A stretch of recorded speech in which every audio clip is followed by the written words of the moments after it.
Home Before Dark, Carolina Moon, written by Christy Barritt, narrated by Caroline McLaughlin. Written by Christy Barritt. Performed by Sean Patrick Hopkins and Patricia Santamasso.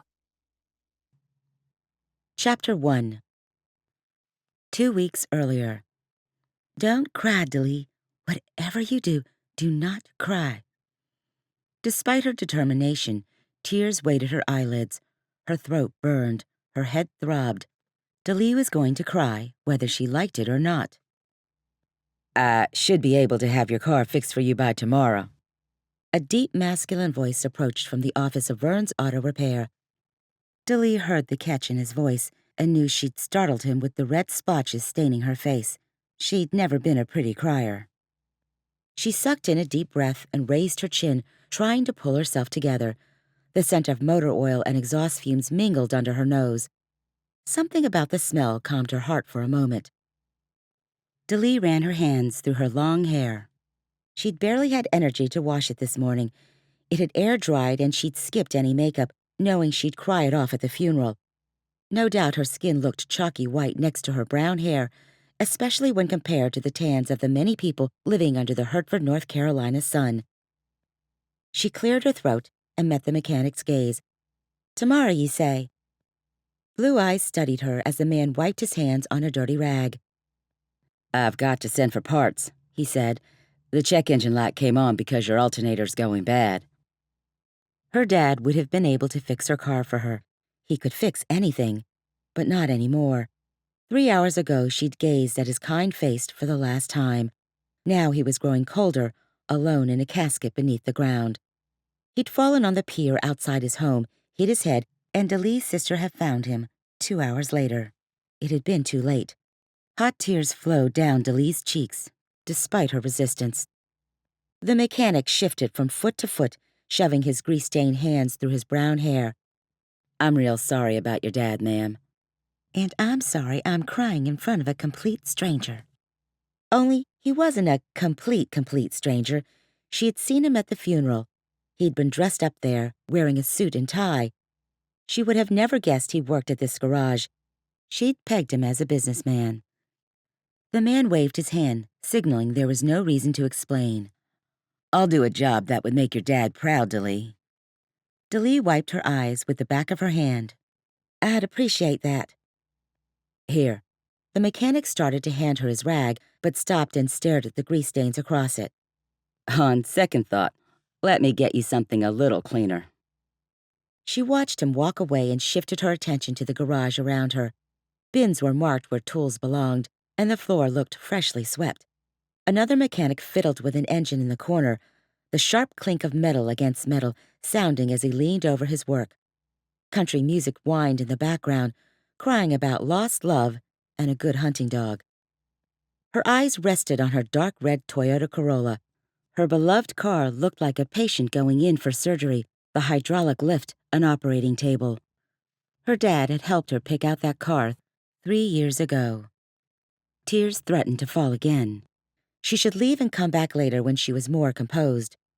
She started to turn when the mechanic appeared with a wad of toilet paper. "I thought we had tissues. I hope this will do." He held out his offering with an apologetic frown. She accepted it and patted her eyes. Her vision cleared a moment, and her eyes wandered to the name embroidered onto his shirt. "Ryan. That's right. Just let me know when it's ready. You know where I'm staying." "The house at the corner of town." She nodded. "With the Fitzpatricks, my sister and brother-in-law. You have my cell phone, though, if you need to reach me." She had to remember to turn it on, however. She'd been avoiding calls from more than one person, not to mention Vince, her on-again, off-again boyfriend, who couldn't make time in his schedule to come to the funeral. "Got it. And Daleigh, I meant what I said about being sorry about your dad. He was a good man." Her eyes met his, and she attempted a smile. "Thanks." She fled before the poor man had to see any more of her breakdown. She stepped out onto the sunny sidewalk, her vision still blurry with tears. Thankfully, the garage wasn't too far from where she was staying, just across the street and down 2 blocks. Dabbing her eyes with the soggy toilet paper, she stumbled toward the curb. The tears had fallen a little too strongly today. Perhaps she'd bottled them up too long, and if she were honest with herself, she'd admit that she mourned for more than the loss of her father. She cried over losing the one person in her life who'd accepted her just as she was. She cried over losing an irreplaceable link to her whirlwind childhood. She cried over losing the one person who knew and understood her. A hand clamped around her arm, jerking her backward, just as a car zoomed past. Her heart quickened as she realized she'd nearly stepped into the path of an oncoming vehicle. "How about if I walk you home?" Ryan's sun-kissed face came into view. He'd just saved her life, at the very least, saved her a painful trip to the hospital. She was in no state to be navigating the relatively quiet streets of picture-perfect Hartford. She needed to be home, and quick. "No, really, I'll be fine." She glanced down the street. The block seemed so long, and her destination so far away. Her emotions were making her head swirl, making her feel like she should lie down and drink some water. An escort home wasn't a bad idea. "Well, all right, if you wouldn't mind, I'm not quite feeling like myself." Ryan extended his arm, and Daleigh accepted it. No matter that she didn't know this man. As they crossed the street, springtime sunlight warmed her. Daleigh lifted her face, hoping it would heat her clammy skin, but it didn't work. She felt chilled to the bone and empty. Ryan cleared his throat. "I'm a big fan of your music. I have all 3 of your CDs." 3 CDs. Would there be a 4th? Not according to Vince. Not unless she agreed to put in more time on the road. Her body drooped at the thought. Was that going to be her future? A nomad with no place to call home, a gypsy with no roots. She remembered Ryan's compliment and mumbled thanks. Ryan slowed for a step. "Losing a loved one makes you feel like part of your soul has been ripped out." His voice sounded compassionate and warm, with a touch of grief. "You sound like you know." She glanced up at his comforting presence and sniffed. "People say it gets easier with time, but I'm not sure I believe them. All I feel is this hole in my heart. I can't ever imagine it healing or life feeling normal. Even though I only saw my dad a few times a year, somehow I know that nothing's ever going to be the same." He shrugged. "Life isn't ever the same, but it does go on. Your days will get easier, even though it might not feel like it now. I know your dad is in a better place." Heaven. Her relationship with God had been so rocky lately. Sure, she still went to church, unless she was on the road, but even then, she mostly just went through the motions. Her relationship with God had faded, along with her assertiveness. Still, the thought of heaven made her smile. "I can imagine my dad up there writing a book about the angels, how they socialize, their history, what dynamic pulls them all together." She drew in a breath. "You probably know he taught sociology over at the university. But it was more than a job. He was a true sociologist.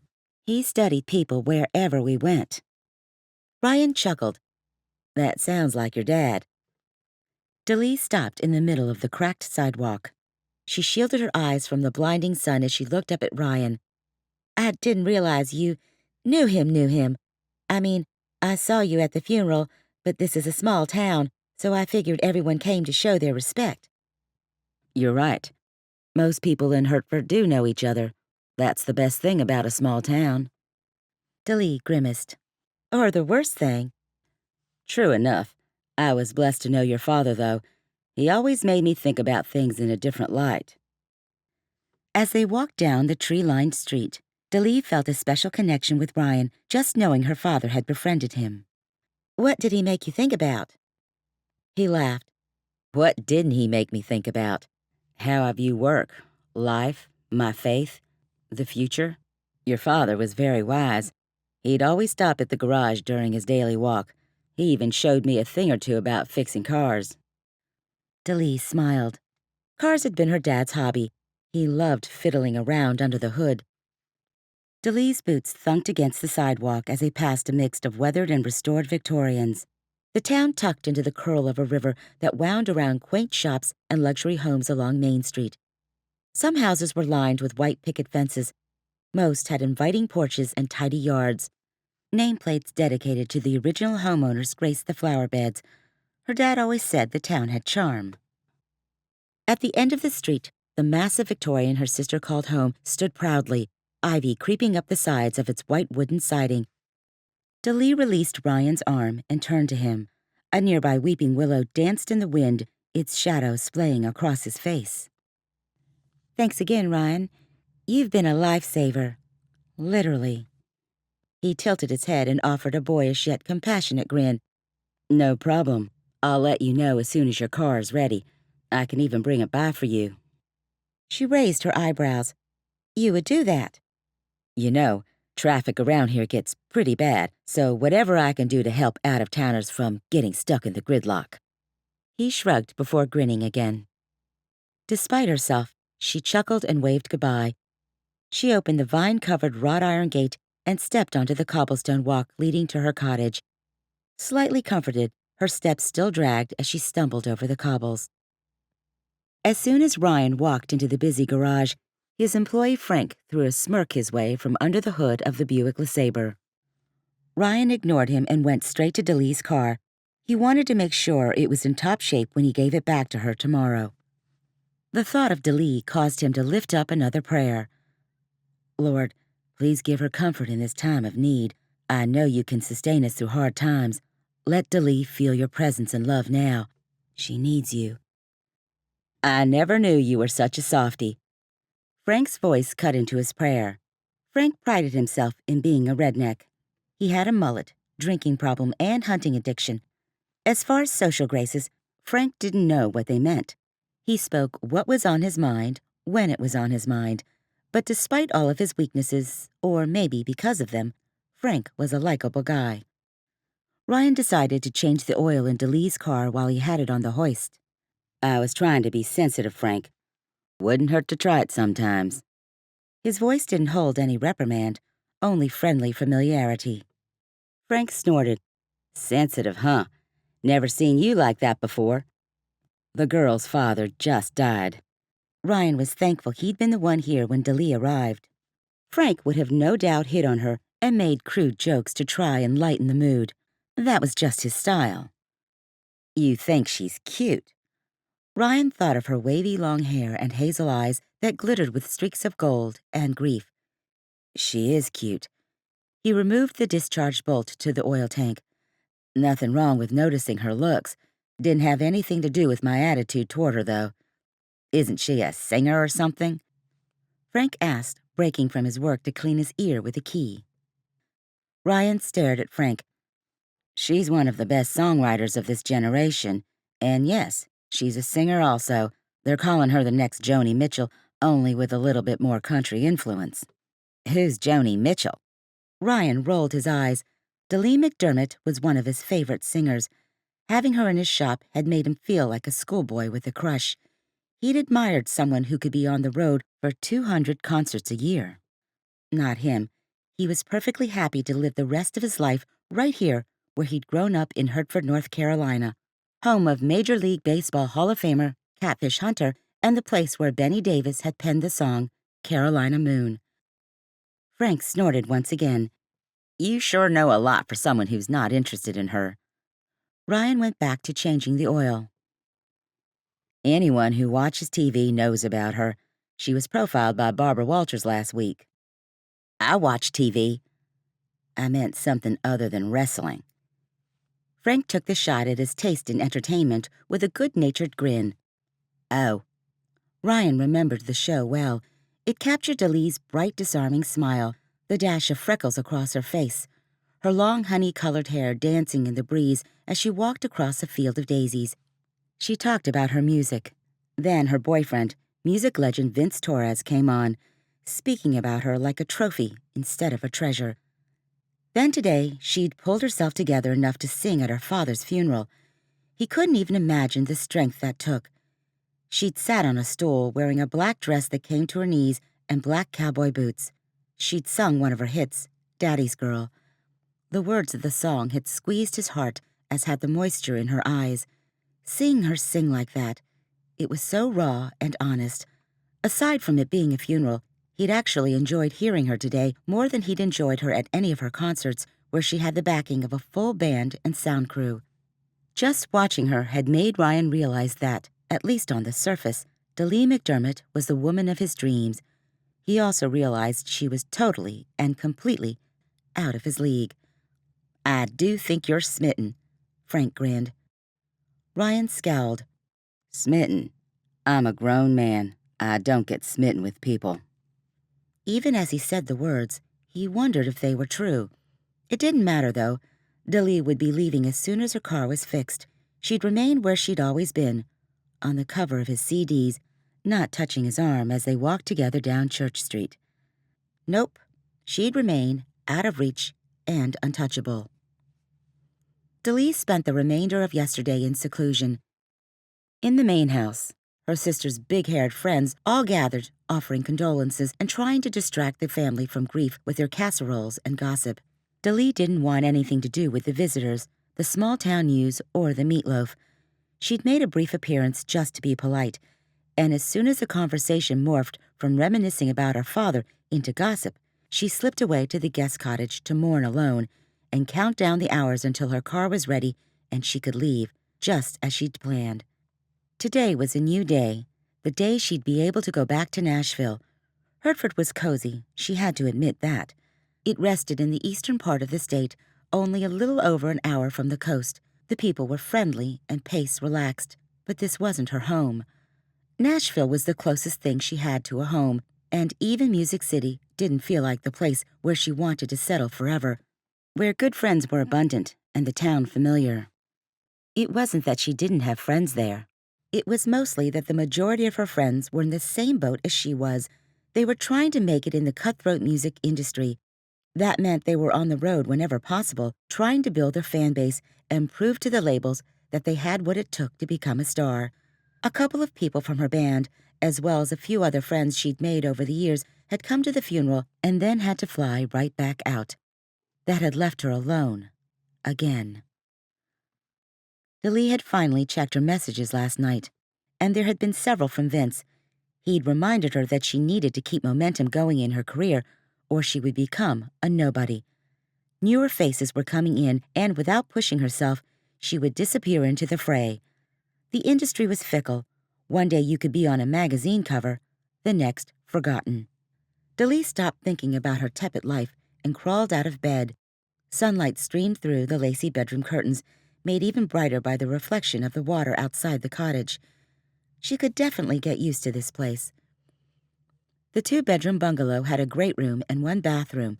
A small porch faced the Perquimans River, guarded by naked cypress trees. Brown tea-like water lapped against the trees, only to fade into the most glorious blue river Daleigh had laid eyes on.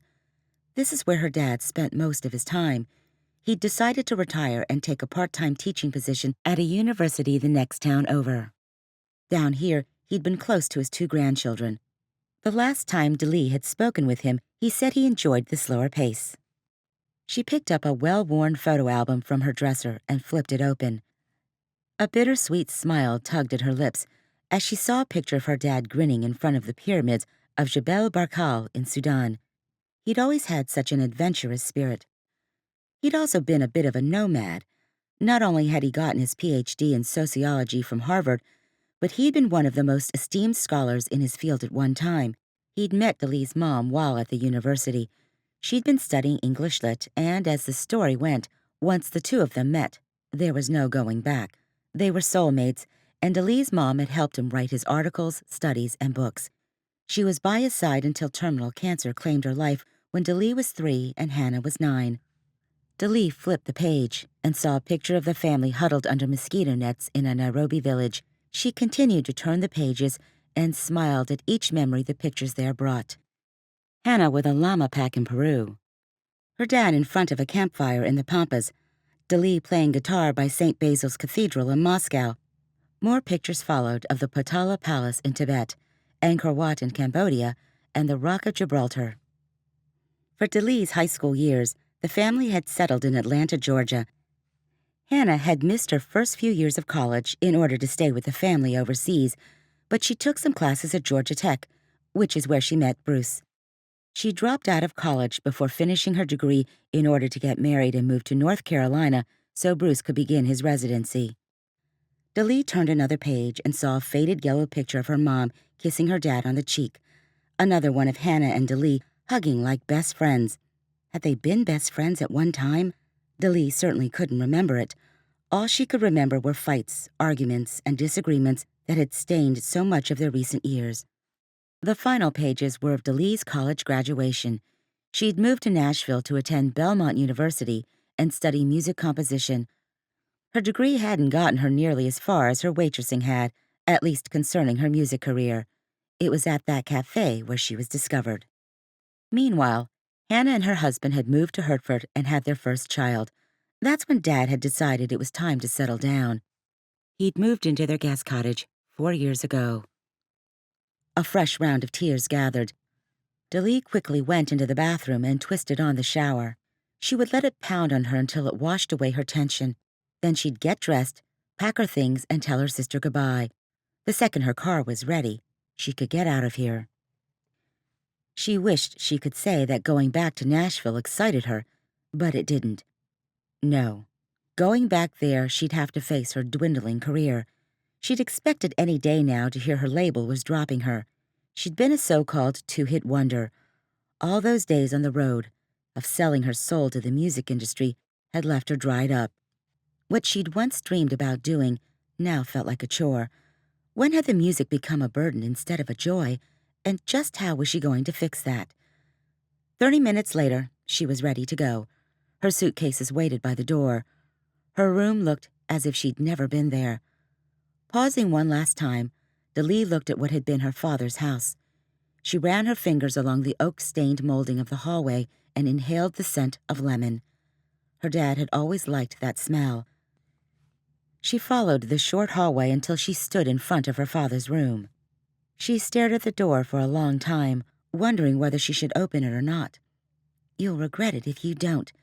It will be good closure for you." Daleigh hesitated as her hand grasped the knob. Did she really want to do this? She already knew the answer. She had no choice. This would be the finality she needed. She pushed open the door with a creak.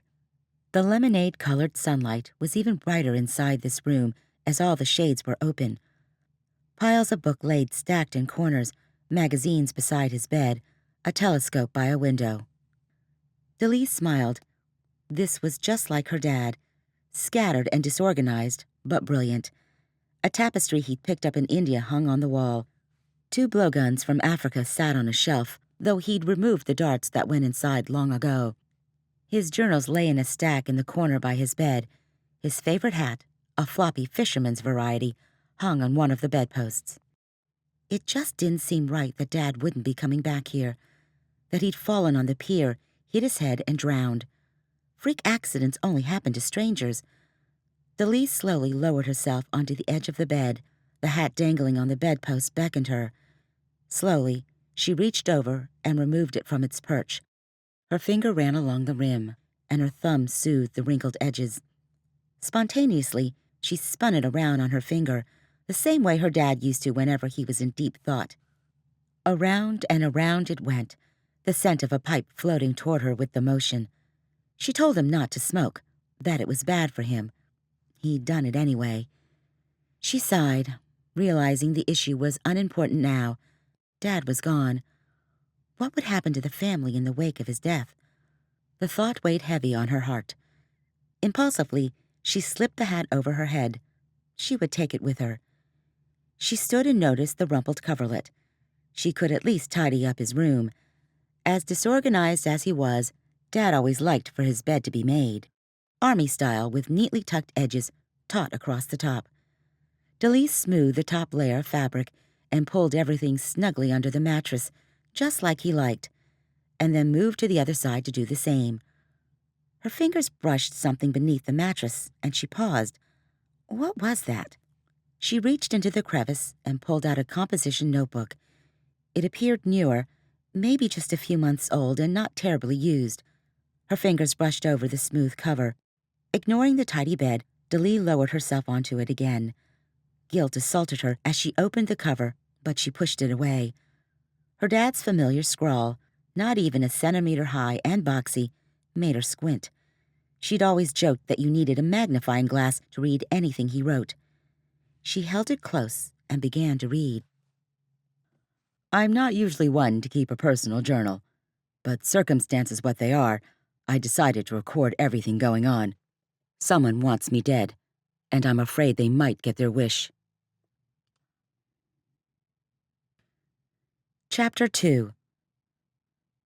Daleigh felt the world spinning around her. What did her dad mean?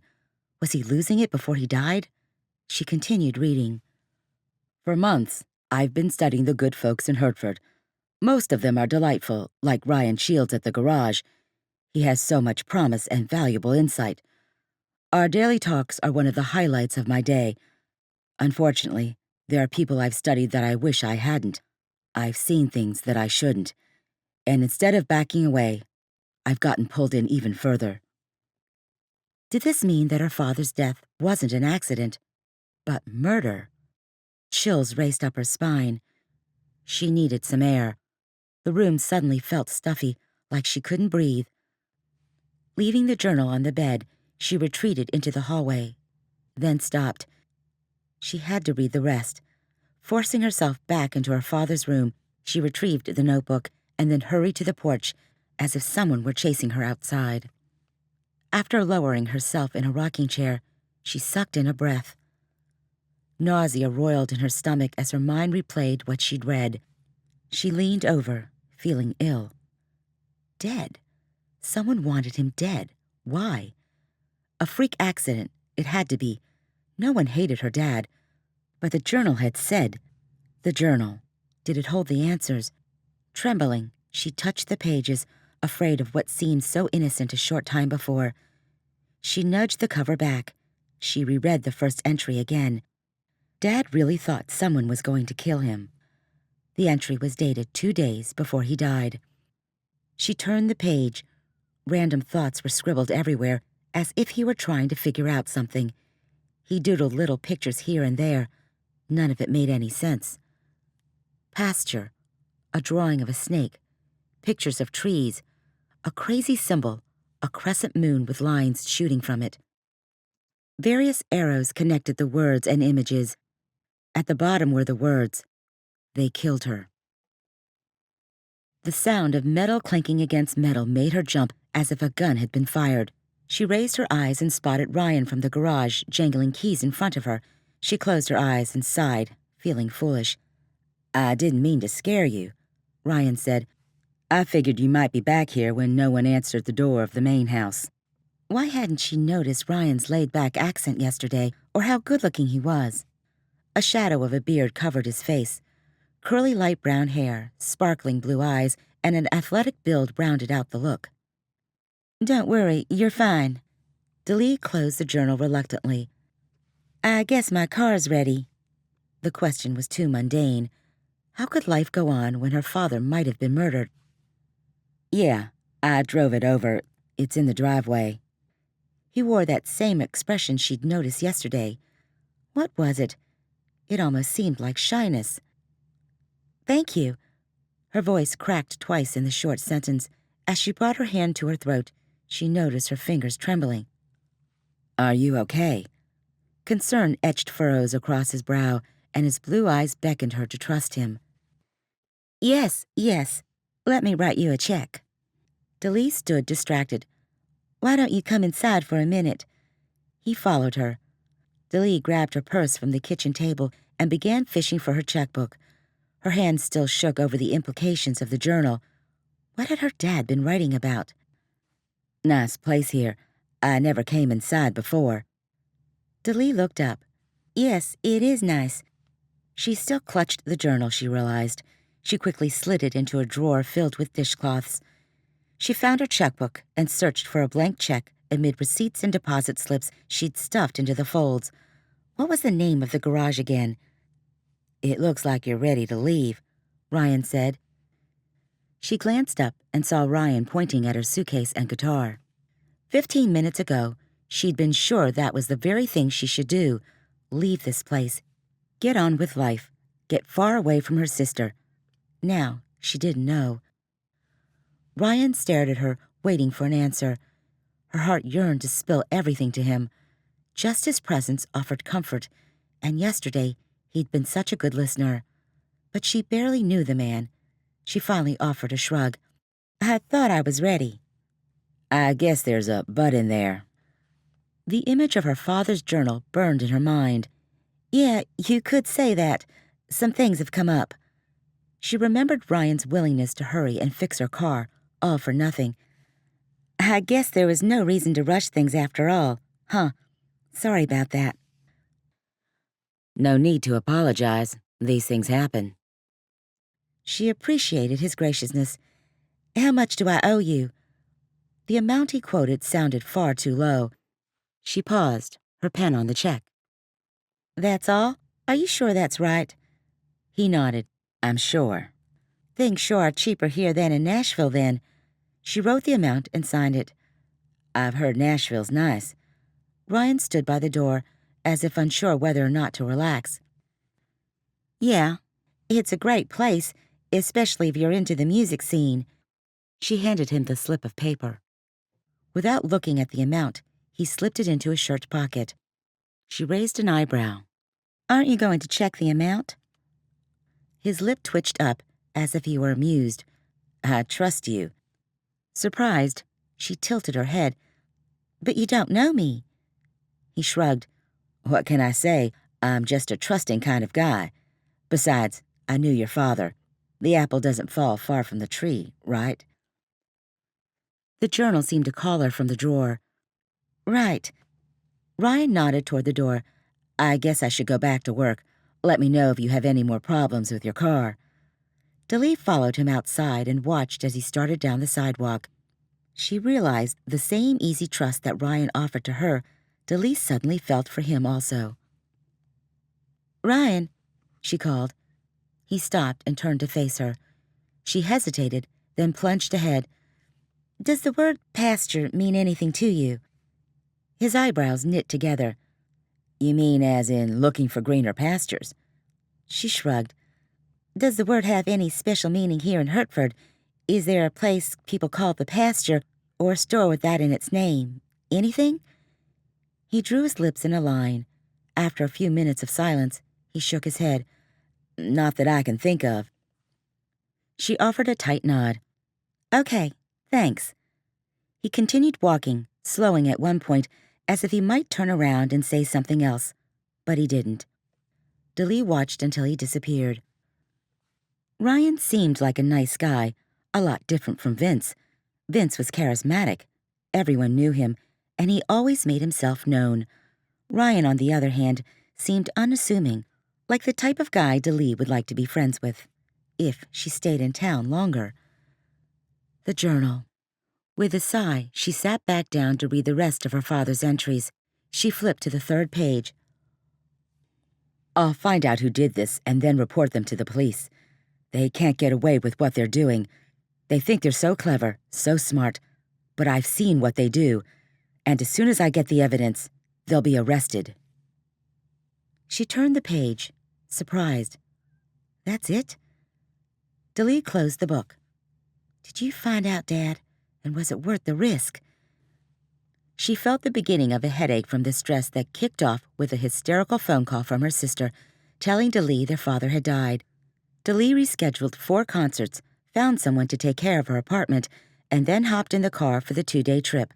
Driving always helped her world make a little more sense, she'd reasoned. She needed the time on the road alone. On the way here, reality sank in. Her father, her friend, was dead. She hadn't been in a state to drive, she realized, halfway to Hertford, but she didn't have any choice at that point. Why hadn't Vince realized what a bad idea it was for her to drive to her father's funeral? Probably because he'd been distracted with a new band he'd just discovered. Daleigh remembered the lead singer's perky upturned nose and blonde hair. Vince couldn't stop talking about her, how the band was going to be huge, how talented Piper was.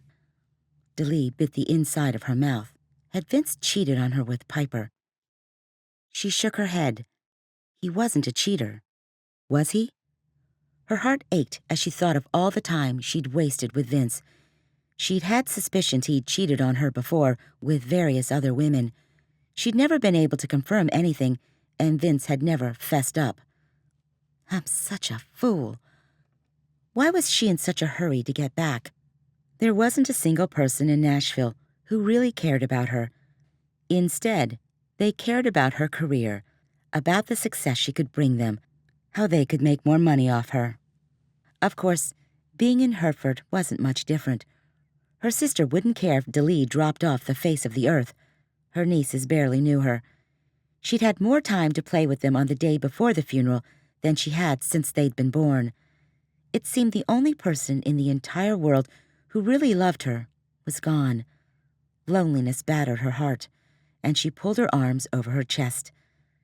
Ryan's smile, for some reason, fluttered through her mind. Gritting her teeth, she decided to go to her sister's. She had no choice but to find out what happened to her father. Maybe her sister had a clue about what Dad meant in his journal. The subject would have to be approached very delicately, though. They delivered your car. They never deliver my car. Hannah unloaded the groceries from the paper bags. Well, maybe he felt sorry for me since I had an emotional breakdown yesterday when I dropped off the car. Daleigh heard the hint of sarcasm and worked to calm herself. She twisted the tissue in her hands, wondering how this conversation would turn out. All the others she and her sister engaged in had ended in a fight about the funeral, what Dad would want, how to handle his estate. It's hard to believe Dad's gone, isn't it? A fresh round of tears poured down Hannah's cheeks, along with enough mascara to fill an ink pen. Oh, Daleigh, what are we going to do? We'll move on the best we can. Dad wouldn't want us sitting around and crying all day. Hannah sniffed. You're right.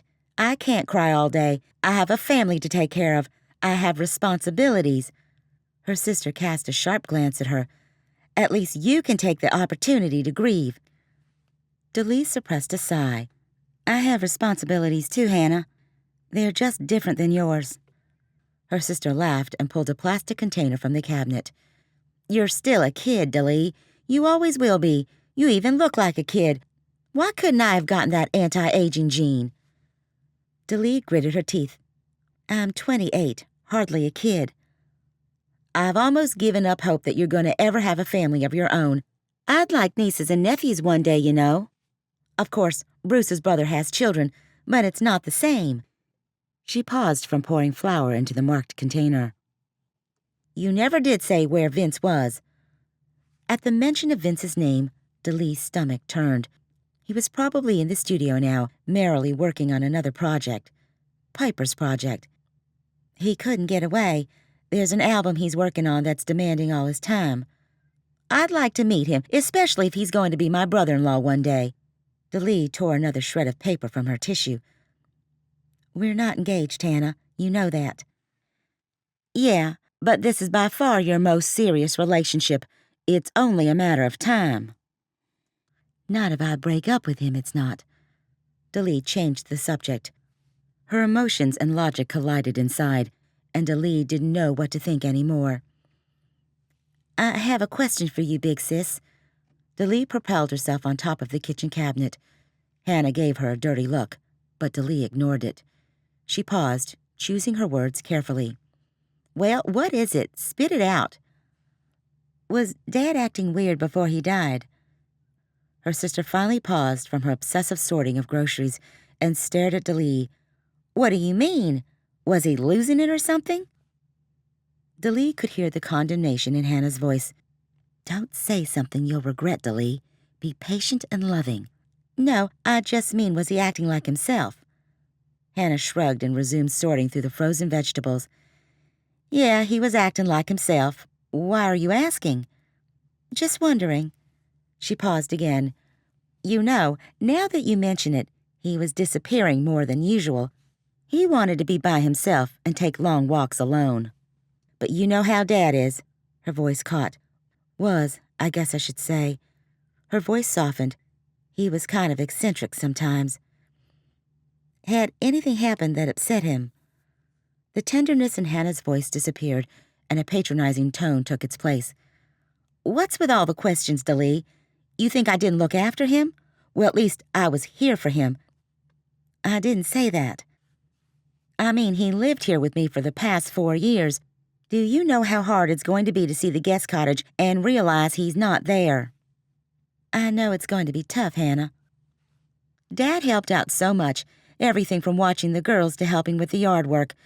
Bruce doesn't mind helping, but he's hardly ever home, being a surgeon and all. I don't know what I'm going to do.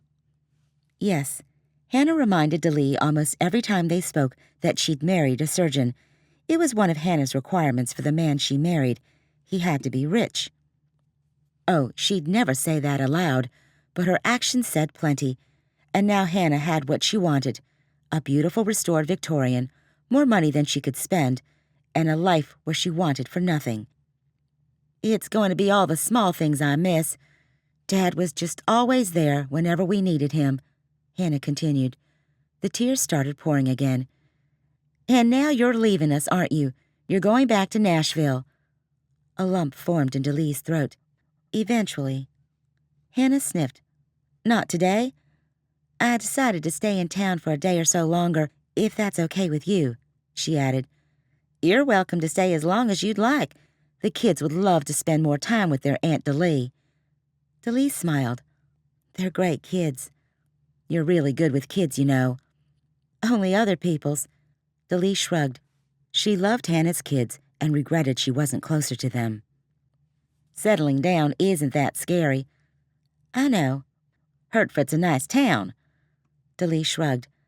I'm not really a small-town kind of girl. I guess it would be kind of hard for Vince to produce music from here, huh?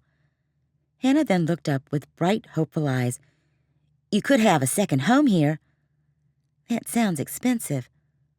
How many #1 hits has he produced? At least 30, and I'm not even keeping count. I'm sure Vince has money. 47 hits, Daleigh said.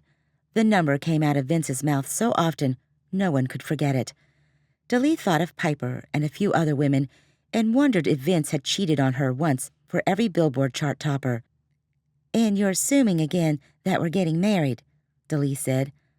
I thought we already decided that you were. Daleigh rolled her eyes. This was exactly why she wanted to get out of town today. Much more time around Hannah, and Daleigh was going to lose it. Chapter 3. The sun had just started its descent when Daleigh decided to look for the police station. She stuffed her dad's journal into an oversized purse and began her way down the street. She soaked in a mural displaying Hertford's history from its Native American legacy to the Civil War battles fought here. It decorated the side of an old hardware store as she came into town from the east. A vendor sold fresh fruit and vegetables from a wooden cart on the opposite corner. Colorful planters and welcoming park benches sat randomly along the storefronts. Just a street over, the river curled around the town protectively. Daleigh caught a glimpse of the glorious blue as it stretched in the distance and smiled. Towns didn't get much more picture-perfect than this. Hannah and the kids had gone into Elizabeth City to grab a bite to eat. Bruce wouldn't be home until who knew what hour, so Daleigh would have time to do some more investigating without her sister's scrutiny. A vertical black and white sign for the local pharmacy decorated the street corner on the other end of town. She also saw a cafe, a travel agency, and several gift shops. Veering from Main Street, she looked for the police department, which she vaguely remembered seeing on the drive back from Dad's funeral. A case of nerves suddenly hit her. Sharing the information she'd discovered would make it real. Until now, what she'd found had seemed like a bad dream. Daleigh wondered if the information could set off a chain of reactions and speculation. What if it made her father look bad? What if he was involved in something crooked by association? She doubted it, but was it possible? No, Daleigh. Let the professionals do their job. They're trained. They can look at the evidence objectively. This is the best way to handle things. Drawing in a deep breath, she opened the door and approached a blonde receptionist. A few moments later, Daleigh was ushered into a small office framed with dark wooden paneling. Pictures of lighthouses hung on the wall, and a simple off-white swag draped the window. A petite woman with curly red hair swiveled around. The woman's eyes sparkled, and though Daleigh would have guessed her to be in her 40s, her athletic build lent to youthfulness. She reminded Daleigh of Reba McEntire. If it isn't Daleigh McDermott, I'm a big fan of your music. Loved your concert in Norfolk last year, sweetie. My 13-year-old thinks you hung the moon. Thanks. I appreciate the compliment. Doing any concerts around here anytime soon? Wouldn't she and Vince like to know? I'm not sure. The chief waved her hand as if embarrassed. I know you have a lot of things on your mind right now, sweetie. Forgive me for even asking. It's just not often we have a celebrity in town. Celebrity? Daleigh hated that word. It gave the impression she was more important than others, that she deserved honor. Besides, she was more of a one-hit wonder. Her star power was quickly diminishing, unless she made some drastic changes. It's not a big deal. You're just as gracious as I thought you'd be. Now, I'm Chief Rollins. I'm assuming you didn't stop by to talk about your musical career, so what can I do for you? Daleigh cleared her throat. It's about my father. Your father was a good man. I loved hearing his baritone voice behind me at church. It made it easy to see where you got your talent. He was a jack of all trades, you could say. Daleigh lowered herself onto the molded orange chair in front of her and drew in a breath. I have reason to believe his death may not have been an accident. The chief scrunched her eyebrows. Tell me why you think that. Daleigh already had a sense that she could trust this woman. The chief seemed like a spitfire, as if she had enough spunk not to back down on things. Drawing on that assumption, Daleigh pulled her purse in front of her and unclasped it. Seeing the notebook made her throat go dry. She slid the book across the desk, ignoring her shaky fingers. I found this journal in my dad's room. He mentioned someone dying and someone else wanting to kill him. The woman's eyebrows drew even closer together, if that was possible. She leaned forward. Someone dying, you say? The chief's face was blank, inscrutable, as she took the book. Murdered, actually. She leaned back. Honey, we haven't had a murder in this town in years. Daleigh raised an eyebrow and nodded toward the journal. Judge for yourself. Chief Rollins opened the book and grunted as her eyes scanned the pages. Slowly, she closed the notebook. Maternal concern wreathed her pixie face. Sugar, I have to tell you, this town is one of the safest around. I really believe your father's death was an accident. She tapped the book again in contemplation. There were no signs of foul play. You sure he wasn't writing a crime novel? I doubt it. He never mentioned it to me. We've had 3 deaths in the past year. 2 were residents over 80 years old. The third was a college student who'd been driving drunk and hit a tree. It was tragic for the whole town, but there was no foul play involved. The chief looked down at the journal again and sighed. Unfortunately, this evidence is all circumstantial. There's nothing to warrant a case. Compassion wrinkled the corners of her green eyes, offering hope to Daleigh. But I'll tell you what, if it will make you feel better, I'll do a little snooping and see if I can find out anything. How's that sound? It might not have been much to go on, but it was more than Daleigh had before. I'd appreciate any help I can get. Chief Rollins handed the journal back. I'll let you know if I find anything.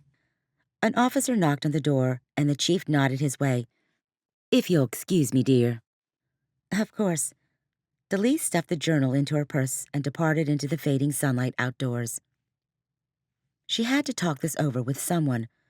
Her sister wasn't an option. Hannah would either sneer at Daleigh's concerns or become hysterical. Daleigh couldn't handle either right now. Her brother-in-law was never around. Maybe Vince. Why did her heart twist at the thought of him? The flutters of infatuation were long gone in their turbulent relationship. Not that she thought relationships were all about warm, fuzzy feelings. But some of her feelings about her boyfriend should be positive, shouldn't they? That's what all the songs she wrote about seemed to say. She paused by a park bench and, after she found her cell phone in her purse, dialed Vince's number at work, where he no doubt was. His secretary, Lauren, picked up. There were days when Daleigh talked to Lauren more than she talked to Vince. Daleigh, I'm so sorry to hear about your father. How are you doing? I've been better. Daleigh didn't feel up to the polite chit-chat at the moment. She had too much on her mind. "Look, is Vince there?" "He is, but he's in the middle of recording. Can I have him call you back?" Daleigh's heart twisted, although the news didn't surprise her. "It's important. Let me see if he can give you a few minutes of his time." Daleigh leaned against the brick storefront behind her and waited. To her relief, Vince's confident voice came on the line a few minutes later. "Hey, sweetheart, how's my favorite girl doing?" "It's been rough, really rough. It doesn't seem possible that my dad won't be around anymore." "Losing someone you love is never easy," he assured her. "It will get better with time."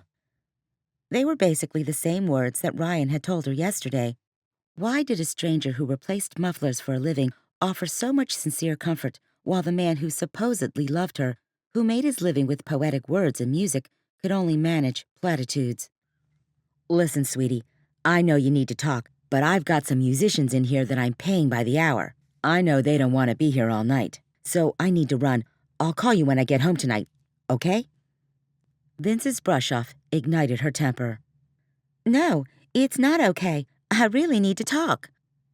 Silence stretched on the other line.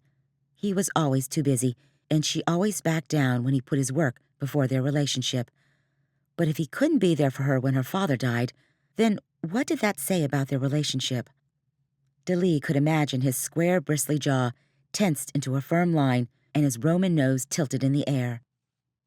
"What is it, Daleigh? What's so important that you need to talk right now?"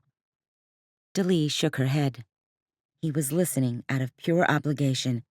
His tone was that of a parent talking to a child. She didn't want to be emotional and hard to please, but she wouldn't be talked down to or treated poorly either. "You need to talk," he clipped. "My dad is dead, Vince." Muffled voices murmured in the background, only igniting her frustration more. "I know, but people die every day. I'm real sorry I can't be there for you, but what can I do?" "Hold me. Tell me it's okay. Let me know that I'm important to you." "Look, honey, I have to go. We'll just have to talk when you get back. I know it's not what you want to hear, but it is what it is." "Don't bother, Vince. As far as I'm concerned, we're done. You can't even make time for me when my father has died. That tells me a lot about your character and your feelings for me." "Daleigh." "There's nothing else to talk about." She flipped the phone shut, wishing it were an old-fashioned phone so she could slam down the receiver. She knew Vince wouldn't forgive her hanging up on him, at least not easily, and it was always Daleigh's job to do the crawling, to back down and make changes to accommodate him. Not this time. She'd wasted enough energy with this relationship. She was only sorry it had taken her father's death to make her realize it. She stood there on Main Street, staring at her phone. Her dad was gone. She'd broken up with her boyfriend. She had a sister whose favorite hobby was insulting her. Where did she go from here? Chapter 4. Daleigh's feet led her down the sidewalk, taking on a mind of their own. Before she knew it, she was outside Ryan's garage. Her father had trusted the man. Daleigh needed to talk with someone. Why not Ryan? He'd been nothing but kind. Maybe he could offer some kind of insight as to what her father had been up to in his final days. She stepped under the open garage door and inhaled the scent of grease and oil. It reminded her of her dad, who often tinkered with the motor out in the garage.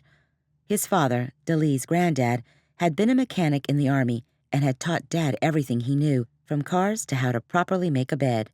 Whenever her dad needed to think, to really think and mull over life, he always did so under the guise of working under the hood. Ryan's lean form adjusted something underneath a minivan while a radio blared George Strait in the background. "Good music selection," Daleigh said. She crossed her arms and stepped closer, her boots clicking on the cement floor. The wrench Ryan held clanged to the ground as he turned with a little jump. His gaze rested on Daleigh. He laughed airily as he reached for the radio and turned it down. "I didn't mean to scare you." "You didn't scare me. I just didn't hear you come in." He grabbed a rag and wiped his hands as he approached her. Is everything okay with your car? You're not having any more problems, are you? Oh, no, it's nothing like that. Daleigh bit the inside of her lip. It's actually about my dad. You mentioned that you knew him. I was hoping I might ask you a few questions, if you're not busy. I understand if you are. It's just that... Okay. I really need... Daleigh paused and stared at him, used to Vince's excuses. What did you say? He grinned and wiped his hands again. I said okay. I was fixin' to quit for the day anyhow. Let me close things down here and I'll be right out. Daleigh returned his grin. Thanks. She watched as he secured the cars, turned off machines, and locked the office. Her gaze scanned the place. The garage was actually pretty organized, with tools hanging neatly in place, the floors scrubbed, and everything well taken care of. Can I help with anything? He scrubbed his hands and arms at a nearby sink. No, I'm good. Listen, I don't usually bring extra clothes to work, and I know I must smell like a grease monkey. I could run past my house and change real quick if it bothers you. Daleigh's heart warmed at his consideration. No, I don't mind the smell. He turned off the water and tore several paper towels from the nearby dispenser. If you're sure.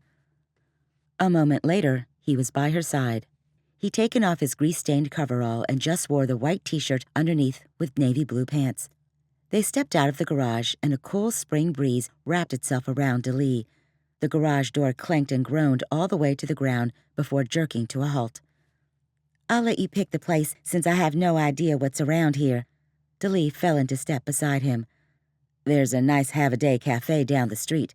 Mildred serves up a mean cup of coffee, loaded with chicory if you want it, and fresh cream from the farm, not those little plastic cups of fake stuff.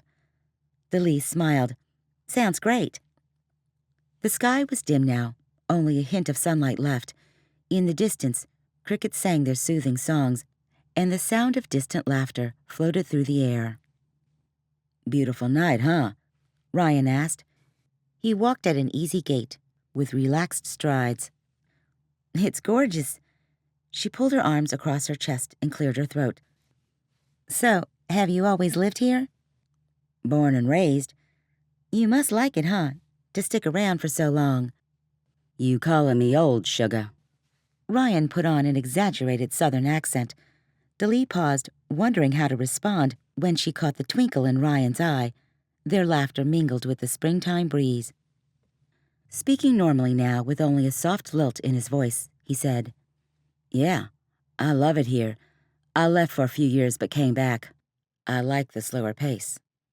He glanced at her. How about you? You're in Nashville, right? I guess you're there for good.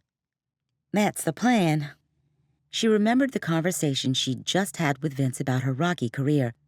That was the plan, at least. You starting to change your mind? Daleigh strolled along quietly.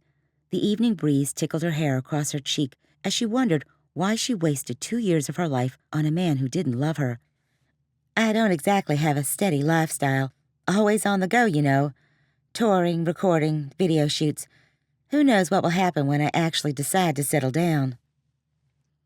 We can all make the plans we want, but sometimes the big guy upstairs has a different idea, huh? Absolutely. Daleigh glanced at his easy profile. I guess that was one of your nuggets of wisdom my father wrote about. He raised his eyebrows. Nuggets of wisdom? Yeah, my father wrote in a journal that he enjoyed your insights in the daily talks you shared. Heaviness pressed on her. The journal was why she was here right now. It was why she thought her father may have been killed. All the light-hearted conversation in the world wouldn't change that. Well, I'm honored he would mention me. That's quite a compliment. They stopped at one of the storefronts, and Ryan pulled open the door. A country cafe with the sign, Have a Nice Day, painted on the front door greeted them, complete with roughly yellow curtains and an assortment of knickknacks scattered about, all covered with smiley faces. Silverware clinked, and a small crowd sat scattered about 20 square tables and booths, beating the evening rush. The 20 or so people in the cafe all turned to stare at them for a second, then went back to their meals. Ryan put his hand at Daleigh's elbow and directed her to a corner booth covered in black vinyl. Daleigh slid into the seat with a quick zipping sound of denim against plastic. Her muscles relaxed against the worn cushions. "Hey, Ryan." No sooner had they been seated than did a gray-haired waitress appear with a pad in hand. The stout lady turned to Daleigh. "I was sure sorry to hear about your daddy, Daleigh. He was a fine man, a lousy tipper, but even so I'll miss him." Daleigh bit back a smile. She remembered that her dad had been a terrible tipper. A quarter was good enough for his father, and it was good enough for him. "Thank you. What can I get for you?" "Just coffee, please, Mildred," Ryan said. "Same for me." "It's got chicory in it." Mildred looked up from writing on her pad. "I can make a pot of regular if you're not used to the flavor." "No, chicory is fine." "We'll load it up with cream and sugar if it's too strong. 2 coffees coming right up." She bustled behind the counter that stretched down the whole side of the cafe. A gray-haired man sitting at a table full of men yelled, "More coffee here, too, Mildred." "Hold your horses, Harv. I'll bring the pot with me when I come." The cafe murmured with soft conversations, and somewhere on a tiny radio station, Shania Twain promised to get you good. Daleigh glanced across the table at Ryan. He nestled himself in the corner of the booth with an arm stretched across the back of the bench. He looked totally at ease as his gaze wandered the cafe. A moment of envy shot through Daleigh. Ryan belonged, something she'd never done. "I guess you're probably wondering why I wanted to talk," Daleigh started. "I assumed it was because of my impeccable good looks." He winked at Daleigh and chuckled. Her smile dimmed. "It's actually because of my dad." The waitress set 2 bright yellow mugs of coffee on the table. Ryan's was chipped, and hers wasn't, which must make her a VIP around here. "Thanks." Ryan drank his black, while Daleigh poured a generous serving of cream out of a ceramic pitcher shaped like a Holstein cow. The cream poured out of the cow's mouth, and Daleigh busied herself with stirring, watching the black and white swirl together. After tapping her spoon gently on the side of the mug, she placed it on the saucer. "Stop procrastinating and talk." Daleigh raised her eyes to Ryan's. "What was my dad like in the days before he died?" She held her breath, waiting for his reaction, his response. Ryan cocked his head sideways, obviously surprised by the question. "Before he died?" He squinted, as if trying to make the past come into focus. "He was just your dad, same as always.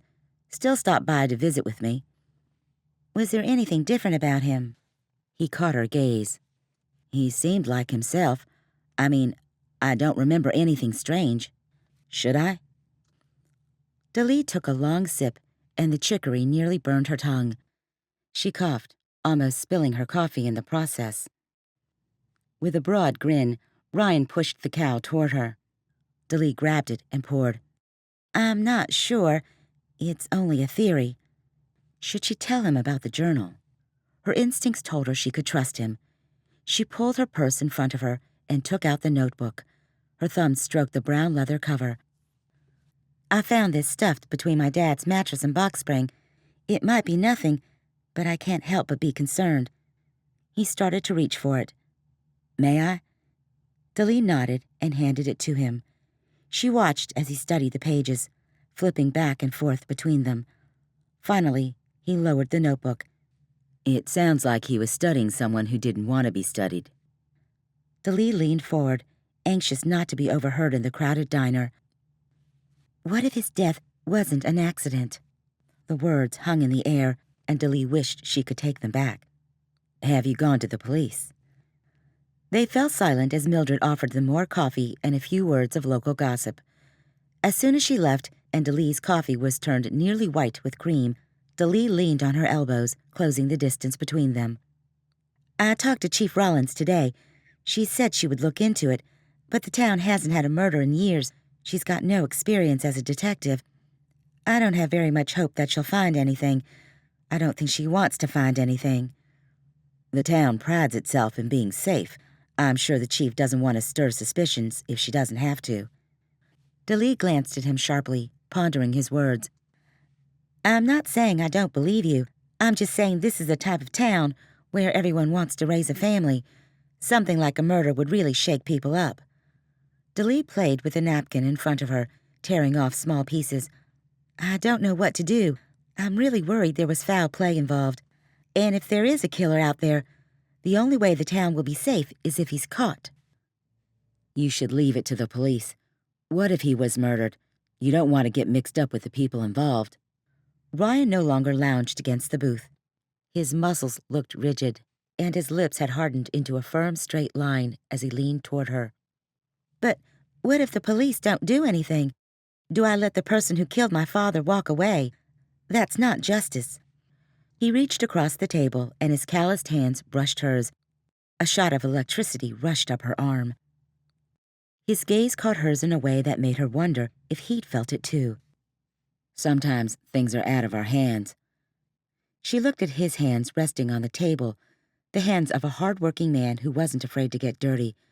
He was the kind of man she wrote songs about, and talking with him had eased her mind. At the same time, she decided more firmly she couldn't let this drop. I think he left the journal in hopes someone would find it. It's not like him to write about his personal life. He could write books on other people, but never himself. And the fact that he hid this specific journal just makes me think something was wrong. Like this was his final plea in case something did happen to him. Concerned, he leaned forward. What are you thinking about doing? I was hoping to find out where he'd been lately, what he'd been doing, who he'd been watching. Ryan frowned, lost in thought. I know he went out on his rowboat quite a bit. He was fascinated with this area and its history. Do you think he stumbled onto something he shouldn't have? Daleigh shrugged. It's a place to start, I guess. I've searched his library, but I'll go home and look through the rest of his journals. Perhaps they'll give me some kind of clue. Why hadn't she thought of it earlier? Suddenly, she could hardly sit still. She felt sure that was where the answer was. She stood, opening her purse to find her wallet. I'm going to do that right now, actually. I hate to cut coffee short, but I have to find out. I don't know why. Ryan dropped some bills on the table. Coffee's on me. Thank you. You bet. Ryan waved at Mildred and a few others as he walked beside Daleigh out of the cafe. Mildred hollered, Have a nice day, y'all. You too, Mildred. Ryan pulled the door open for Daleigh, and the bell hanging over the door tinkled as they went out. A moment later, they walked side by side toward her cottage. The sun had almost completely disappeared from the sky. The wind had picked up, and dark branches slapped together overhead, drowning out the crickets. The trees seemed to bend down, reaching long skeletal fingers toward them as they walked briskly down the street. Daleigh loved the Victorian houses on the 3-block walk from her sister's house to downtown. But today they were a blur as Daleigh rushed toward her father's home. Ryan somehow managed to keep up with her frantic pace. You don't have to come. She tensed, afraid he'd say goodbye like any normal person might. She wanted nothing more than for him to stay at her side, like his presence was the only thing preventing her from coming unraveled. He shrugged. I'm curious. Besides, you're on my way, and if you're right, you shouldn't be doing this by yourself. I've always hated getting home after dark. That was always my dad's rule for that matter. Be home before dark. Nothing good ever happens at night. Not bad advice. She glanced up at him. Even around here? Even small towns have their secrets. They walked a few more paces. Is that where you got the inspiration for your song? Home Before Dark? Her one song that had made it onto Billboard's top 10. It sure is. It's one of my favorites. She cast him a smile. Thanks. For the record, I really like Daddy's Girl also. I know it must have been hard to sing at the funeral, but you did a great job. I think your dad was smiling down at you from heaven. Her sister's house came into view. Dad's little bungalow in Hannah's backyard was visible. Hannah's lights were on, and 2 cars sat in the driveway. Bruce was home, a near miracle for a surgeon. They walked down the cobblestone sidewalk her sister had installed to go with the time period of the house. Both houses had been a mess when Bruce and Hannah purchased them 5 years ago. Her sister had renovated them and turned them into beauties. Daleigh felt good having Ryan with her. She trusted him more after 2 days than she'd ever trusted Vince. Was it the vulnerability of her dad's death, or just that Ryan listened. Whatever the reason, she was grateful for his presence. She stopped in her tracks at the porch. Her throat went bone dry. "Everything okay?" Ryan asked. She pointed toward a window cracked partially open. Fear rippled through her bones. "I didn't leave that open," she whispered. Chapter 5. Ryan reached for her keys. "Let me check it out for you." All trace of Southern gentleman vanished as he pulled the keys out of Daleigh's hand without waiting for her to let go. "Wait here." Ryan slipped the key into the lock and slowly nudged the door open. "Be careful," she whispered, unsure if he'd even heard her. With a quick nod over his shoulder, he disappeared inside the house. A light popped on, and Daleigh strained to see inside. The sheer curtains made it impossible. She listened.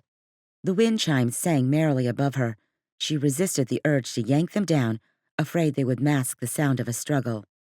What was taking him so long? The cottage wasn't that big. Just then, Ryan appeared in the doorway. "Everything looks okay. You sure you didn't leave the window up?" "Positive." She stepped onto the porch. "Maybe your sister came over and opened it while you were gone." It was a possibility. He took a step closer. "Either way, there's no one here now. You should be fine inside." Her shoulders sagged with relief. She was so thankful Ryan had been with her tonight. A smile pulled across her lips. "I guess I owe you two now, huh?" "You don't owe me anything, Daleigh." The sincerity in his voice caused tingles to run up her spine. Men that were both sweet and hunky didn't come around every day. "Hey, Daleigh, we're having some cake." Hannah stepped around the corner and faltered. Her eyes widened as she looked back and forth from Daleigh to Ryan. She batted her eyelids in mock innocence. "I didn't realize you had company. I hope I'm not interrupting." Daleigh suspected that Hannah knew exactly what she was doing. "You're fine. We're just having some pie left over from Dad's funeral." Hannah ran her hand over her ash blonde curls. Of course, not a hair was out of place. "There's so much food, I don't know what to do with it. What do you say? Ryan, you can come too." They looked at each other. Daleigh knew there was no way to get out of it, but if Ryan went with her, she could make her escape a lot sooner. Her eyes met his, a virtual stranger, yet she felt like she'd known him longer. "I'll go if you do," she offered. He held up his hands in surrender. "I guess I'm coming then. I'd hate to become the source of a family feud." They all shared a chuckle and started toward the main house. Ryan had understood her need for his company. An easy silence fell between them, until Hannah decided to ruin it. "So, Daleigh, talked to Vince lately?" Hannah looked at her sister with wide, childlike eyes. The eyes of a faker, Daleigh thought. Her throat constricted. Why did her sister pull this stuff? "As a matter of fact, yes, I talked to him today." "When's he coming out?" "As soon as music ceases to make money, I suppose." She clamped her mouth shut, wishing she could take back the words. They were immature. True, but immature. "That's not very nice, Daleigh." "No, I suppose it wasn't," she conceded, hoping to veer off the discussion. Hannah fluffed her hair, probably trying to appear casual. Daleigh knew the truth. Her sister was as nosy as they come. "So, what were you guys doing staring at the guest house like that?" "I think someone broke into the cottage." Daleigh hadn't made a decision about whether to tell Hannah, but now she decided it would distract her sister from Vince and Ryan and Daleigh's life in general. Hannah froze on the stone sidewalk.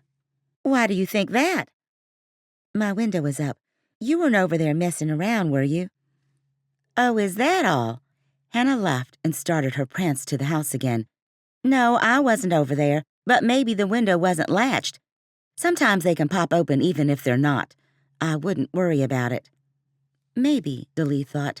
It was a plausible theory, but her gut told her it was wrong. Or maybe it was her paranoia.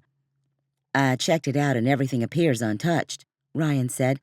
"Maybe it was just a kid who got curious about the celebrity in town."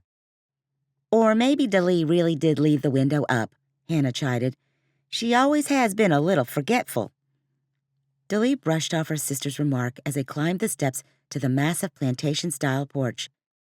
"Daleigh lives in Nashville." Daleigh's heart rate quickened at the sound of Ryan's voice. "I'm sure she never leaves home without putting her windows down. It wouldn't be smart in the city. You don't forget habits like that in one weekend." Hannah harumphed and pulled the front door open. Hannah was actually speechless. Daleigh fought a grin and instead mouthed, "Thank you," to Ryan as they stepped inside. The wink he gave her in return made her heart flip-flop. Her two nieces, ages 2 and 4, bombarded her with hugs as soon as she closed the door behind her. For the next hour, they all ate apple pie so tasty it melted in their mouths and sipped coffee, the regular kind this time. She learned that Ryan loved boating. He could fix anything he put his hands on. He lived out in the country 2 miles from town, and he worked with a guy named Frank, whom everyone chuckled over as soon as his name was mentioned. The conversation felt surprisingly normal and at ease.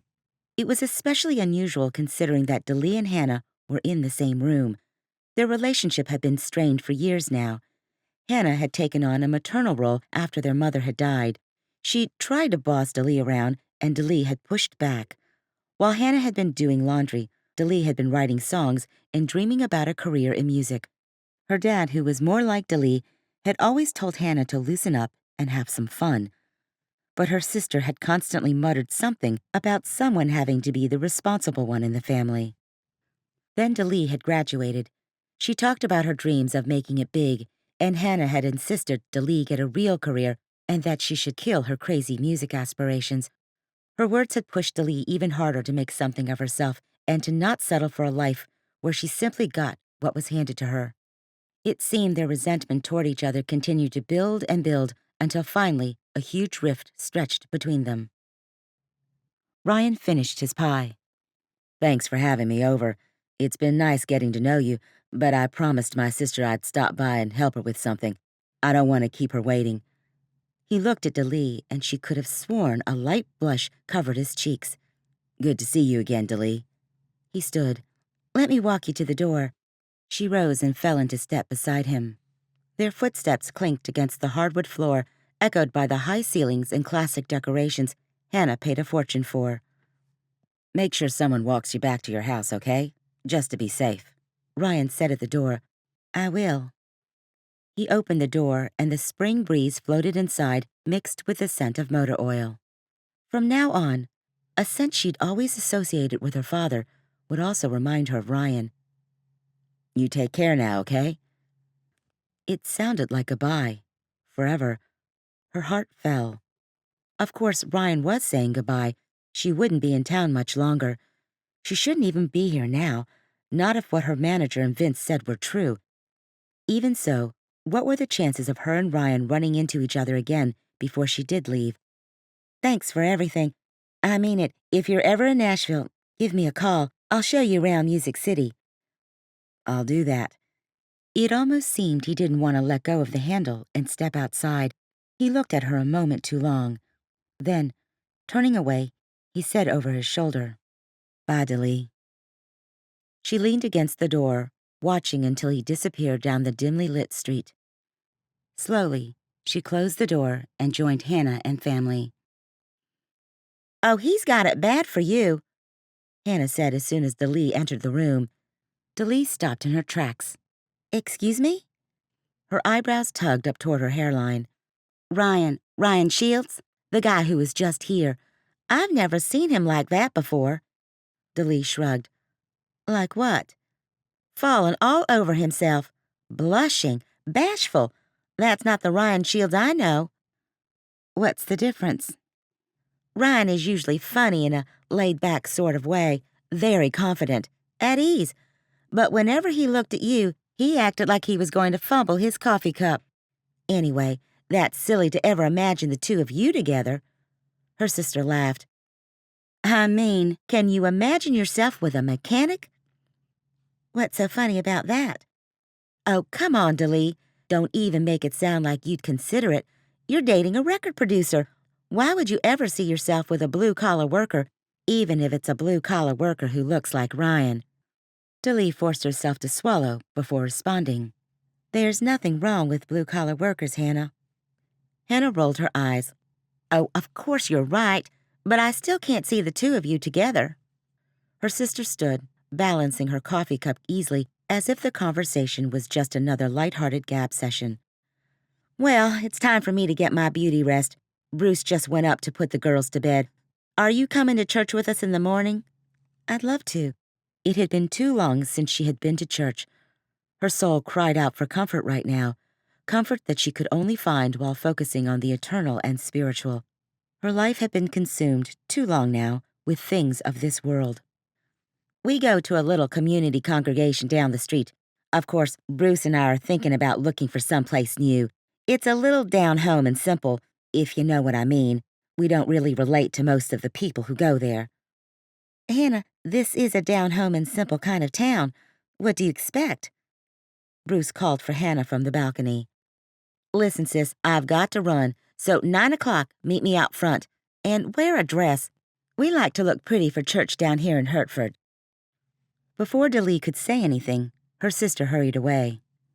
Daleigh let herself out, and as she moseyed back to her house, she'd wished she'd taken Ryan's advice and had someone walk with her. Chills went up her spine. Hoo-hoo! She jumped and clutched her heart, only to realize it was an owl. She let out a self-conscious laugh. What's wrong with me? As soon as the question left her lips, she remembered the answer. My house was broken into, that's what. Her muscles tightened as she got closer to the door. Hoo-hoo! If only that stupid owl would be quiet. Hoo-hoo! She pulled her keys from her pocket and jangled them in her hands. That pesky window was still cracked open, she noticed, stepping onto the porch. Hannah had interrupted them before Daleigh had a chance to put it back down. The boards underneath her creaked and groaned. Hoo-hoo! The sound wouldn't have been so noticeable if the night weren't otherwise so quiet. Earlier, the chimes had added their song to the air. The wind must have died. A sudden gust brushed like fingers across Daleigh's face. The wind hadn't died. Daleigh froze. With bated breath, she pivoted and saw an empty space where the wind chimes had dangled only an hour earlier. Chapter 6. Daleigh's gaze darted over the front porch. The chimes were gone. She hadn't taken them down, although she'd thought of it. But why would anyone else take down those noisemakers? Unless they wanted to hear if someone was approaching so they could make a quick getaway before getting caught. Pushing aside a chill of fear, Daleigh peered over the railing, searching the flower bed for the chimes. Shadows hit at just the right angles so she couldn't see anything. She'd get a flashlight later and check. Right now, she just wanted to get inside. Or should she run away? Was someone inside her house? Her hands shook with such force that she barely got the key into the lock.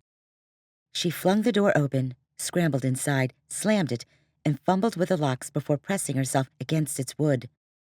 She stared at the once inviting home. Ryan said he'd checked everything out, and no one was here. Still, her eyes darted around, waiting for an unexpected movement.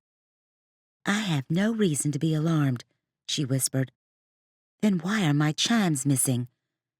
She played with the idea of calling Ryan, but she didn't have his phone number, and she'd already bothered the poor guy enough. The last thing she wanted was for him to think of her as a damsel constantly in distress. No, she was stronger and more capable than that. A loud jangle cut through the silence. Daleigh covered a screech as she jumped. The phone. She let out a shaky laugh, feeling foolish. Just the phone. She propelled herself from the door and snatched the cordless receiver from its stand on the breakfast bar. Hi, darling. Her heart sank with disappointment. Vince. Was he calling to apologize? Even so, she had no desire to speak with him. I wasn't expecting to hear from you. Are you okay? You sound a little breathless. I think someone broke into the house where I'm staying. Why would you think that? The window was cracked open when I got home, and the wind chimes are missing from outside. She paused, remembering with sour disdain what their relationship had been like lately, and fought off the urge to say, "Like you care."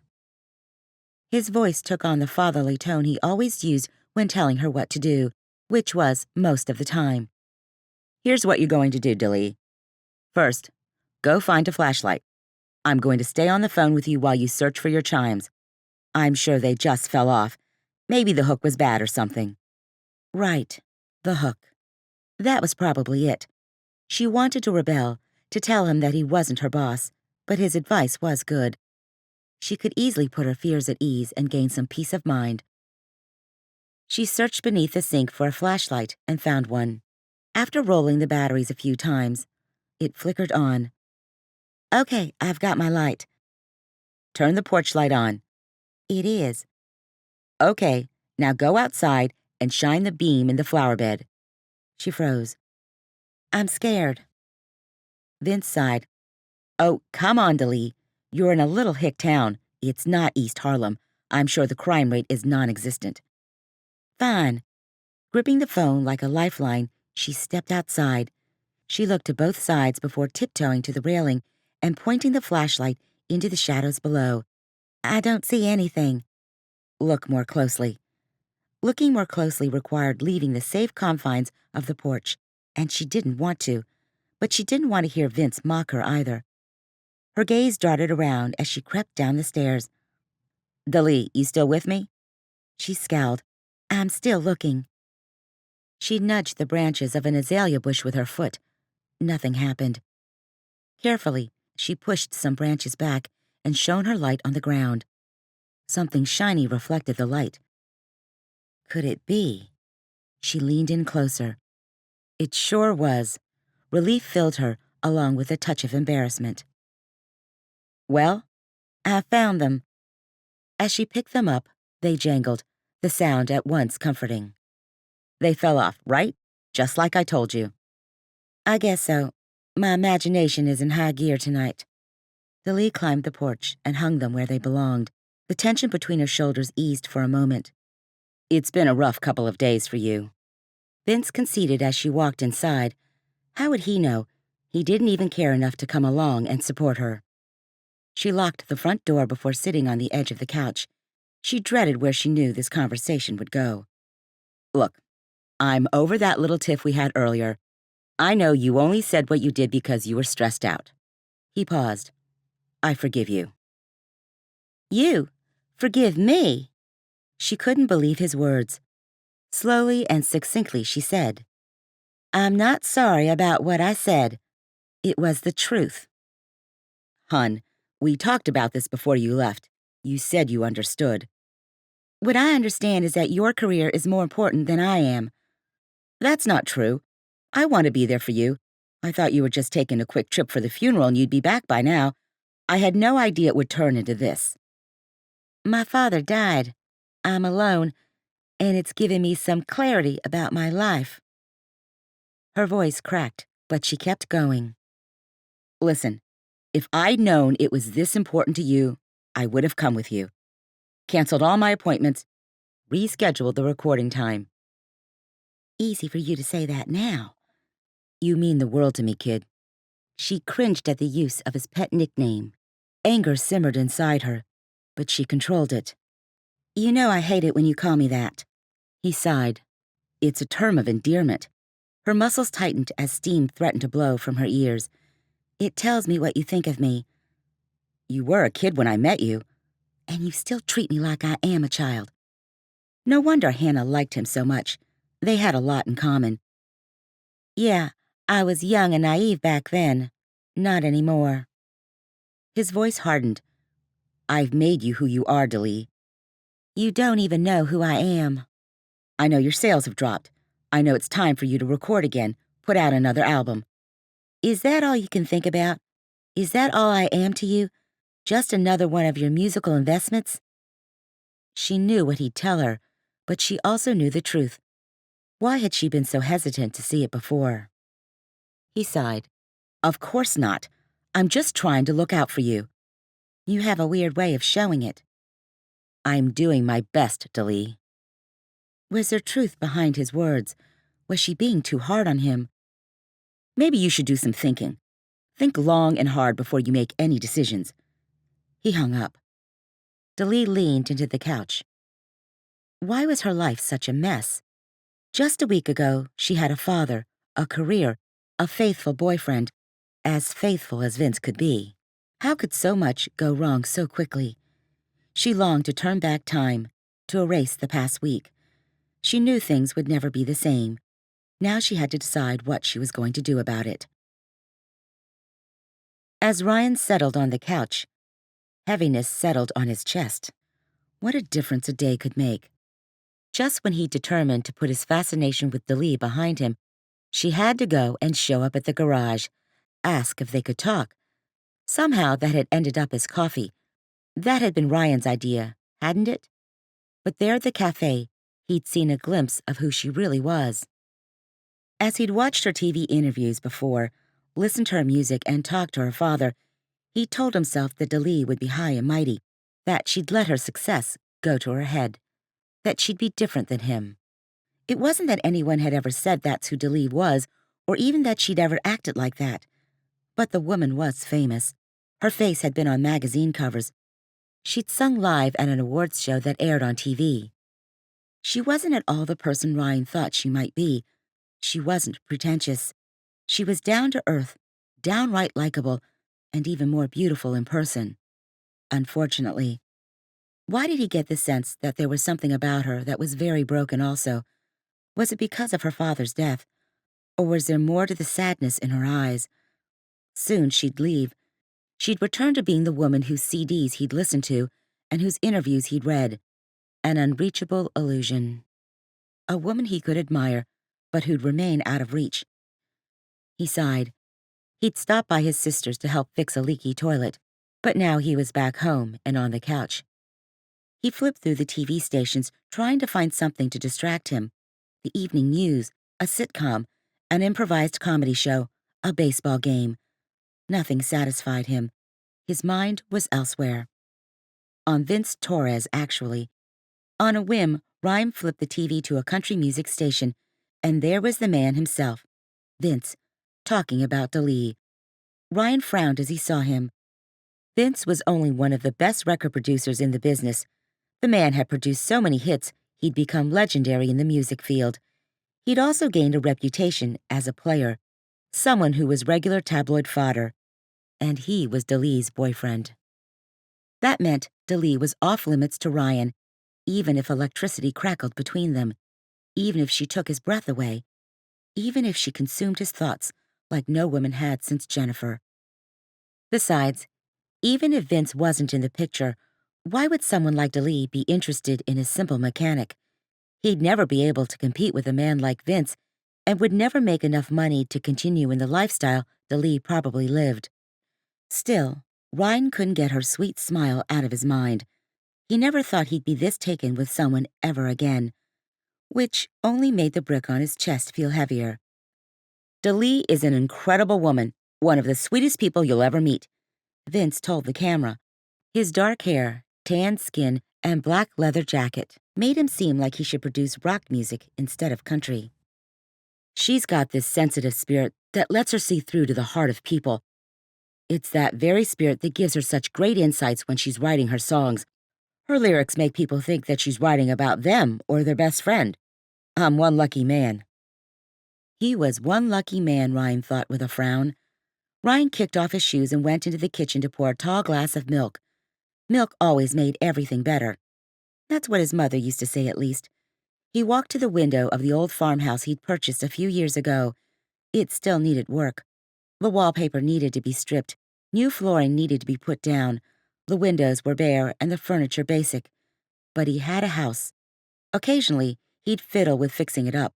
He'd added new kitchen cabinets and repaired the porch. He wanted to make a built-in cabinet for the TV, but he hadn't quite gotten around to that yet. When he'd moved back here 4 years ago, he and his wife Jennifer had purchased a new house in an upscale subdivision. But only a month after they'd moved here, Ryan had come home and found her dead in their kitchen.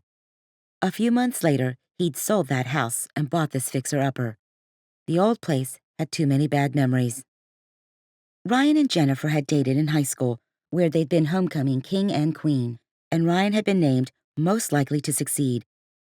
They'd maintained a long-distance relationship when he went off to college at Duke University, and Jennifer had stayed to go to beauty school. They'd married after he graduated, and then he'd gotten a job in New York and dragged his small-town girl up to the big city. She hated it, cried every day until he finally moved back here. After she died, Ryan had realized that he didn't even like his six-figure career in finance, the very career that he'd pushed so hard to achieve. When he moved back to Hertford, he'd set up a small office to help people with financial planning. But then Vern had put his garage up for sale, and Ryan had realized just how much he hated working in an office. He had impulsively bought the garage, despite the drop jaws of disapproval from those around him. He still did financial planning on the side, and that part-time job brought in more money than his full-time work at the garage. But he'd never regretted his decision to walk away from his old career. Life was too short to live a life that felt unfulfilled. He leaned against the window and stared at the woods surrounding his property. Sometimes life took a different course than he anticipated. Sometimes he realized that success wasn't defined as one might think it would be. He'd dragged one girl away from the country and to the city and seen the devastating effects it had on her psyche. Even if Daleigh wasn't dating Vince, there was no way a relationship between them would work. No, he wouldn't ask a big city girl to be happy in a small town. Sometimes he had to accept that people's desires and needs were different. He pulled his gaze away from the woods behind his house and went into his bedroom. Maybe sleep would knock some sense into him. Daleigh sat on the couch, staring at the phone and strangling a tissue to death, wishing it were Vince.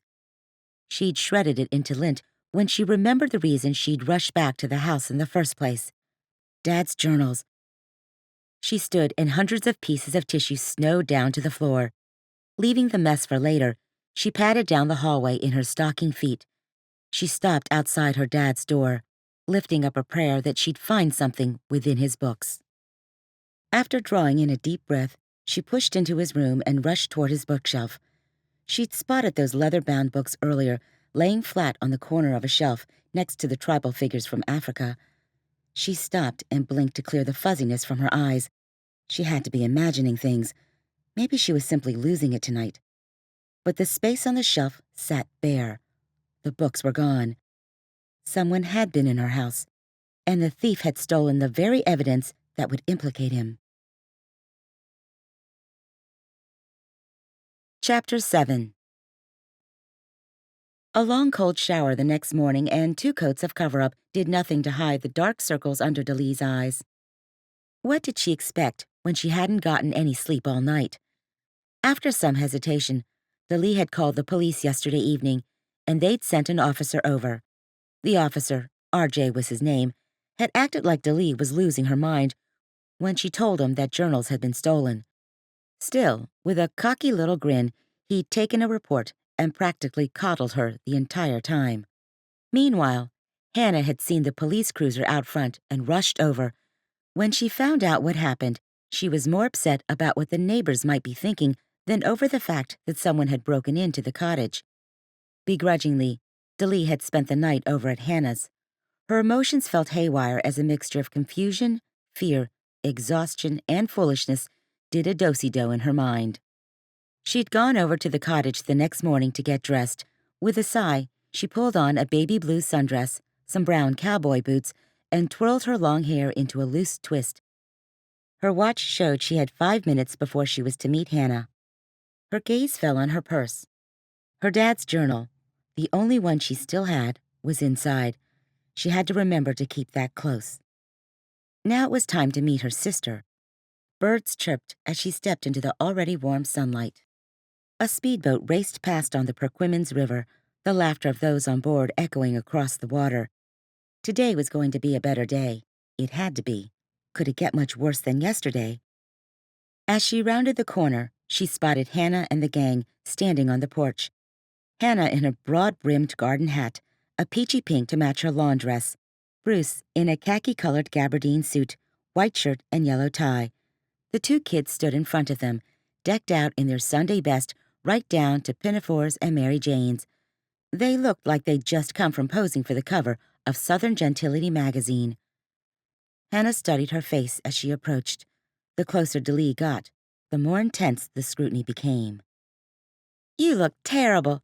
Let me guess, someone else broke in last night and stole all of the dish towels, maybe some canned goods." Hannah snickered, but her sharp eyes went right to the circles lining Daleigh's eyes. Daleigh bit her tongue. "Very funny." Bruce cleared his throat and jangled his keys. "Let's get going. We don't want to be late."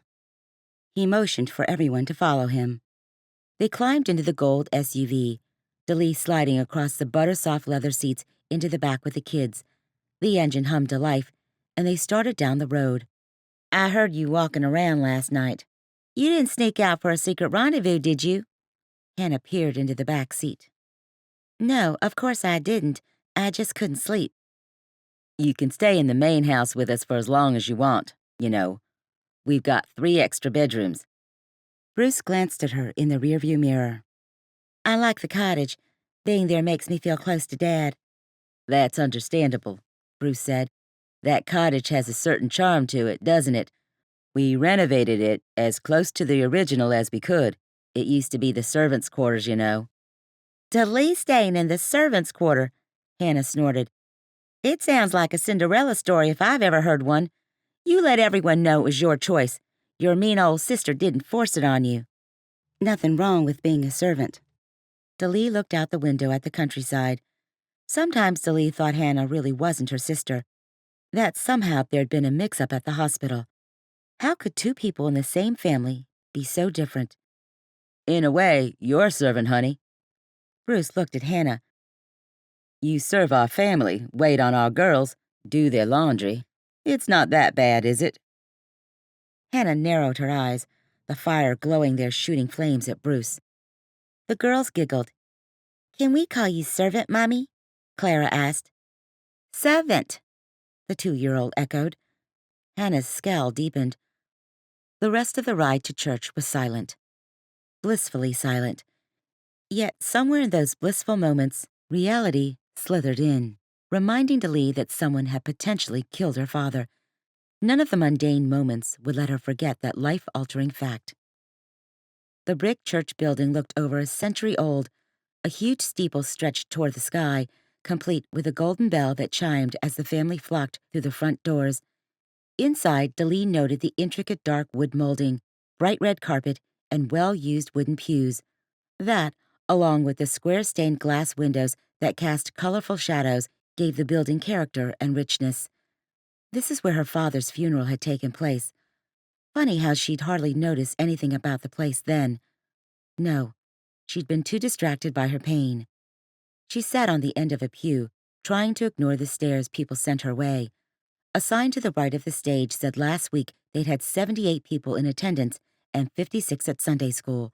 To the left, hymn numbers were listed for easy perusal during the service. The happy chatter of attendees wearing their Sunday best mingled with the organ's prelude.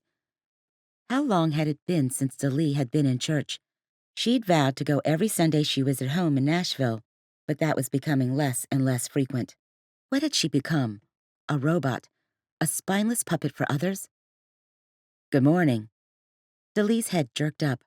Ryan grinned at her in a blue button-up shirt and khaki pants. Her heart involuntarily sped. "Ryan, I wasn't expecting to see you here."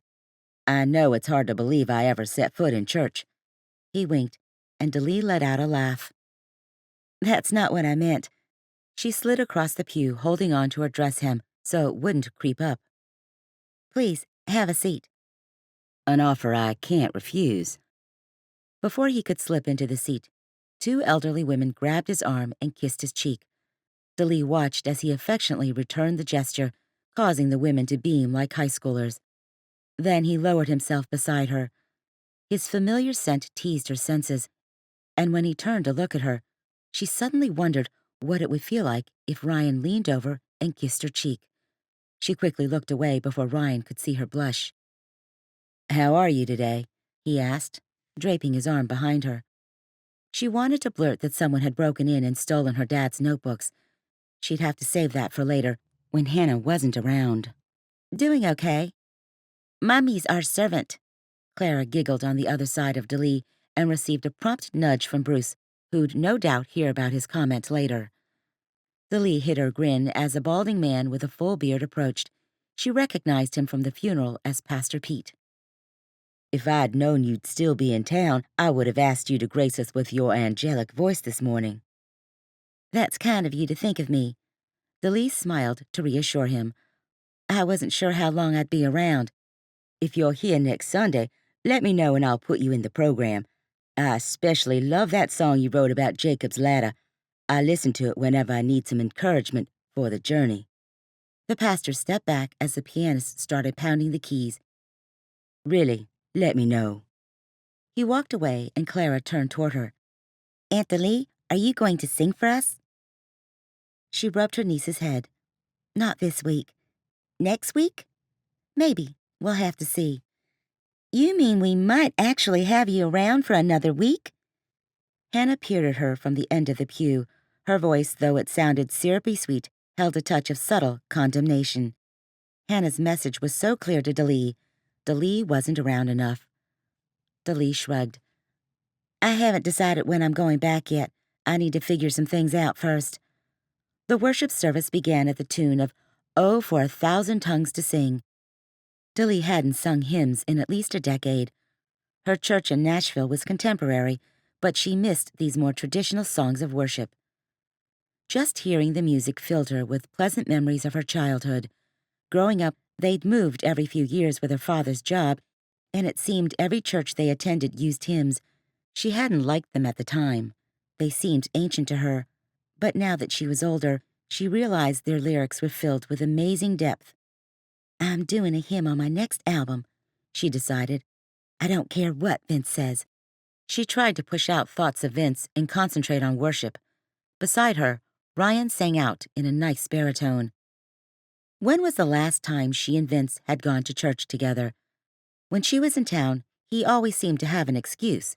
He needed to catch up on his sleep. His musicians had agreed to come in on Sunday to get a head start on a project. He was too exhausted. He didn't like the church's style of worship.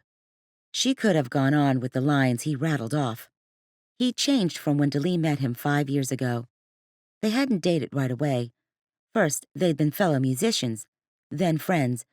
Then 2 years ago, they decided to give a relationship a try. It was around that time he'd stopped going to church. "Pay attention, Daleigh," she scolded herself. Here she was condemning Vince for not going to church. Yet she herself had not been going either. She shouldn't be so quick to cast stones. The process of slipping away from things that were important often happened so gradually that people didn't realize how far they'd strayed until it was too late. Yes, Daleigh still had a lot to learn.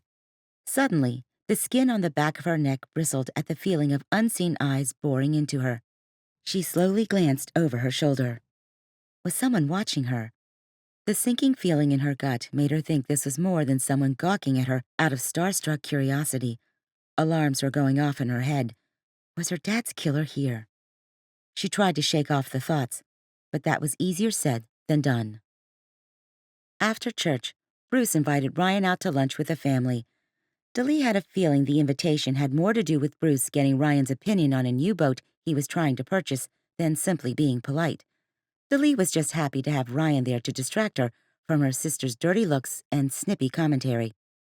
Apparently, Ryan usually met his sister for lunch, but today her church was having a pitch-in after services, so Ryan was free. They went to a local barbecue restaurant called The Bulkhead.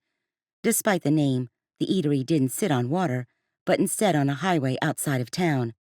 The building was plain, but the rocking chairs gracing the front porch added a touch of warmth. The line was already out the door.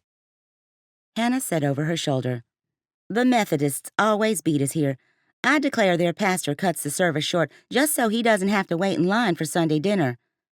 The parking lot was gravel, and every time someone pulled in, the rumbling of tires caused the conversation to halt. The sun in the cloudless sky warmed their shoulders as they took their place behind other families. While her sister settled a squabble between the girls, Daleigh turned to Ryan. His hands were stuffed into his pockets, and he looked into the distance. Did he really have a crush on her? Probably not. Hannah was most likely just running off at the mouth. Was this the right time to tell him about what happened last night? She glanced at her sister, who leaned down eye level with the girls. Her sister would be sure to notice a whispered conversation. Still, Daleigh couldn't get it out of her mind. Patience is a virtue, she reminded herself. She'd have to wait until later. She drew in a breath and forced her mind onto another subject. Either this is really good, or it's the only restaurant in town, Daleigh said, pointing at the throngs of people outside. Ryan chuckled. It's really good. The Bulkhead's pulled pork draws people from as far north as Richmond, and their hush puppies have been known to make grown men weep. I myself shed tears during dinner. I don't know, Daleigh smiled, glad Ryan was there to ease the tension between her and Hannah. I've spent a lot of time in Nashville, which supposedly has some of the best barbecue in the South. Taste this and you'll change your mind. The conversation turned to church and small-town politics, and if the city was ever going to repave one of the streets through town. Daleigh's gaze roamed the faces in line around her. Was one of them responsible for killing her father? It seemed as if the whole town gathered at this restaurant, from several familiar faces from church to the gray-haired waitress from Have a Nice Day to Officer RJ, the one who'd come over last night. Daleigh couldn't help but notice his gaze still held a touch of that, I think you're crazy and a bit paranoid, that she'd experienced last night. The murderer could be here, Daleigh mused. He could have been in her house last night, and he could still be interested in Dad's journal. She tightened her hand on her purse, the pages she tucked there nearly burning through the leather, and inched closer to Ryan. Maybe it was the man with the long sideburns ahead of her who kept glancing her way, or the young man with baggy jeans, a ripped t-shirt, and work boots. Maybe it was someone who looked innocent, like the grandfatherly gentleman, only feet away. He seemed to linger closer by, maybe to eavesdrop on their conversation. Daleigh, hello? Hannah's high voice called out. She snapped her attention to her family. The line had moved, leaving her behind. Plastering on a smile, she stepped forward. Everything okay? Ryan eyed her with open curiosity. Daleigh opened her mouth to answer, but Hannah beat her to it. Oh, don't mind her. She likes to escape to this place called Daleigh's World. Who knows what she does there? Probably composes songs and ponders the deep, profound mysteries of life. Daleigh's World is actually pretty nice, most of the time. She'd learned to measure her words and not to let her sister affect her, as she had at one time. She tried to take the high road, not that she always succeeded. You've got to love sisters, don't you? Bruce said with a laugh, nudging Ryan. Especially these two. They're always picking on each other. They moved forward in line. They were almost to the hostess desk, Daleigh noted with relief. At least after they sat down, they'd have food to occupy themselves. So, Ryan cleared his throat. I've always wanted to know, where did the name Daleigh originate? Is it a family name? Hannah started to speak, but Daleigh cut her off. There's no story behind it. It's not her real name, Hannah quipped, a look of satisfaction on her face. With a family like this, who needed enemies? Ryan looked at her, waiting for a response. It is my real name, a variation of it at least, Daleigh finally offered. The corner of his lip curled. What's your real name? It's a secret. Daleigh hadn't told anyone her real name in years. She even had it changed on her birth certificate. That's how much she hated it. I don't understand why you hate your given name so much. Hannah fluffed her hair with her manicured fingertips. You have no idea what it was like to grow up with a name or what kind of variations middle school kids can come up with from it. How many are in your party? A fresh-faced hostess looked at them with wide blue eyes. The teenager stood poised with menus on her hips and a white apron at her waist. Grateful for the interruption, Daleigh sighed with relief. Minutes later, they were seated at a corner table with a red checkered tablecloth, a chrome napkin dispenser, and an assortment of condiments piled into a lace-trimmed basket. The inside of the restaurant had plain white walls and a well-worn vinyl floor. The smell of bacon, fried catfish, biscuits, and cobbler made Daleigh's stomach rumble. The waitress appeared, and Daleigh ordered fried chicken and barbecue from the laminated menu. It wasn't something she normally ordered, but, when in Rome, To top it off, she ordered sweet iced tea. Hannah's mouth sank into a tight line as soon as Daleigh placed her order. Great. What did I do now? That's exactly what Dad always ordered when he came here, Hannah said, her voice soft. Daleigh's heart warmed. For a minute. Of course you wouldn't know that because you never came to visit. Stifling a groan, Daleigh wondered if Ryan thought they were the most dysfunctional family ever. Maybe Daleigh should go back to Nashville, or take a vacation to Cancun, or take her drummer up on his offer to let her use his timeshare in the mountains.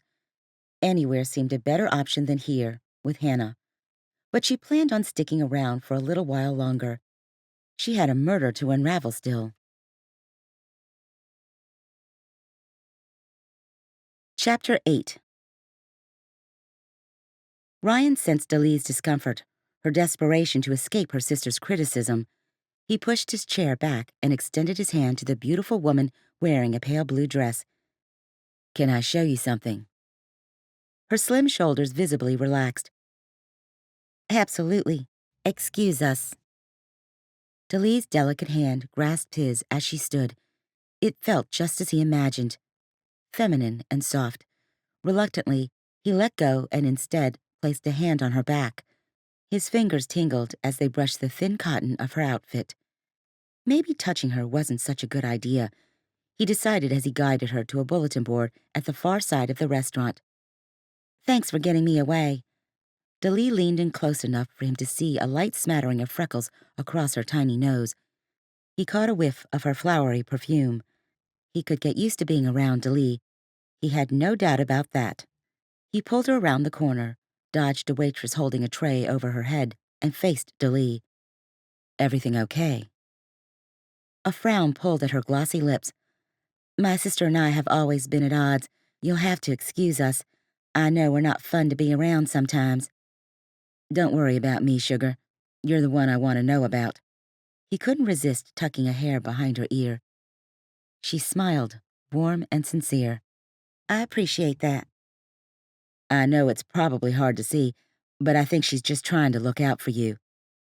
You think? I do. Daleigh raised her gaze to his and studied him a moment. I like you, Ryan Shields. I don't know if I agree with you, but I like you. The smile she sent him made his spine turn to jelly. Why did he let Daleigh have this effect on him? He forced his gaze away, ready to change the subject, when Daleigh's fingers cut into his arm. She leaned into him close enough that her breath tickled his cheek. They're gone. He glanced around the corner at her family, who still sat around the table chatting. Who's gone? Dad's journals. The muscles across his back tightened. What do you mean? Someone did break into the house yesterday, and they did it with a specific purpose, to take whatever evidence was there on those pages, before we could find out what was going on. So, there was some kind of cover-up, something big enough that someone had risked getting caught breaking into the cottage. His apprehension squeezed tighter. I don't like the way things are looking, Daleigh. Maybe you should stay in the main house with your family. I'll go certifiably insane if I do. She shook her head. No, I should be fine. I'll just keep my theories quiet until I know something for sure. Wait, you're not going to snoop around, are you? You should let the police handle it. That's my first option, but if the police fall through, what other choice will I have? Ryan caught a glimpse of the waitress setting their food on the table and saw Hannah motioning for them to come back. He placed a hand on Daleigh's arm. Listen, let's talk about this some more later. They're going to wonder what we're talking about if we don't get back soon. He could see the strain in Daleigh's eyes, the turmoil over everything that had happened. He wished he could make it disappear, that he could ease her worry, but he was practically a stranger. You're right. We should get back. She sent him a withered smile. Thanks for everything, Ryan. Really. He cupped her elbow as they made their way across the restaurant and sat at the table. Bruce began talking about his work schedule for the upcoming week, and Hannah listed all the practices the girls had to go to. Daleigh remained quiet, except for a few comments to her nieces. So, Ryan, are you a fan of that whiny, twangy country music? Hannah took a sip of her water, her eyes never leaving Ryan's. He nodded. taken back at her open criticism of the style. As a matter of fact, I am. She shrugged. I can't take it. All that singing about lost dogs and watermelons and tractors. No, thank you. Not all country music is like that, Ryan said. Daleigh's music is a mix of folk and country and acoustic rock. I don't think she's ever mentioned a dog, tractor, or watermelon once. He smiled at Daleigh, trying to erase some of the unease from her face. He'd never seen Hannah be this brutal or rude. Call it what you want. It's not my thing. Hannah's embarrassed to tell people we're related, Daleigh said quietly beside him. That's how much she hates country music. He waited for Hannah to deny it, but she didn't. Instead, she glanced at her fingernails and shrugged. Ryan wanted nothing more than to squeeze Daleigh's hand under the table or put his arm along the back of her chair. He knew it wouldn't be appropriate, though. Instead, he finished his barbecue and tried to appear interested in the conversation around him. When Hannah got up to take Clara to the bathroom, he stole a glance at Daleigh. Her napkin was shredded in her lap. Hannah would come back. They'd paid the bill, then it would be time to go. Daleigh could end this torturous experience once and for all. If she was smart, she'd pack her bags and go far away from this town, from Hannah. She could leave here and never see her sister again. At the moment, it sounded oh so appealing. Ryan caught her eye, and Daleigh stopped tearing the napkin. Ryan would be the one thing she'd regret about leaving here. She'd enjoyed their time together, getting to know him. He'd been a real godsend. She broke her gaze as Hannah glided back to the table. Daleigh, whatever happened to that crazy man who followed you everywhere? Now there was a happy subject to chat about around the dinner table.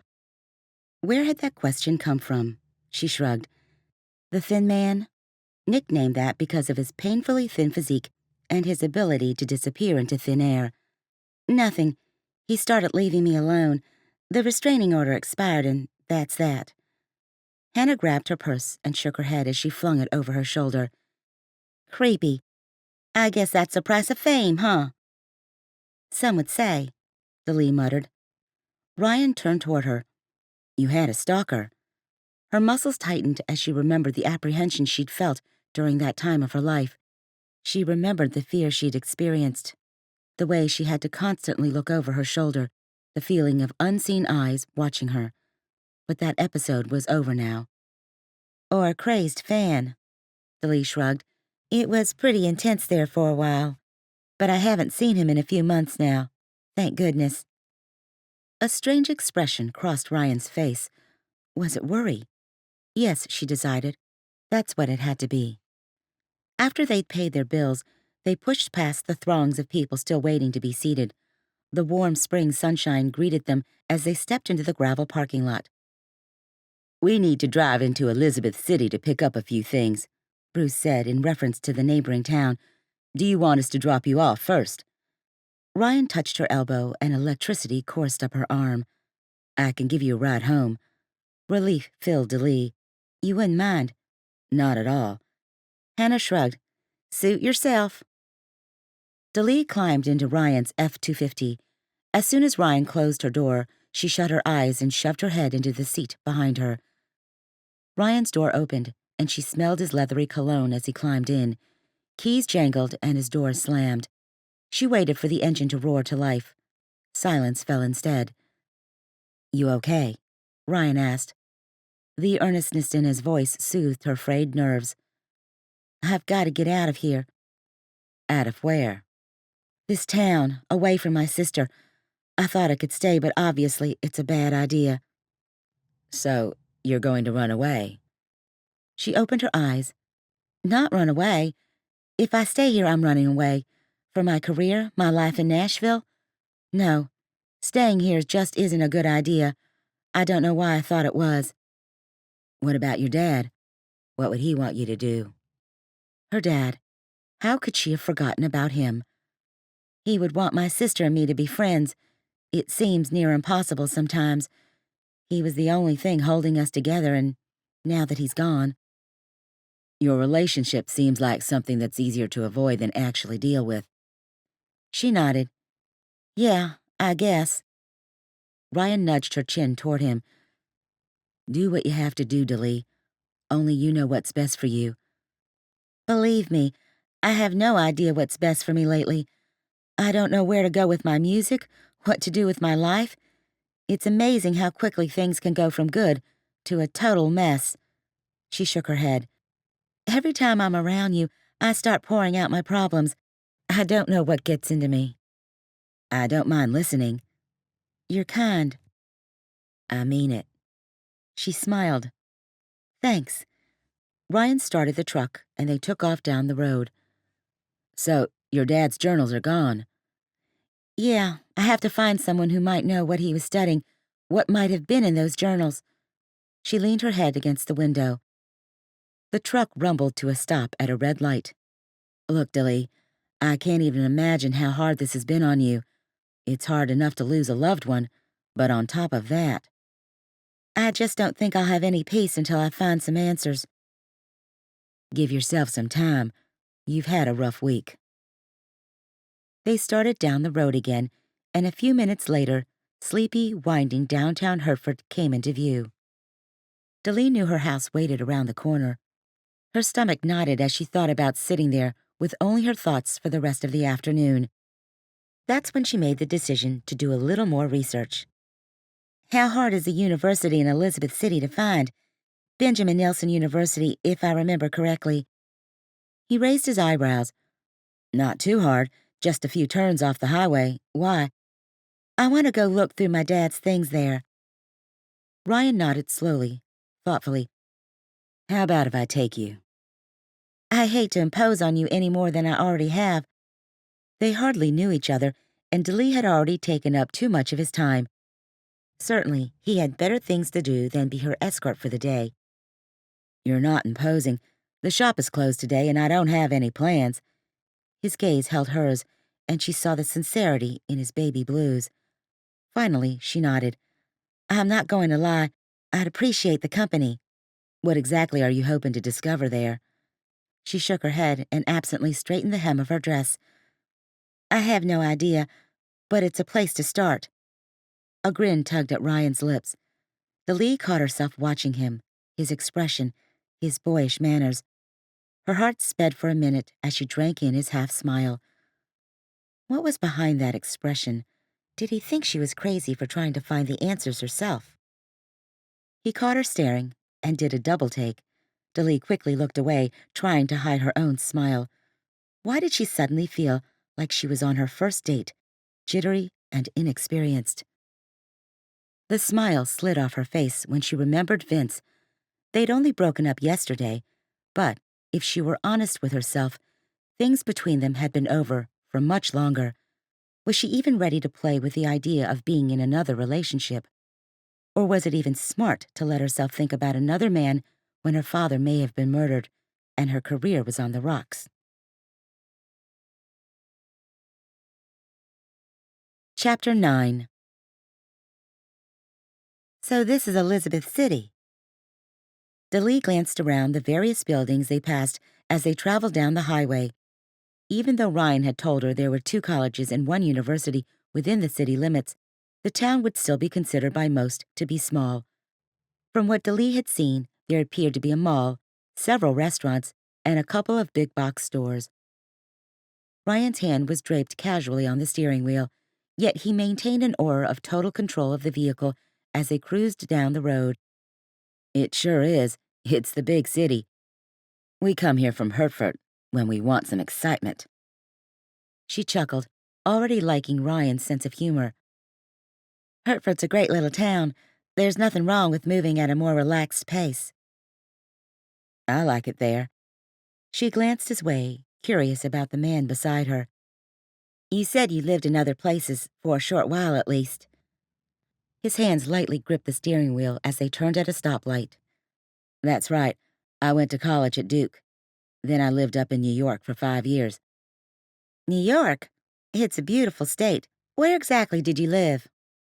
Manhattan. She did a double take. She would have never guessed him as a Big Apple kind of guy. No.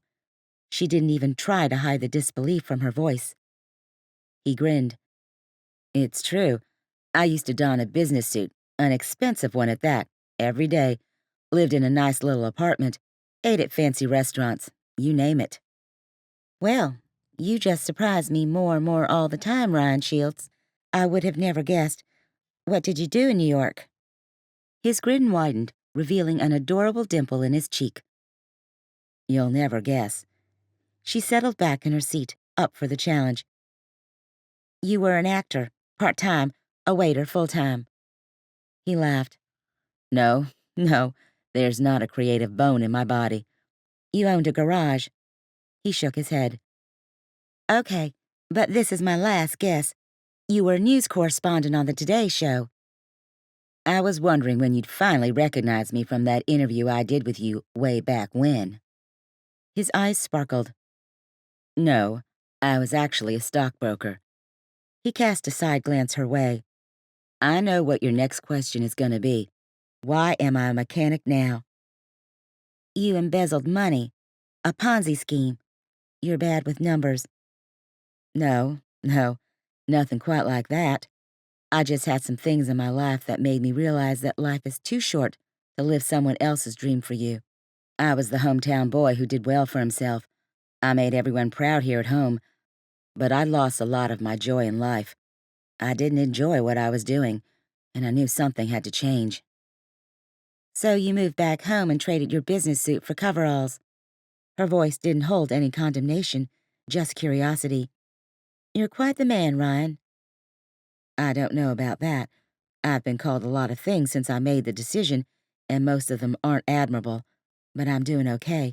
I still play around with my investments. I'm doing what I love by working on cars. It's not a bad life. I really admire someone who follows their dreams, no matter what other people's opinions might be. He cast her another glance. I guess you know a thing or two about following your dreams. Look at you. They pulled up to the university. Daleigh was glad she had an excuse for changing the subject.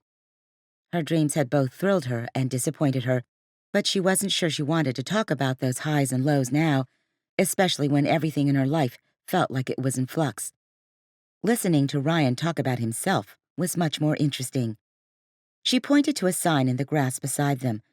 It looks like my dad's building is to the left. A few minutes later, they parked and walked in comfortable companionship toward the red brick building that had been like a second home to her father. Daleigh tugged at the tinted glass door and was surprised when it opened.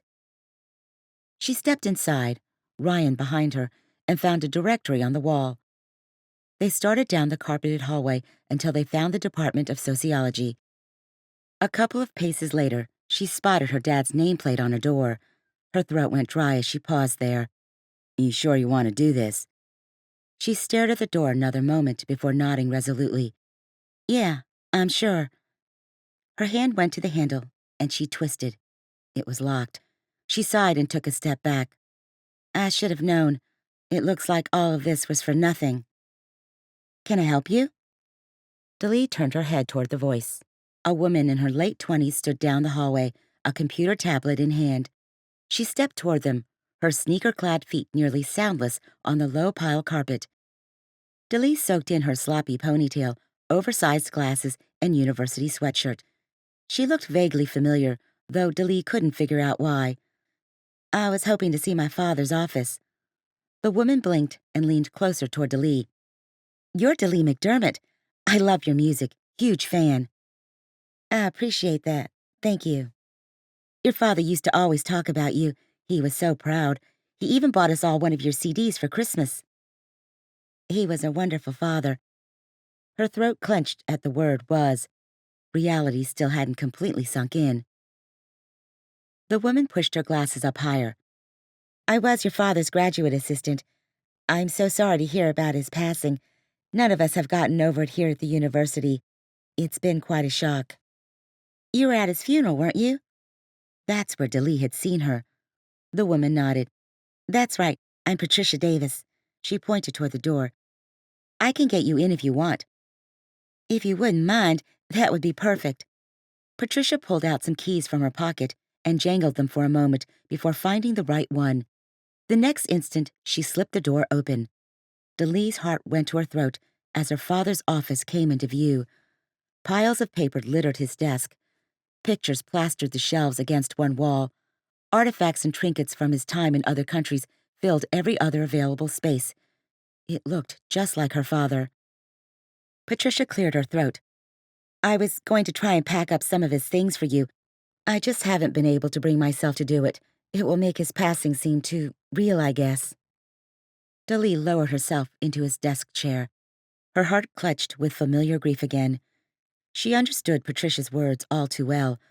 The last thing Daleigh wanted was to erase the evidence of his life. Part of her wanted to leave everything, his cottage and his office, the way it was. She glanced back up at her father's grad assistant. What was he researching, Patricia? Did he have any big projects going on?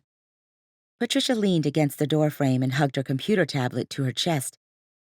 He was studying the effects of government assistance on a person's likelihood of becoming independent and successful in modern society.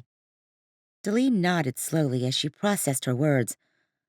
Wow, did that make anyone mad? He was about to publish a report in a national journal. It had caused somewhat of a stir. He released some of his preliminary results early via one of his colleagues' blogs, and he created a bit of a backlash. Ryan stepped forward. From whom? Mostly from people who got government assistance, I suppose. There are some organizations that get government funding for their programs to help the poor. Your dad's results showed that there's some truth to that old saying that you should teach someone to fish rather than giving them a fish. Daleigh nodded. Could I get some names from you? Sure thing. Are you thinking about finishing your father's research? Patricia waited, her eyes wide with curiosity. Daleigh shook her head. Not exactly. I'm just doing some research of my own. Is there anyone else who hadn't seen eye to eye with him lately, or who might want to hurt him for some reason?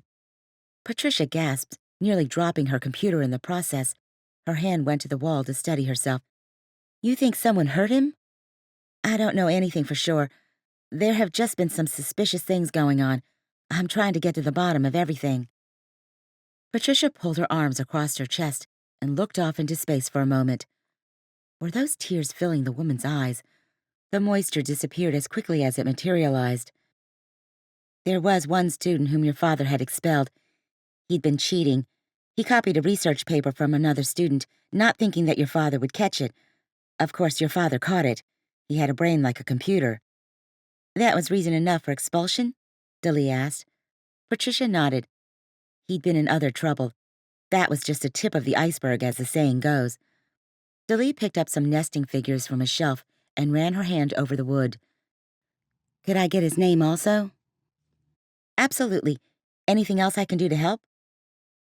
If you don't mind, I'd like to look around a bit. She put the figure back where she'd found it, trying to grasp where to even start here. Of course, I'll just be down the hallway. There's some things you can't take with you. You know, papers that are confidential. Daleigh nodded. I understand. I just want to look at his personal items. As Patricia wandered back into the hallway, Daleigh turned toward the desk. She picked up a picture of her and her father, tracing the outline of his smile as she fought tears. That's a great picture, Ryan said. He stood behind her, close enough that she could feel the warmth radiating from him. Daleigh nodded. He came up to a concert I did in Philadelphia. I was opening for Lily Parsons. I was so nervous I thought I was going to pass out. You get nervous? Not as bad as I used to, but I still do get a little nervous. I think having a minor case of the nerves helps to keep you more focused, though. But my dad showed up before the concert and reminded me that even if I'd stunk, he'd still love me. There are not many people I can say that about. Certainly there are a lot of people in your life who'd still be there for you, even if you weren't successful. She glanced up at him. You might be surprised. Fame is fickle. Friendships gained through fame are even more fickle. To look at you from the outside, most people would think that you had everything. To really know me, you'd realize I don't have very much at all. She cleared her throat, not intending to say as much as she had. She shook her head and grabbed a paper. Anyway, I don't know what I'm expecting to find. Talking to Patricia certainly helped. Keep turning stones over, and eventually you'll find something underneath one. Daleigh looked up at him and nodded. That's exactly what I plan on doing. Ryan wished he knew Daleigh better. As she sat in her father's chair, she looked so small and tiny, like someone who could use a friendly hug. He had to remind himself to keep his distance. The woman had a boyfriend. She lived another state over, and she was way out of his league. Still, something about her seemed so familiar, so comfortable. He felt like they'd known each other for years, not mere days. When she talked about not having anyone who loved her for who she was, a strange protective instinct had risen from deep within. Instead, Ryan shoved his hands into his pockets and gave her space. What about Vince? Did she include Vince in the group of people whose loyalty was uncertain? Because she deserved better than that. She deserved someone who'd be by her side always. Speaking of which, why hadn't Vince come to the funeral? Why was Daleigh here all alone? Those questions weren't his to ask, no matter how badly he might want to. Daleigh shook her head and pushed another drawer shut. Let me get those names from Patricia and we can go. I don't know what else there is to do here. As you wish. She stood and grabbed a picture from the shelf. I think I'll take this with me. Ryan glanced over her shoulder at the photo. It showed Daleigh and her dad laughing with the jungle behind them. That's a great snapshot. Daleigh smiled sadly and traced the outline of her father. Brazil. He was telling stories to a group of street children who liked to stop by our house. That's just one more reason my dad and I were so close. We both like to tell stories, only I tell mine through song. She pointed to the photo. He had to help me act this particular tale out. I think it was about an African witch doctor who accidentally ate fermented berries. Where's Hannah? Why didn't she help? Daleigh frowned. She was inside cleaning, if I remember correctly. Don't get me wrong, it wasn't that we didn't want her out there. It was just that she always insisted on taking care of the details along the way. Sounds like a modern-day Mary and Martha. Daleigh frowned again. I guess in some ways it was. She shrugged. I've always felt like she was a bit of a martyr. She always thought I was a bit irresponsible. I suppose there's a place we could meet in the middle. We just haven't been able to find it. They found Patricia in the chair in the hallway. As soon as the students spotted them, she thrust a piece of paper in Daleigh's hand. Here are the names. The student who is expelled, Danny Harris, works at a bakery here in town. You might have a better chance of catching him there than by phone. I put my contact information on there too. If there's anything else you need, please let me know. Daleigh nodded, hair from her twists beginning to escape. The look softened her features. Ryan's throat tightened. The woman was beautiful, inside and out. I will, Patricia. Daleigh glanced at the paper. And thanks for your help. I really appreciate it. Maybe we can meet sometime and go through my father's things together. She nodded. Just give me a call. Having you here would make it a lot easier. Ryan put his hand on Daleigh's back and led her toward the outside door. His thoughts wandered through all they'd learned and hadn't learned today. Did you ever consider that your dad may have had a lady friend? Daleigh looked up at him, her eyes wide. A lady friend? Yeah, you know, a girlfriend. Daleigh's smile slipped away. I would think he'd tell me.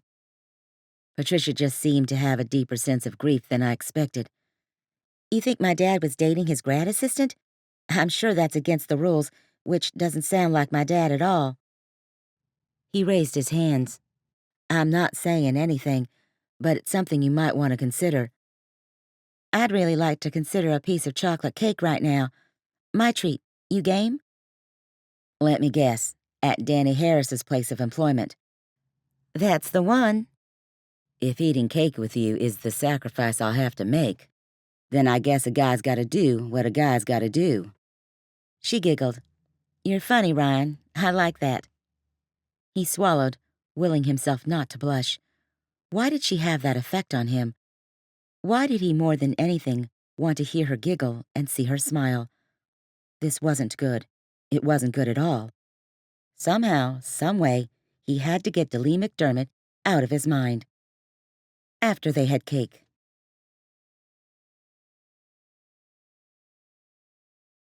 Chapter 10. Daleigh took another bite of decadent double chocolate cake and glanced at the college boy working behind the counter. His name tag read, Danny. Every once in a while, he glanced over at her, too. Did he recognize Daleigh? Danny looked bored, but not crazy. Not like the type who might kill a professor over having him expelled. But were people's motives ever that easy to identify? Or were some people masters at disguising their true intentions? She glanced over at Ryan. He seemed like the real deal, like there was nothing fake about him. She had the strange desire to explain to him that she'd broken up with Vince, but the idea was crazy. Why would she share that information with him? Why should he care? Besides, just because they were hanging out didn't mean she owed him any explanation. She wiped her mouth with a crisp paper napkin when Danny disappeared into the back of the bakery. How'd you and my father meet? We struck up a conversation at church one day and discovered we both liked to fish. I lost my own father when I was a boy, so it was nice to have someone like your dad to chat with. In return, he used to ask my advice on his investments and retirement fund. We used to have a good time. He was a great man. My dad took up fishing, huh? That's funny. I've never known him to fish, but I can see him doing it. You ever fish? She pointed to herself. Me? No, I'm not into fishing, I guess you could say. I've never even tried. Now that's a shame. I'll have to take you before you leave. I'll show you your father's favorite spot. She felt her lips curl up in a smile. I'd like that. Just then, Danny approached the table.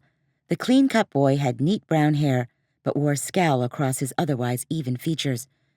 You want a refill on your coffee? He held a pot in his hands and frowned. Daleigh nudged her cup forward. I'll take some. She felt like a coffee addict sometimes, especially when she had all-night writing sessions or when they recorded into the wee hours of the morning. Danny paused after filling her cup. Do I know you? Daleigh shrugged. I don't think we've met.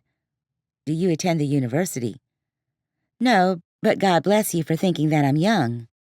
Maybe you knew my father. He taught there. Oh, yeah? Who was he? Dr. Ray McDermott. The boy's face went pale, and any hint of friendliness disappeared as he stiffened. Yeah, I know your dad. You must not have been a fan of sociology. Daleigh continued, trying to keep him talking.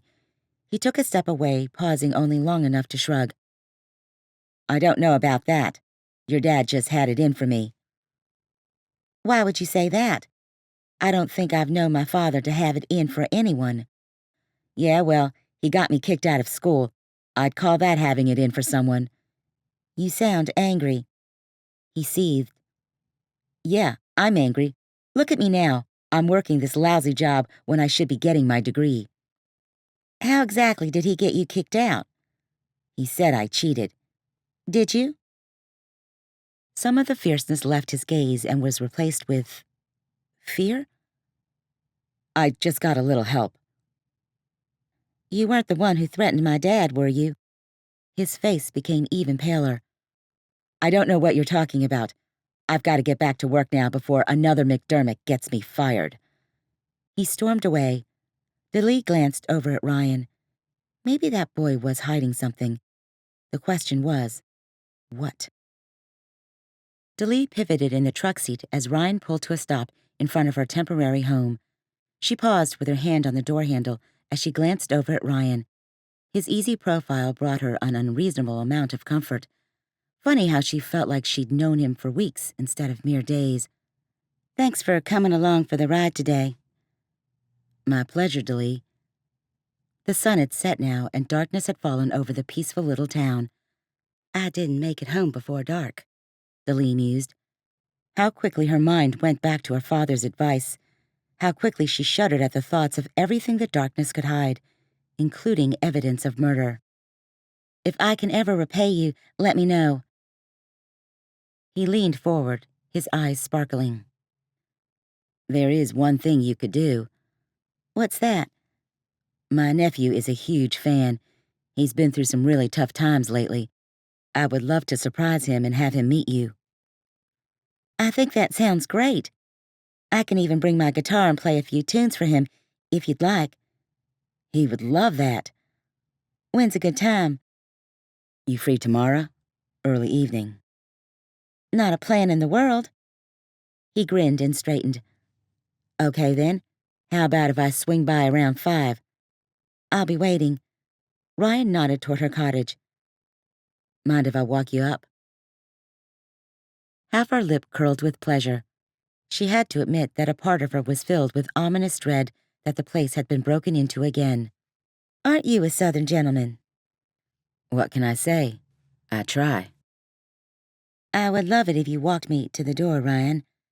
Her voice took on an unexpected husky tone. Ryan made her feel so cherished, she supposed was the right word. She hadn't felt like that in a long time. A grin stretched across his face. He ran around to her door and helped her out, before taking her elbow to navigate over the broken sidewalk and various routes that snaked through the uneven landscape. Crickets chanted around them, and, somewhere in the distance, an owl hooted. I should have left the light on, but I didn't think about it earlier. Suddenly, Ryan's grip on her elbow tightened, and he grunted. Daleigh jerked to a stop. What? She followed Ryan's gaze to the porch. Across the wood plank exterior were the words, I'm watching you, in red spray paint. Her heart stopped at the sight. Who was watching her, and why? Ryan pushed down the anger that threatened to rise in him as he stared at the threatening words staining the cottage with blood-like essence. Who would have done this? Hannah had mentioned that Daleigh had a restraining order against someone in Nashville. Had that person followed her here? He put a protective arm around her and turned her until she dragged her gaze away from the letters. I think we should call the police. She nodded. I think that's a good idea. When the police cruiser arrived 5 minutes later, it seemed like everyone on the street came out of the woodwork to see what was going on. Several neighbors gathered around the cottage to stare. A police officer named RJ had questioned the neighbors and gawkers, and no one had seen anything. If not the thin man, then who would have done this? Danny Harris wouldn't have had the time to leave the bakery and get here to do this. The only other people who even knew that Daleigh was investigating were Dr. McDermott's graduate assistant Patricia and Chief Rollins. At least, as far as Ryan knew, those were the only people. It was obvious that someone knew Daleigh was asking questions, and they didn't like it. But how far would they go? Would they leave it at idle threats? Or would this become more? Was Daleigh's life in danger? Daleigh! A high-pitched voice cut through the crowds. Everyone quieted and stared. Ryan glanced at Daleigh and saw her muscles go rigid. It was Hannah. The woman broke through the crowd until she reached Daleigh. What happened? Daleigh pointed to the words on her cottage. That happened. Hannah's eyes widened. Who would do such a thing? Daleigh shook her head. I have no idea. I saw the police cars. I thought... She shook her head. I just don't understand.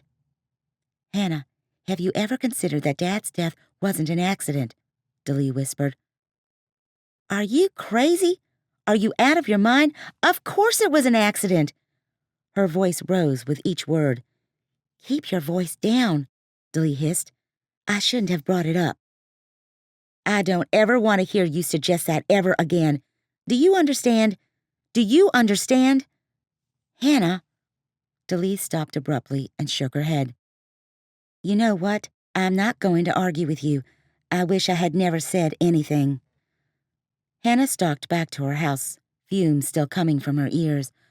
Before Daleigh came back into town, Hannah had always seemed a bit emotional, but never rude. He could feel the strain between the two sisters as if it was a physical thing. Finally, the police and most of the neighbors cleared away. You okay? He wanted to step closer, wanted to rub her arm and offer some comfort, but he had to remember that she was taken, even if she did make him feel like he was the only man who made her smile, even if she did make his heart race like a stallion. The fact remained that she wasn't his to hold. She pulled her arms around herself. I guess. I wasn't expecting this. You should stay with your sister tonight. Her eyes narrowed. No way. I'd rather take my chances that a crazy person might find me. You don't mean that. Her sharp glance told him that she did. Hannah and I have a strange relationship, I know, but I should be okay. The police checked out the cottage. Everything is fine. I'll lock my doors and keep the phone close by, just in case I hear anything. You're sure? She nodded. Yeah, I'm sure. Can I see your phone? She squeezed her eyebrows together, but pulled out the phone anyway and placed it in his outstretched hand. Ryan pulled up the screen, trying to ignore the text messages that came up from Vince. He had a hard time overlooking them, though. Had a hard time ignoring the man's insistence that Daleigh call him. Instead, Ryan found the keypad and typed something in before handing it back to her. What was that about? My number's in there. Call if you need me. Promise? Her eyes held some swirling emotions in their depths as she looked up at him. I promise. And thank you. Ryan stepped back toward his truck, wishing there was something more he could offer, wishing Daleigh was his to protect. Since she wasn't, he'd have to watch out for her, but only from a distance. Chapter 11. Daleigh woke up the next morning, curled into a ball on her bed, her phone clutched in one hand. Was everything just a nightmare? She remembered the blood-red words scrawled on the front of her cottage, her father's death, her sagging career, her relationship with Vince. All of that was real. Too real. She shoved her head into the pillow. What she wouldn't do to be able to bury her head in the sand and ignore the overwhelming issues circling her. But she had to find some answers first. She had to clear up the mystery surrounding her father's death here before she returned to Nashville and cleared up the mess she'd left there. Last night, she spent some time reading her Bible and crying out to God for answers, for comfort. God had always been part of her life, though lately he'd been a very distant part. From an early age, her dad had taken the family to church, even when in Africa. Funny how she'd gradually slipped away from doing things like reading her Bible and praying. Eventually, she hadn't even realized what happened, or that she'd slipped so far.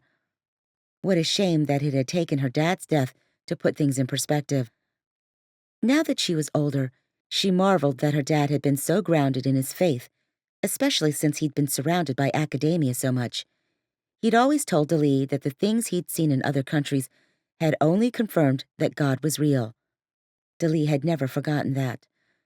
Nor had she forgotten the missionaries they'd met overseas, people who'd given up everything to serve the Lord. When she'd started in the music business, she'd been determined to be a missionary to those around her by singing songs with the pure underlying, though subtle, message of God's love. When had that faded? How exactly did she go about restoring it? She had to get her focus back. That was all there was to it. She had to turn off all these outside voices that taunted she wasn't good enough and focus on finding God's approval. He was the only one who really mattered. Her day with Ryan flashed into her mind. Spending time with the mechanic had been surprisingly refreshing. Talking with Ryan had also made her realize that her relationship with Vince had been anything but healthy. Healthy relationships didn't make you feel like crying all the time. They didn't make you feel like you constantly had to change in order to be accepted. She pulled the covers up around her shoulders, tempted to stay in bed all day. That's when she heard someone outside her house. Her entire body tensed, went rigid at the noise. Who was outside? Had the person who killed her father come back to finish her off? She pulled a robe on over her t-shirt and pajama shorts. She crept from her bedroom toward the front of her house. There was more than one voice, she realized, and neither sounded threatening. In fact, they were laughing. What was going on? She approached the window when she saw two men she'd met at the funeral. They wore splattered coveralls and brandished paintbrushes. Paintbrushes! She cracked open the door and stuck her head out. Good morning. One of the men, the one with the round belly and face, paused mid-stroke and grinned. Sorry to wake you, ma'am. We heard what happened and knew that was no way to welcome you to town. Your sister gave us permission to come over and paint over this junk someone spray painted on the place. It's a shame, I tell you, that someone would do this. A crying shame. This ain't no way to treat Ray McDermott's daughter, the second man said, easing his paintbrush back and forth against the house. He was tall and thin, with a pointy nose and a friendly voice. Wow, I really appreciate that you do this for me.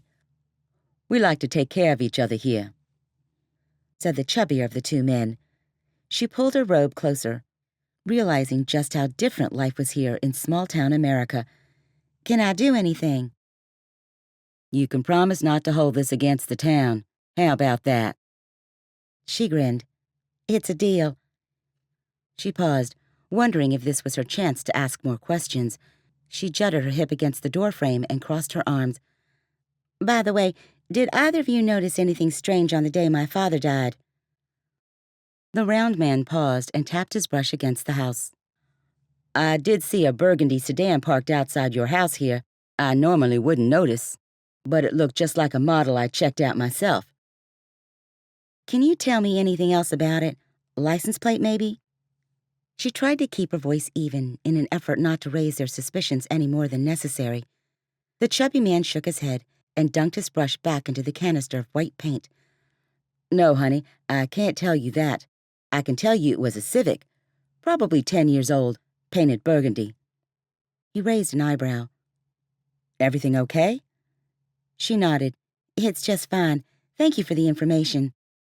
It wasn't much, but it was something. She needed to look for a burgundy Civic. Daleigh got dressed and headed to the police department. Chief Rollins welcomed her into the office with a warm smile and an inquiry on how she was doing. I've been better, Daleigh answered, leaning back in her chair. They say time heals all wounds. I'm hoping the truth will help heal mine. She stared at the chief's perky features, from her upturned nose to her curly hair. Would this conversation help heal Daleigh? Have you found out anything? The chief's smile dimmed.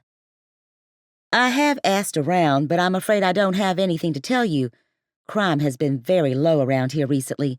2 weeks ago, we had a case of petty larceny. On the outskirts of town, we had a DUI.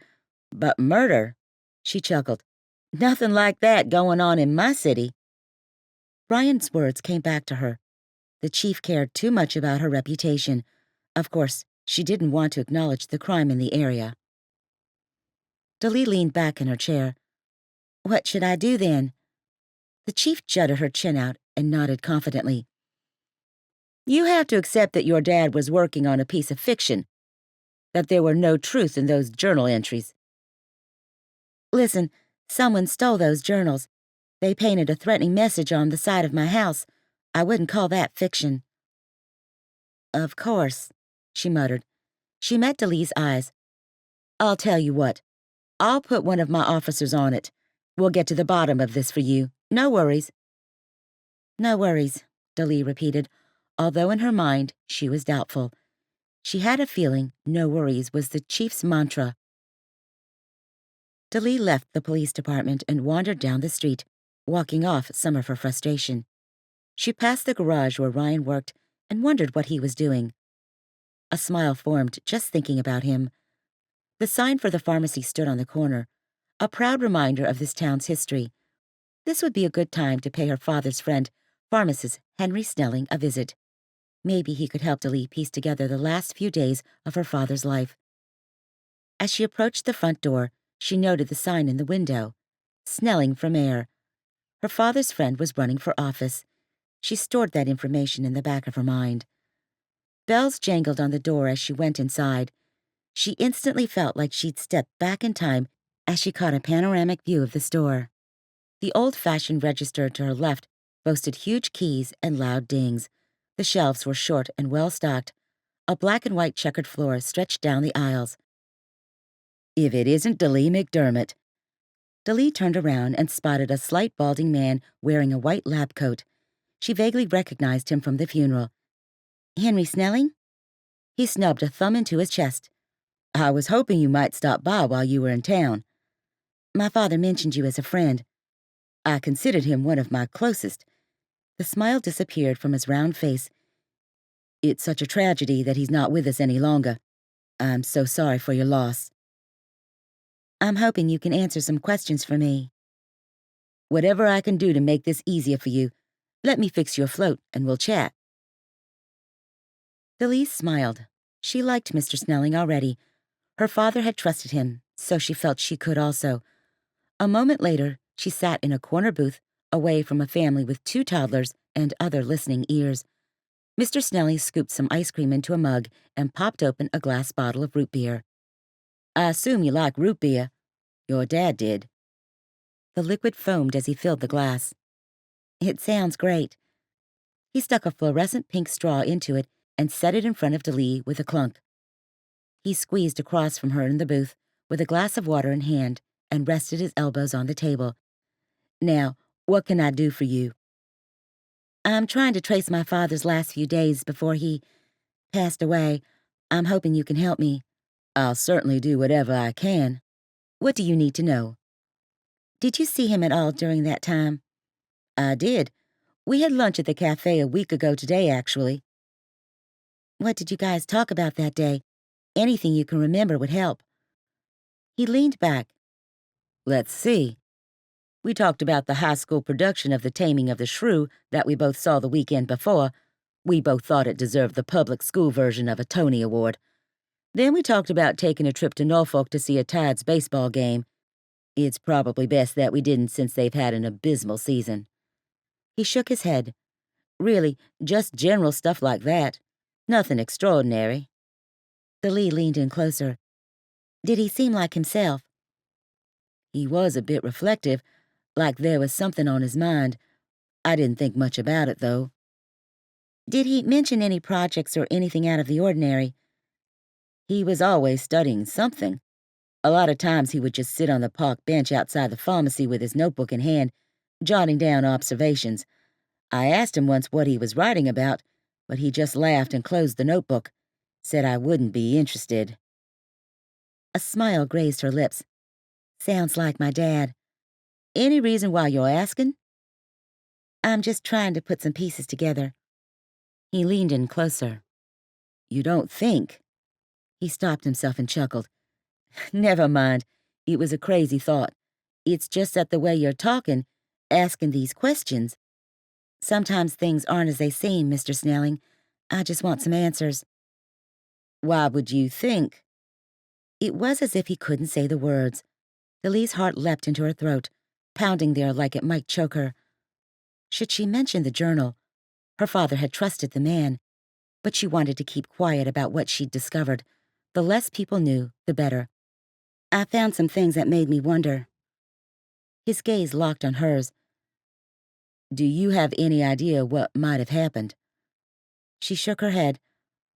All I know is that there was some foul play involved. I have to get to the bottom of this. I can't go on unless I do. Mr. Snelling frowned. If there was foul play involved, your father would want you to stay out of it. If some people hurt him, they could do the same to you. He wouldn't want that. Daleigh's chin dropped.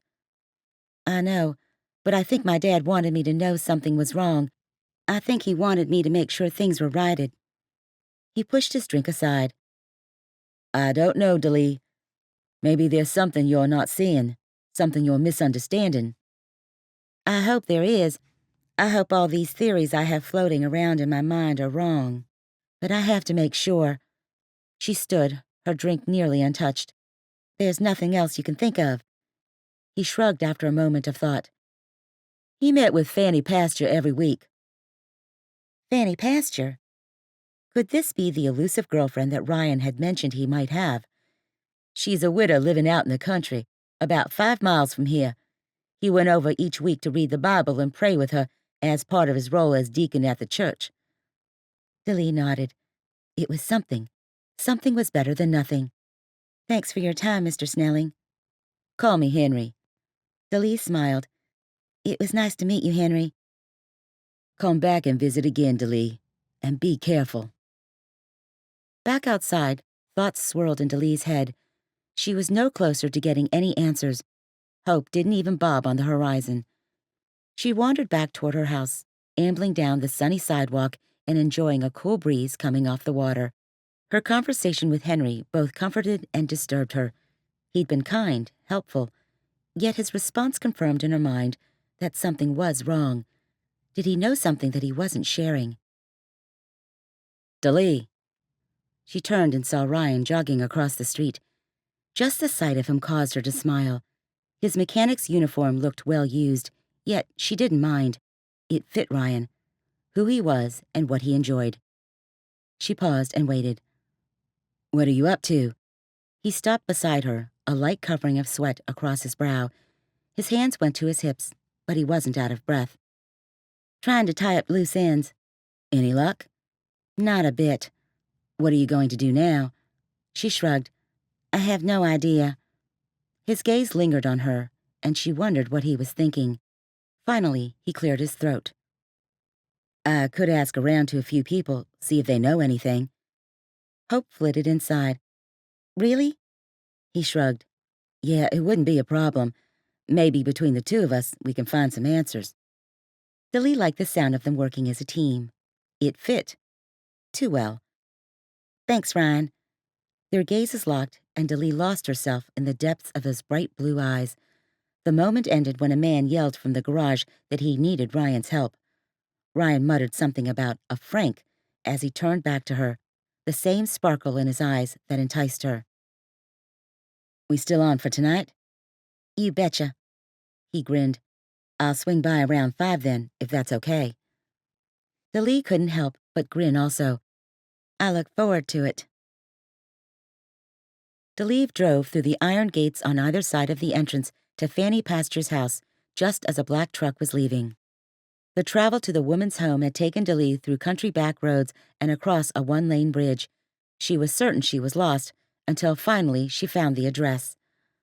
A gravel tree-lined driveway stretched beside a creek that branched out from the Perquimmons.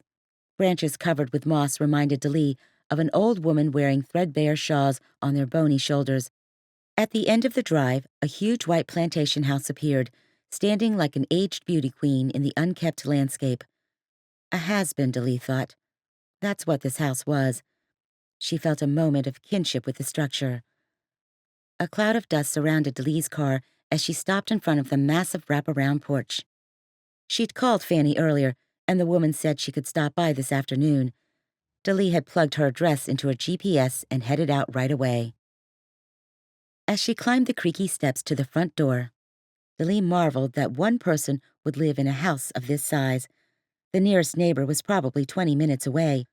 Why wouldn't an 80-year-old woman move closer to town? To help? Daleigh raised her hand to knock at the screen door, but before it even connected with the wood, a woman appeared on the other side. "Daleigh McDermott." The woman pushed open the door and revealed an aged, frail face, complete with red lipstick, pink blush, and blue eyeshadow. The woman wore a lacy dress and had her hair curled back neatly from her face. "Fanny Pasture?" "I reckon that's me. I'm so old sometimes that I forget." She turned away.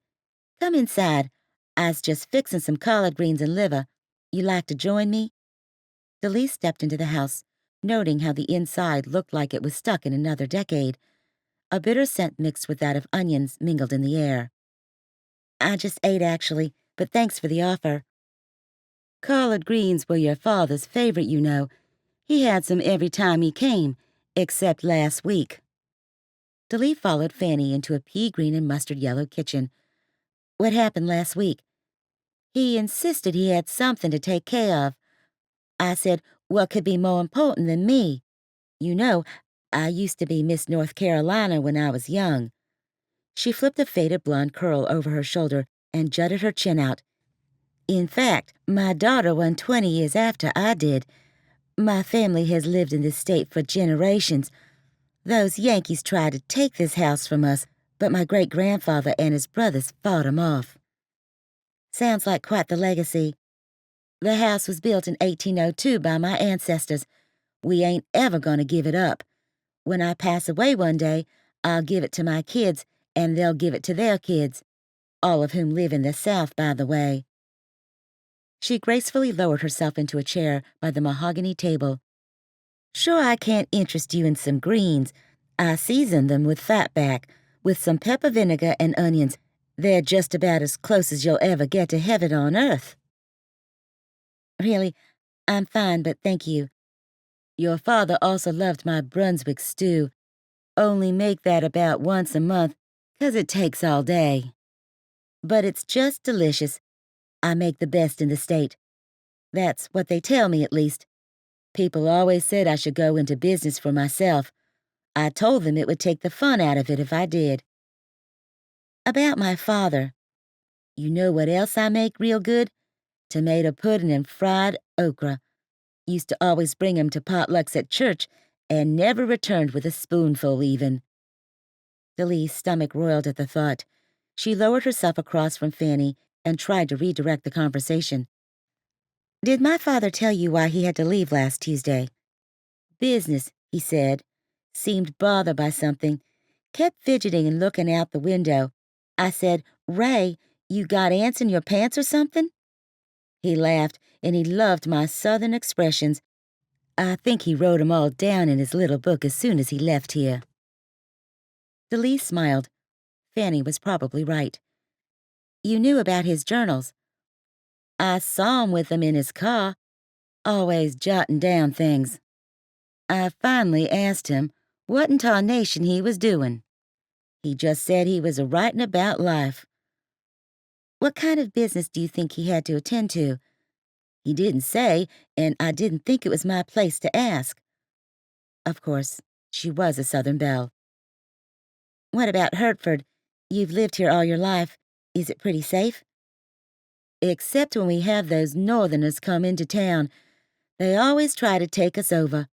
They think they can steal our land and property. You're talking about the Civil War.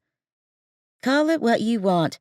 My daddy always said we had our pride, and they could never take that away. Daleigh stayed an hour longer, listening to the old women's stories of life in the good old days before the Yankees tried to take over.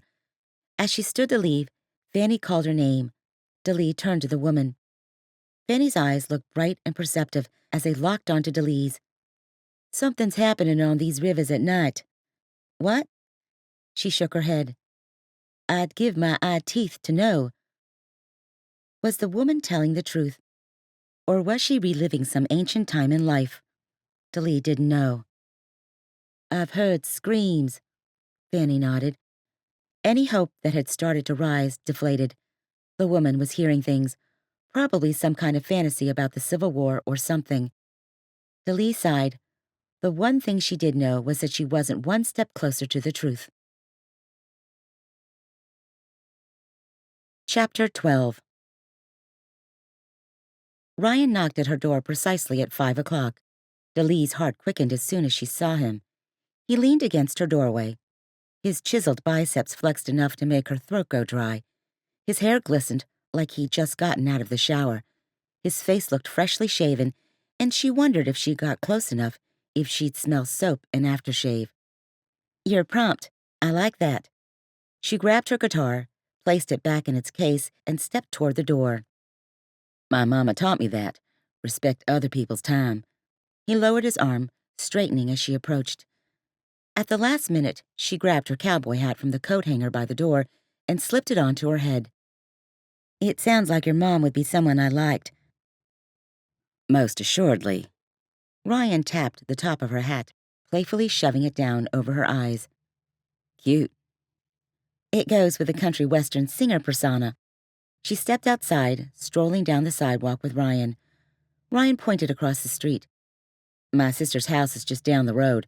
How do you feel about walking? Walking sounds wonderful. The early spring day had just enough sun left to light their path, and the breeze was perfect. Stretching her legs sounded like just the right medicine to drive away the doldrums that had washed over her. Well, walking and being with Ryan sounded like a great solution. I'll carry this, then. I'll be your roadie. He took the guitar from her hands. Their hands brushed, and shivers shimmied up her spine. She could definitely get used to having Ryan as a roadie. They kept a steady, leisurely pace beside each other. The wind swept over them, and Daleigh delighted at the scent it brought. Minty soap and leathery aftershave. He nodded toward her guitar. "You been playing today?" "I have, and it felt good. I can't tell you how long it's been since I've played just for the simple love of music." "When you stop loving it, it becomes work." "You're absolutely correct." He glanced over at her. "How'd you make the jump to where you are today, Daleigh? So many people want to be discovered. How'd it happen for you?"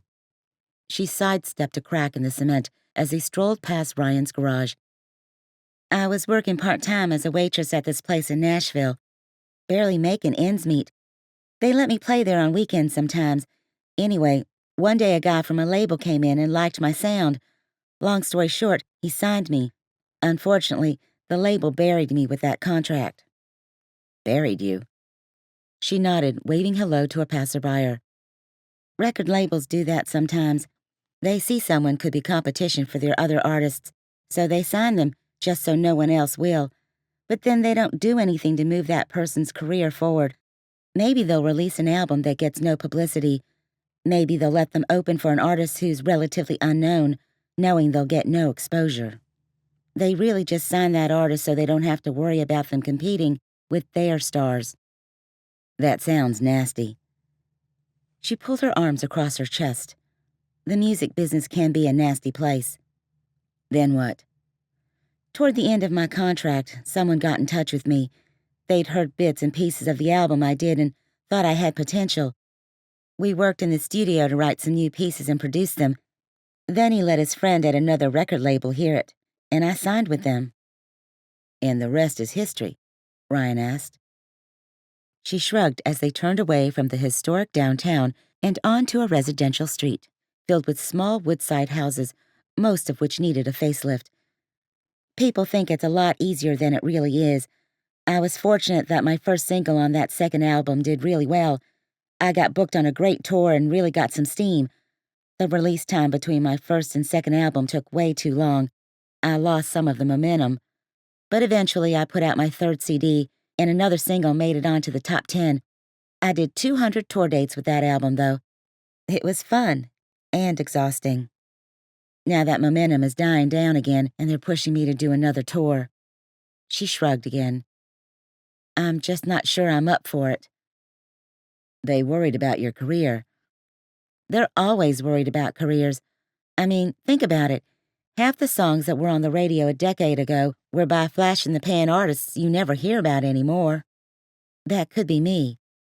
"But you're really good, Daleigh." "I appreciate that. I do. But sometimes it's not talent that determines popularity or longevity." She paused. "You know what, though? I think God is teaching me that my worth is found in Him and not in any of my worldly successes." "That can be a hard lesson to learn, can't it? But it's true. For a long time, I was a Christian in name only. Then God took me through some things that brought me to the end of myself. It wasn't until I lost everything that I realized how messed up my perspective was." "You are a wise man, Ryan Shields." They paused in front of a small house located only a few blocks from the downtown area. "This is it. Trevor is going to love meeting you. I could hear him screaming into the phone when I called last night." "Let's do it then." Ryan knocked at the screen door before pulling it open. "Anyone home?" A woman wearing her hair back in a ponytail came around the corner, a dish towel in her hands. The woman had to be Ryan's sister. They shared the same square jawline and sandy hair. Only this woman looked tired, exhausted almost, as she reached up to kiss Ryan's cheek. "Thanks for coming." He stepped back. "Willa, this is Daleigh McDermott." Willa extended her hand. "We're big fans around here." "I love to hear that. It's so nice to meet you." Daleigh waited to hear feet pattering toward the door. Instead, a boy of about 8 scooted around the corner in a wheelchair. He had a shock of black hair and an infectious smile. "I've dreamed about this day." The boy extended his hand to her. Daleigh reached out both hands to take his outstretched one, soaking in the t-shirt he wore. It was from one of her concert tours. "You must be Trevor. You're just as handsome as your uncle." "Uncle Ryan?" he asked, his eyebrows shooting up in disbelief. He's kinda old to be handsome. Daleigh fought a laugh. I hear you like country music. I like your country music. This time, Daleigh did laugh. And you're a charmer like your uncle, too. He's always had a way with the ladies, Willa said. She motioned for everyone to follow her. Let's get out of the entryway and sit down. They sat in the living room, a small space with worn-out furniture placed specifically so Trevor could get around in his wheelchair with ease. Daleigh made sure to sit close to Trevor. So, tell me about yourself, Trevor. Trevor proceeded to tell her that he loved video games and fishing. As he told her that he used to like baseball and roller coasters, her heart ached for the boy. What had happened? Where was his father? She wished she had more time to learn about Ryan and his family. She hoped she'd be around long enough to get an inside peek at least. Still, the realization remained in her mind that the relationships she was best at were the short-term ones. They were all she'd known for almost her entire life. Maybe they were all she was meant for. Period. Ryan listened as, for the next 30 minutes, Daleigh entertained Trevor with stories about her songs, often laughing at herself and her reasons behind writing certain lyrics. She also talked about the losses and hurts and making decisions that sometimes didn't make sense. This was part of the reason people liked her so much, Ryan thought. She had the great ability to tell stories, not only through her songs, but also through her interaction with her audience. She wasn't one of those performers who used lights and dancers. She didn't change into 5 outfits and have a band drowning out a mediocre voice. She was Daleigh McDermott, just as she was. She was the same person now as she was yesterday, bouncing down the road in his truck. He found himself falling even harder for the kind-hearted beauty. Finally, after the sun had sunk below the horizon and after they downed some brownies, Ryan stood, knowing that Trevor would gladly keep Daleigh here for the rest of the night. We should get going, Ryan started. Daleigh put her guitar back into its case and stood. I'm so glad I had the chance to meet you. Trevor took her hand and kissed it. The little Casanova. No, the pleasure was mine. Daleigh actually giggled as she stepped back. She shook her finger in the air at the boy. You're a little charmer. I only speak the truth. Daleigh giggled. Maybe I'll see you again before I leave town. You never know. You would make my dreams come true, Daleigh McDermott. Trevor brought his hand over his heart, a look of sweet amour sweeping his features. They told Willa goodbye and then stepped into the early evening. Ryan again took the guitar from Daleigh's hands. He could see himself being by Daleigh's side for a long time. They just seemed to fit together, and whenever she was near, he felt complete. He hadn't felt that way in a long time, probably since the early stages of his relationship with Jennifer. He glanced over at her, and Daleigh caught him staring. She tucked a hair behind her ear, and her angelic cover-girl face smiled up at him. What? She asked. He shook his head, wishing he'd contained his thoughts better. Too late now. Nothing, really. I'm just marveling over your talent and humility. You're really amazing, Daleigh. Her cheeks reddened, and she waved her hand in the air flippantly. Oh, stop it. You're too sweet. You've seen me at my worst, yet you still find a way to compliment me. If I've seen you at your worst, then your best has got to be spectacular. Her blush deepened, and she swatted at his arm. They fell into step beside each other, comfortable silence between them for a moment. Your nephew is a sweet boy. He oozes charm and confidence. I loved every moment of being there with him. He is one smart, funny kid, no doubt about that. His heart warmed at how easily Daleigh had fit in with his family. He chose to ignore the doubts clamoring for his attention and instead decided to enjoy the moment. Daleigh glanced up at him. Do you mind if I asked what happened? Those dark days flooded back into his mind, his heart still twisted at the memories. Trevor and his father were in an auto accident. His dad died on impact and Trevor was left paralyzed. That's awful. He nodded. My sister was a stay-at-home mom. They had a life insurance policy, but it only went so far. She needs a new house, one that's easier to get around in. We've been fundraising to help her out. We'll get there eventually. Until then, we're making the best out of what we've got. That's great that you're so involved. Trevor was one of the reasons he would never leave Hertford. He'd promised his sister that he'd help her out, and he intended on keeping his word. My father passed away when I was a boy, and my mom died several years back. Willa and I are all that's left in our little family. We have to be there for each other. You're a good man, Ryan Shields. He started to object.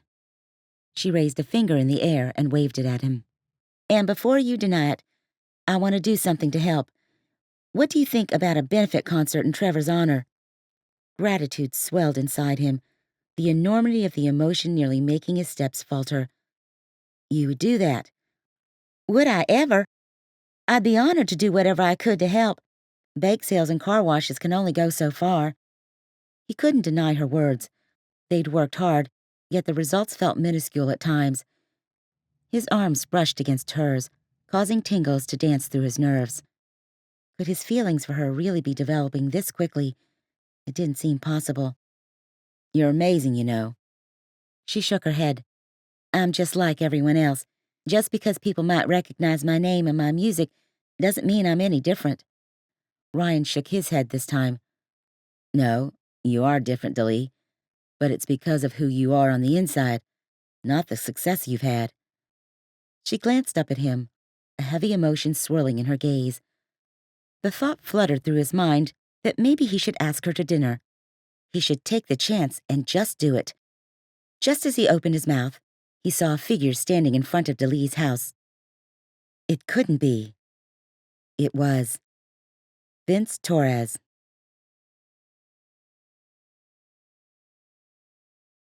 Chapter 13. Ryan's voice brought her out of her state of shock.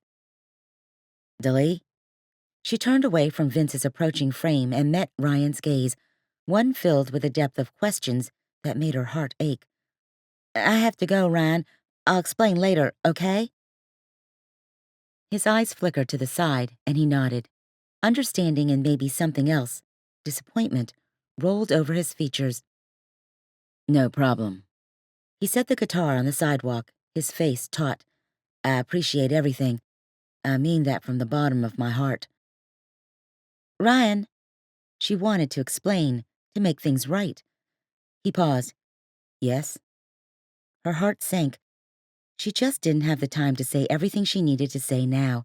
Instead, she settled for, I'll talk to you tomorrow. He nodded and waved goodbye. Her heart thudded in disappointment.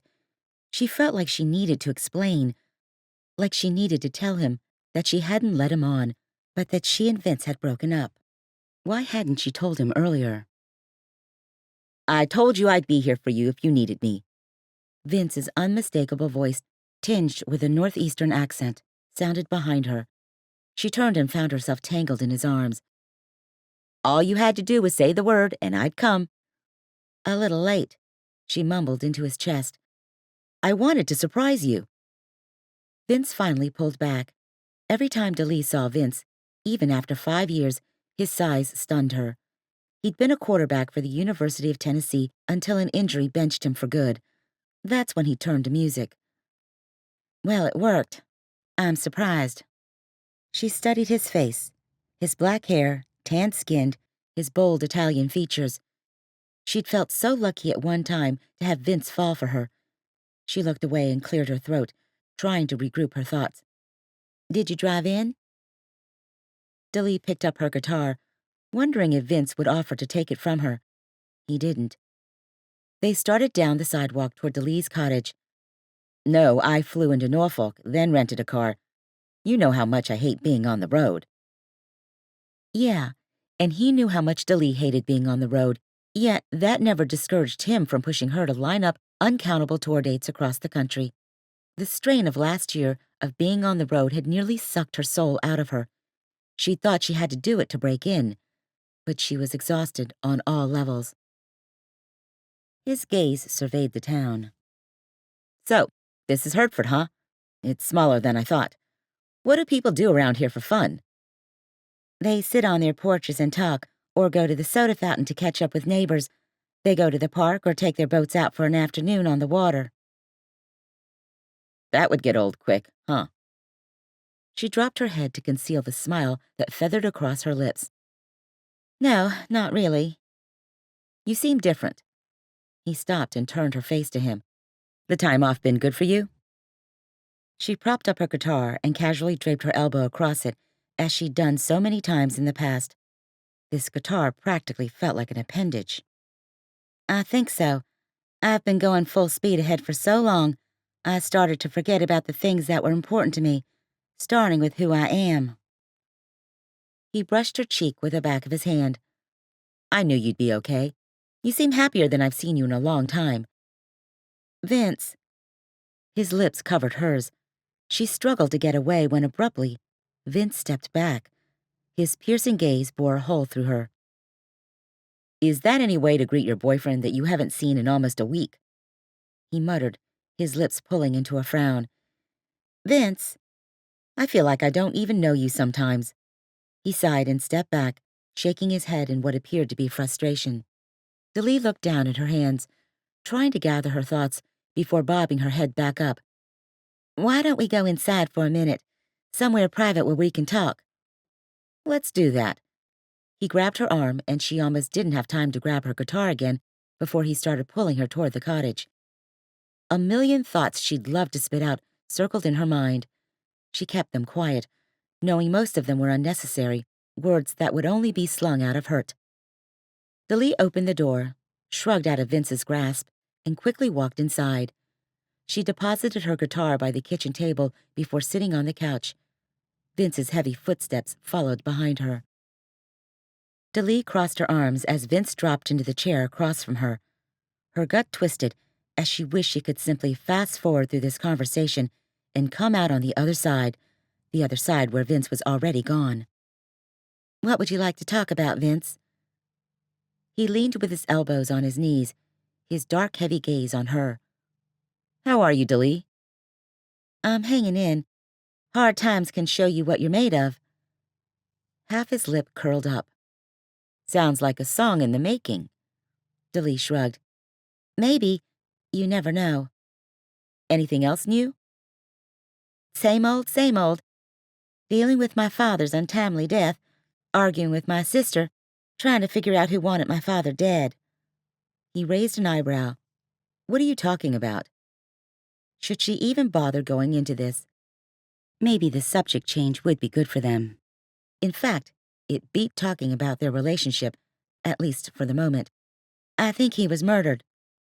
Why? I found a journal entry that indicated he saw something he shouldn't have. Vince grabbed a walnut from the coffee table and cracked it. Sounds like hocus pocus to me.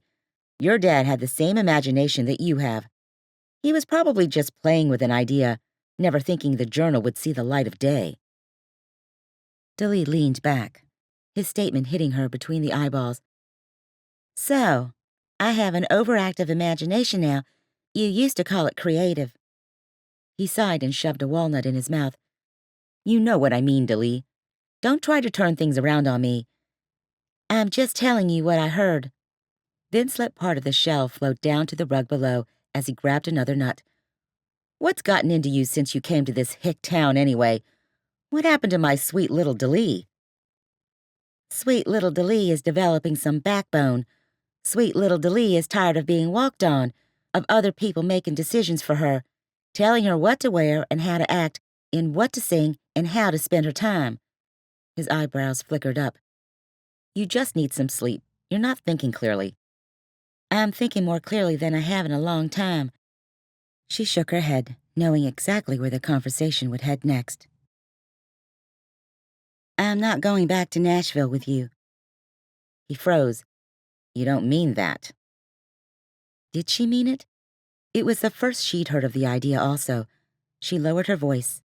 I mean, I don't know what I'm doing, but I don't plan on leaving Hertford any time soon. I need to be here with... Ryan's words about the importance of family came back to her, and Hannah's picture fluttered through her mind. With my family, I need to figure things out. I can't keep on going the way I was before my dad died. You're making a huge mistake. She rubbed her lips together, reminding herself to be strong. That's not what my heart is telling me. Have you even worked on your music at all? I've played a couple of times. I've decided to do a benefit concert in a couple of weeks for a little boy here in town who was injured in a car accident. He sighed, any of his cordialness fading. Daleigh, you really don't have time to do stuff like that. I can't get the PR people to crank out the press we need for it. Daleigh ran a hand through her hair, fighting rising frustration. This isn't a PR stunt, Vince. I want to do it out of the goodness of my heart. I'm more excited about this concert than most of the ones I've done in the past year. Your emotions are causing you to make bad choices, like breaking up with me. I understand that emotions can jerk us around. I knew when you saw me that you'd come to your senses. She grimaced and took a deep breath. You're wrong, Vince. I'm feeling more sensible now than I have in years. He stood, his jaw jetting out. Maybe I was wrong. Maybe this town is messing with your head, putting strange ideas in your mind. We were meant to be together, Daleigh. You and I both know it. We're done, Vince. That's all there is to it. She lifted her chin, not willing to back down. Vince stared at her, fire flashing in his eyes. No, you don't mean it. I made you, Daleigh. No, you didn't make me. My talent made me, but you have controlled me. Not anymore. You're nothing without me. Daleigh rushed to her feet, her hands going to her hips as her heart pounded with adrenaline. Is that what you really think? Or are you afraid that you'll be nothing without me? As soon as the words were out of her mouth, their truth hit her. Vince had a lot to lose, too. Why didn't she realize that before? He stared at her a moment before finally shaking his head. His voice sounded eerily still as he said, You don't know what you're doing. You'll watch your career sink to even more despair than it has now. Just because I'm not on every magazine cover or hosting the Grammy Awards doesn't mean my career is in the garbage. I still have loyal fans. I still have talent. You've lost your momentum. You're going down fast, Daleigh. You need me to help you salvage what's left. Otherwise, you're going to become a nobody. A has-been. Oh, go talk to Piper about it. What's Piper have to do with this? She refused to blink as her gazes locked. Why don't you tell me? He looked away and chuckled. Breaking eye contact, wasn't that the first sign of a lie? You don't know what you're talking about. Look me in the eye and tell me you've been faithful. He seemed to drag his gaze back to hers. You know I love you, Daleigh. You didn't answer my question. He stared at her a moment, but remained quiet. Finally, he shifted. He started to reach for her, but his hand dropped midway. Maybe this upset was just what we needed for a fresh start. She shook her head. That's not happening. Vince's jaw was set in a hard line, and his shoulders looked tense. Not many people stood up to Vince. Daleigh still couldn't believe she had, but she'd been carried along with the breeze for far too long now. It was time to stand her ground. He blinked. You're serious? She pictured the future without Vince and felt a jolt of fear and excitement. He could be right. Leaving him behind could be a disaster. But it could also be the best thing that ever happened to her career. Maybe she would actually enjoy singing again now. We've been over for a long time, Vince. It's just that neither of us wanted to admit it. The words caused a surprising ache to throb in her chest. She was never one to embrace change, even if it was for the best. He started toward the door. I guess I should go then. Her temples pounded. Where are you going to go? To a hotel. There are no hotels in Hertford. Then I'll drive until I find one. I don't want to stay where I'm not wanted. I do want to be friends, Vince. We're just all wrong for each other romantically. You need someone who's feisty, who has a stronger personality to keep you in line. His gaze bore into hers. And what do you need? She licked her lips as Ryan's face flashed into her mind. I need someone who appreciates me for who I am. I appreciate... Daleigh shook her head. Let's not go there, Vince. His jaw clenched. What about your music? I don't have any answers for you, Vince. I guess I just need to lay everything before God and see what He wants to do with it. The statement shouldn't have sounded like such an epiphany to her own ears, but it did. Why hadn't she realized that earlier? He half frowned, half scowled. I guess I can't argue with God. You can, but it won't do any good. She laid a hand on his arm. Come on, I'll get you a room at my sister's house. The next morning, Daleigh walked into the Have a Nice Day cafe, where she and Ryan had shared coffee, and saw Henry sitting in a corner booth reading the newspaper. He lowered the newspaper as she approached. He'd left a message last night, saying he'd remembered something she might be interested in and wondering if they could meet this morning. He grinned when he spotted her. If it isn't Daleigh McDermott, looking as beautiful as always. She slid into the booth across from him, glad he picked a table by the window. Thanks, Henry. He looked across the restaurant and raised his voice to anyone listening. Y'all take note that this beautiful young lady is having breakfast with me. I've still got that magic touch. She just feels sorry for you, old-timer. A wrinkled gentleman shouted from another booth. You're just jealous, Vern. Henry quirked back. Maybe I am. Young lady, would you like to have breakfast with me tomorrow morning? Don't let old Henry hold this over my head. Do an old man a favor. He wagged his shaggy gray brows. Daleigh chuckled. Now, no fighting over me. You're causing me to blush. The waitress stuck a menu before her, but Henry suggested the pancakes and bacon. Daleigh agreed and ordered a coffee to go with it. Henry tucked the paper away in the corner. What I have to tell you might not mean anything, but I thought I would let you decide. You never know what will help. He took another sip of his coffee. Your father told me that the man who runs the food bank in Elizabeth City had threatened him. He leaned closer. Between you and me, the man has been locked up before. He started helping at the food bank as part of his parole, and he turned his life around so much that he eventually became director of the place. Why would he threaten my dad? The man, his name is Chuck Arnold, agreed to let your dad question some of the clients there for his research study. He got their permission first, of course. Your father showed Chuck the results of his study, and Chuck felt like he'd been duped. He'd hoped your father's findings would result in more support of the nonprofit, but apparently it didn't. And he got angry enough over that to threaten my father. The man's always had a temper, from what I hear. You sound like you know him. He lives here in Hertford. Why was he in jail? Assault. An eyebrow twitched up. Think about it. Maybe Chuck came over to have a friendly conversation with your father. Maybe things got heated. Maybe he gave him a little shove, and your dad fell and hit his head, and Chuck realized that he accidentally killed him. That's the only theory that my mind has been able to fathom. A shiver ran down Daleigh's back. Could that be what happened? Thanks for your help, Henry. One more question. She pulled out a piece of paper where she'd begun to jot her father's schedule last night when she'd been unable to sleep. She smoothed the wrinkles and slid it across the table. Can you fill in any more of these blanks? He pointed toward Sunday evening. We played Chickenfoot. Chickenfoot? It's a game played with dominoes. Your father had only been playing with us for a couple of months. He seemed to enjoy it, though. Who's us? Just myself and a couple of other old men around here. Something we did to pass the time, I suppose. Daleigh still couldn't picture her father playing dominoes. He'd always hated games of any sort. Did my father have any other good friends here?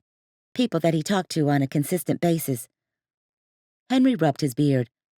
Sometimes he and the pastor at the community church would have lunch, but besides that, he pretty much was acquainted with everyone. He was always waving to people on the streets, stopping to ask them how their day was. We'd become quite fond of him here in Hertford. He was easy to become fond of. Henry smiled across the table. As are you, Daleigh. The waitress set their breakfast before them. Her gaze remained on Daleigh for long enough to make Daleigh squirm.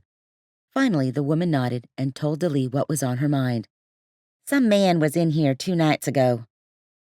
The tension became even tauter across Daleigh's shoulders. A man? She nodded. Looked Italian. Said he'd come to town to find you.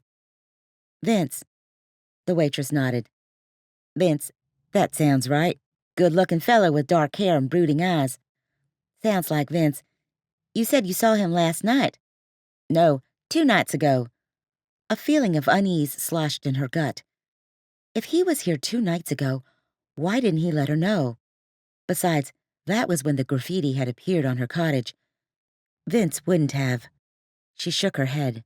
No, he wouldn't sink that low. Even if it was the only way to get her back to Nashville. The waitress wandered to another table. Daleigh looked up to see Henry watching her. Vince was my boyfriend, she explained. We've broken up, though.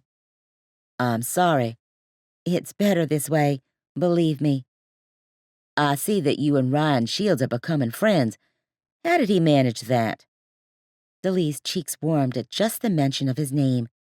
He fixed my car for me. The alternator went out.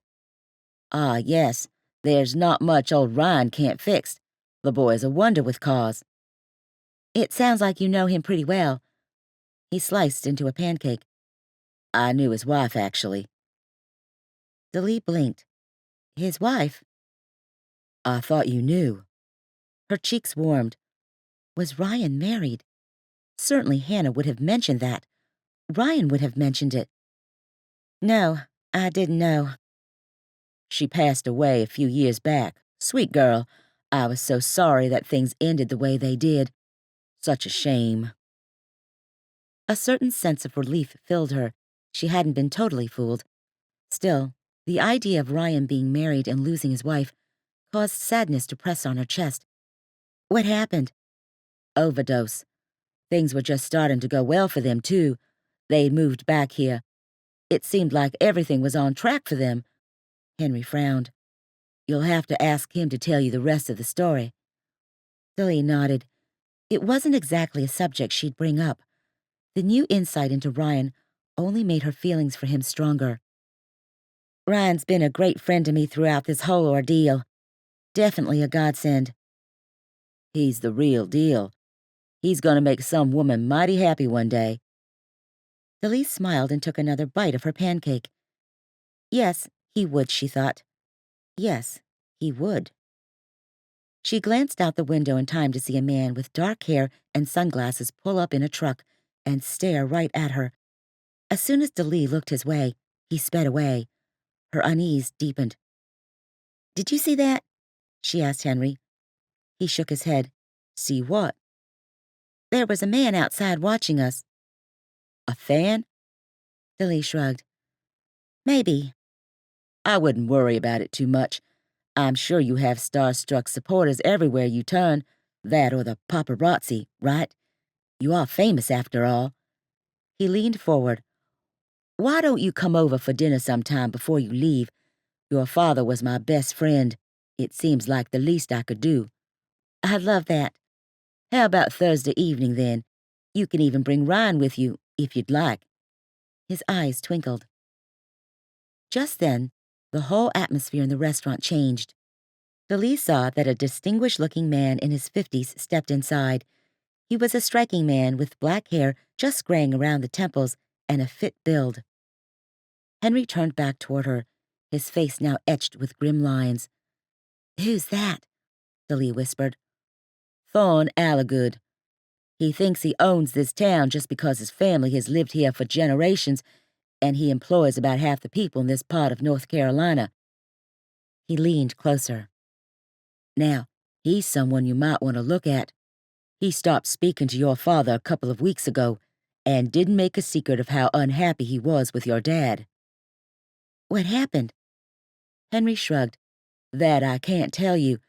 I can tell you that he likes to destroy people who stand in his way. He even threatened to call the state board, trying to have my pharmacy license revoked. Would have ended my career. Thankfully, he didn't do it. He sounds ruthless. If you're planning on talking to him, I'd be careful. There's something about that man I don't trust. Chapter 14. 30 minutes later, Daleigh left the cafe. As she passed Ryan's garage, she glanced through the open door and spotted him underneath a car. She contemplated crossing the street to chat, but she knew she needed to check on Vince first. Ryan waved, then continued working. His mild reaction disappointed her. Daleigh wanted him to jog across the street like he'd done the day before. She wanted to see his eyes light up. She shook her head, scolding herself for the silly thoughts. He was busy, probably. She couldn't read into it. Vince and Hannah were sitting on the porch as she walked up. Hannah's reception to her last night had been aloof, and, had Vince not been there, Hannah probably would have ignored her. But when her sister had seen Vince, her face lit up, and her charm magically reappeared. Daleigh stuffed her hands into the sweatshirt she wore. As she approached, she noted the mugs of coffee they sipped. They both leaned back in their rocking chairs and laughed together like old friends. Daleigh wondered if she was the cause of their laughter. She could mentally hear them talking about poor, naive Daleigh and how desperately she needed both of them in her life to keep her straight. She pushed aside her insecurities and approached. "Where have you been, Daleigh?" Hannah took a sip of her coffee. "Having breakfast." "Well, you could have come here for breakfast. We had apple muffins and fruit." "It was a business meeting." "Business?" Hannah pushed. "And what kind of business do you have around here?" "I'd rather not discuss it." Especially after Hannah's reaction to the implication that Dad's death may not have been an accident. She could only imagine the fireworks that would explode if Hannah knew Daleigh was looking into what had happened. The smirk fell from Hannah's face, and she narrowed her eyes at Daleigh. "I see. Vince, would you excuse us a minute? There's something I need to discuss with my sister." "No problem." He disappeared inside, and Daleigh took his seat. "What's up?" "Are you out of your mind breaking up with him? He's perfect," she said in a loud whisper. "He's not perfect for me." "Daleigh, you're going to give up prestige and the promise of a good life where you don't have to worry about making ends meet. Why would you do that?" "Vince and I have been over for a long time, Hannah. It's just that neither of us wanted to admit it. Besides, I'm not all about prestige and the so-called good life. I just want to be where I'm supposed to be." "Daleigh, if you just listen to me for this one time as your older, wiser sister." She paused. "If you break up with him, you're going to regret it for the rest of your life." "My life is a little more complicated than that right now, Hannah. I want to date someone who respects me for me. That's not something I can say about Vince." Hannah glared at her. "Don't say I didn't try to warn you." Daleigh twisted the fabric inside her sweatshirt. Her sister had so much nerve. To act like she really knew Daleigh when they only spoke once a month, if that. Hannah was so wrapped up in her own life that she couldn't see past her big, fluffy blonde hair. Still, Daleigh felt like she needed to say something. "I don't get you, Hannah." "I don't get you either, Daleigh." Tension stretched between them. "Why didn't you tell me that Ryan used to be a stockbroker?" Daleigh ventured to ask. Hannah shrugged. "I figured you could figure it out on your own that he threw away his big chance and is now wasting his life as a mechanic." Daleigh started to retort when Vince appeared through the door, his luggage trailing behind him. "I should get going. I was able to change my ticket and catch an earlier flight out of here." He glanced at Hannah. "Thank you for your hospitality, and it was nice to finally meet you." Daleigh rose to walk him to his car. Silence lingered between them as they hurried down the pathway. They paused at his Mercedes rental and faced each other. "When did you get into town?" she blurted. He shifted, as if caught in a lie. "Sunday evening." "Why didn't you tell me?" "I tried to call you." "I tried to call you back." He shrugged. "I wanted to surprise you. You weren't at the cottage. I tried a couple of times Monday morning, but I still couldn't find you. I worked on the computer in the meantime. I found a place to stay in the next town over. When your sister graciously let me stay at her home last night, I couldn't refuse." His words left her feeling unsettled. Was there more to his story? had he used Hannah to try to convince Daleigh to stay with him. She shifted her weight from one foot to the other. So, you're telling me that you, with your busy schedule, just sat around working on the computer for an entire day. Something in his eyes changed, and Daleigh knew she'd caught him in a lie. What else was I supposed to do? You never sit around and do nothing, Vince. Never. He shrugged. I don't know what to say. Why don't you tell me the truth? He stepped back and sighed. Daleigh. She crossed her arms and waited. His jaw locked in place, and he stared into the distance for a moment. I may have gone up to Norfolk to check out a new band. Indignation rushed through her. How dare he pretend to drop everything to be with her, when, in fact, he was mixing this trip with business? His words only confirmed her decision. Of course you did. It's not like that, Daleigh. You know what? Save it. It doesn't really matter anymore. Vince's eyes narrowed. He looked at her. You haven't seen the last of me, you know. Don't make this any harder than it already is, Vince. Her throat burned as she stared up at him. Her world had once revolved around this man. Thank goodness she'd finally come to her senses. You're going to wake up one day and realize you've made a mistake. Only it will be too late to do anything about it. He stared at her, and Daleigh knew he'd hoped for a reaction. Tears, maybe. Regret? A moment of panic or fear. Instead, she held her chin up and offered a single nod.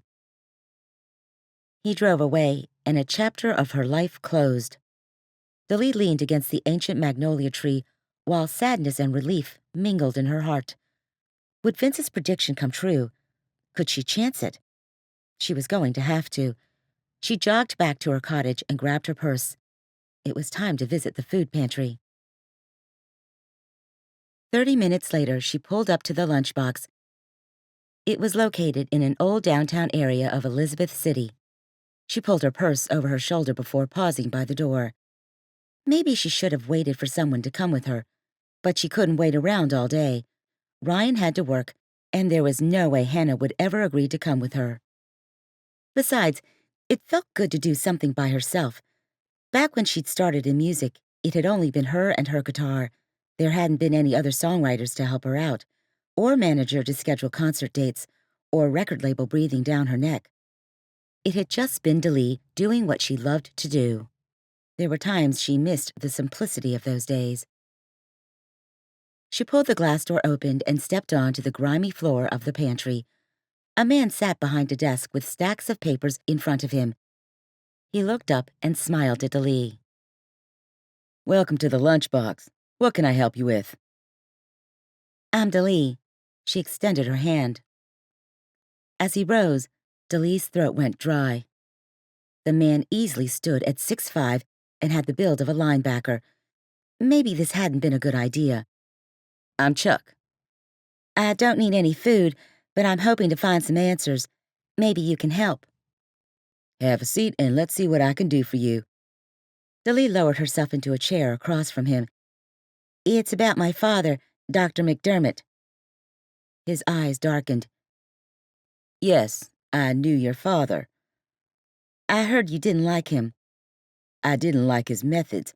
I didn't like being his case study. The man's voice had hardened. Look, I'm not trying to stir anything up. I'm really not. I'm just looking for answers about his death. I heard it was an accident. Some have said it was murder. His eyes widened. You think I'm guilty? She shook her head. No, maybe we should start this conversation again. Maybe you should leave. He pointed toward the door. Fear pounded with each heartbeat that echoed in her ears. There's nothing to talk about. Now I suggest you leave before I have to call the police and have them escort you. She stood. That's not necessary, nor is any of this hostility. I merely wanted to ask you questions. No, you wanted to implicate that I'm a crutch for the weak. You want to use my own words against me in order to get my program unfunded. It's not like that. No, you want to take it a step further and have me arrested also. I don't think so. He pointed to the door again. I'll let you see yourself out." Daleigh sighed, realizing she'd just hit another dead end. Daleigh ventured outside just as the sun was setting that evening. She grabbed her guitar and sat on the porch swing. The Perquimans River stared back at her. Cypress trees draped with Spanish moss dotted the water's edge. Between stumps stretched a pier, the pier where her father had died. She pulled back the tears that threatened to escape again. Instead, her fingers plucked at the guitar strings absently. The woodsy acoustic sound of the strings reverberating in the guitar's body caused her to close her eyes. The sound was so simple and crisp. It felt so good to have the instrument in her hands without the pressure brought on by a nose-diving career. She hummed lightly, a melody coming to mind. Home Before Dark, a song written based on her father's advice. So many of her songs were about the lessons her father had taught her. "I'll figure out who did this to you, Dad." Playing out here by the river felt more therapeutic than anything else she'd done in recent months. Yes, she loved playing the guitar. She couldn't argue that. What she didn't like was the pressure placed on her by the music industry. How had such a simple dream of making a life as a musician turned into such a hectic schedule full of pressures and expectations? How had such a pure joy turned into a complex nightmare? She wanted to go back to her roots, where she started in music, back before the image consultants and the A&R reps came into her life, before Vince had dictated what was right and wrong, before she forgot who she was. Maybe coming to Hertford was just what she needed to get her priorities straight. Maybe she wasn't only supposed to figure out what happened to her father. Maybe she was supposed to make peace with herself as well. She closed her eyes, listening to everything around her and trying to calm her spirit. A car drove past. Water lapped against the pier. A bird tweeted. Like a juvenile, she foolishly hoped to hear Ryan's footsteps. But why would he stop by tonight? They had no plans. He probably thought that she'd been leading him on. It was better this way, she rationalized. She'd be leaving soon. Why did her heart feel heavy at the thought? As evening fell, she watched as a boat trolled past. Darkness concealed the driver's face. The watercraft disappeared behind a cluster of trees not far from her cottage. The hum of the engine became silent. Daleigh rose. What was going on over there? She took a step in the direction of the boat. The wind whipped around her, and the trees reminded Daleigh of skeletons as their branches scratched together. At the edge of the trees, she stopped. She should get someone to go with her. She couldn't be stupid. Just as she took a step away, a motor cranked and the boat sped off. Daleigh remembered her father's untimely death and decided the safest place for her to be was to be locked inside her cottage. Chapter 15. The next morning, Daleigh stared at a notebook on her lap. She jotted down her father's schedule during his last days. What had happened to put him in danger? A game of chickenfoot? She doubted it. Church? Not likely. The lunchbox? Maybe. Something at the college. It was a possibility. Somewhere on these blank slots, an answer waited. She sat cross-legged on a couch and rubbed the wrinkles out of the paper. Come on, Dad. What am I supposed to see here? What am I missing? The town seemed safe enough. What was it the police chief said? In the past several months, there had been a DUI and some petty larceny. Hardly motives for murder. What kind of secrets did this small town harbor, and how was her dad involved? Behind her, sunlight streamed in through the tall, white-trimmed windows. The day had been so nice that she put her windows up and let the spring breeze wash over the wooden floors and billow the sheer white curtains. It swept past her and tickled her hair against her cheek, gently tugging on the corner of the paper in her hands. She'd been staring at the paper all morning. A clock on the fireplace read 10:30. She grabbed her purse, looking for the journal entries she'd stuffed here. Her hand brushed against something at the bottom. She pulled out a rumpled letter. When she saw the handwriting, tears filled her eyes. Her dad. She'd nearly forgotten about this letter. He'd sent it to her a couple of weeks ago. She'd had a trip home scheduled, but had canceled at the last minute. Guilt still pounded at her when she thought of it. Her dad had never been one to email, but he loved writing letters. Daleigh had a whole stack of them at home. She kept them in a box by her bed. She swallowed, her throat suddenly dry and achy as she pulled the letter out. Her dad wrote about how he wished Daleigh had been able to make it to Hertford, but that he understood. Then he talked about fishing on the pier by the house, about looking at a '65 Mustang that could be fun to fix up. He wrote about having dinner with Hannah and how quickly his granddaughters were growing. At the end, below his name, he jotted a scripture. Psalms 55, 12 through 14. She'd never bothered to look it up before. Out of curiosity, she found her Bible and flipped it open to Psalms. She read the verses. If an enemy were insulting me, I could endure it. If a foe were rising against me, I could hide it. But it is you, a man like myself, my companion, my close friend, with whom I once enjoyed sweet fellowship. Interesting. She wondered if her father had accidentally transposed the numbers. What an odd scripture to jot down. She brought the letter to her chest and held it there. She was going to miss these letters from her dad, always sent to her at unexpected times. After a few minutes of silence, she stood, stretching her cramped legs, and went into the kitchen. Maybe some food would help jumpstart her brain and give her some more ideas. She opened the cabinets and found random cans of green beans, carrots, and corn, a jar of processed meat, and some lumpy flour. She would go to the little market down the street and grab a few groceries, enough to last her until the end of the week. The end of the week? Would she leave then? If so, where would she go? Did she still have a future in music after the things she'd said to Vince? The thought of her career being over didn't bring the panic she thought it might. Somehow, she'd figure things out. Even if she had to live on noodles and water while relying on tips she made singing at small, little-known venues.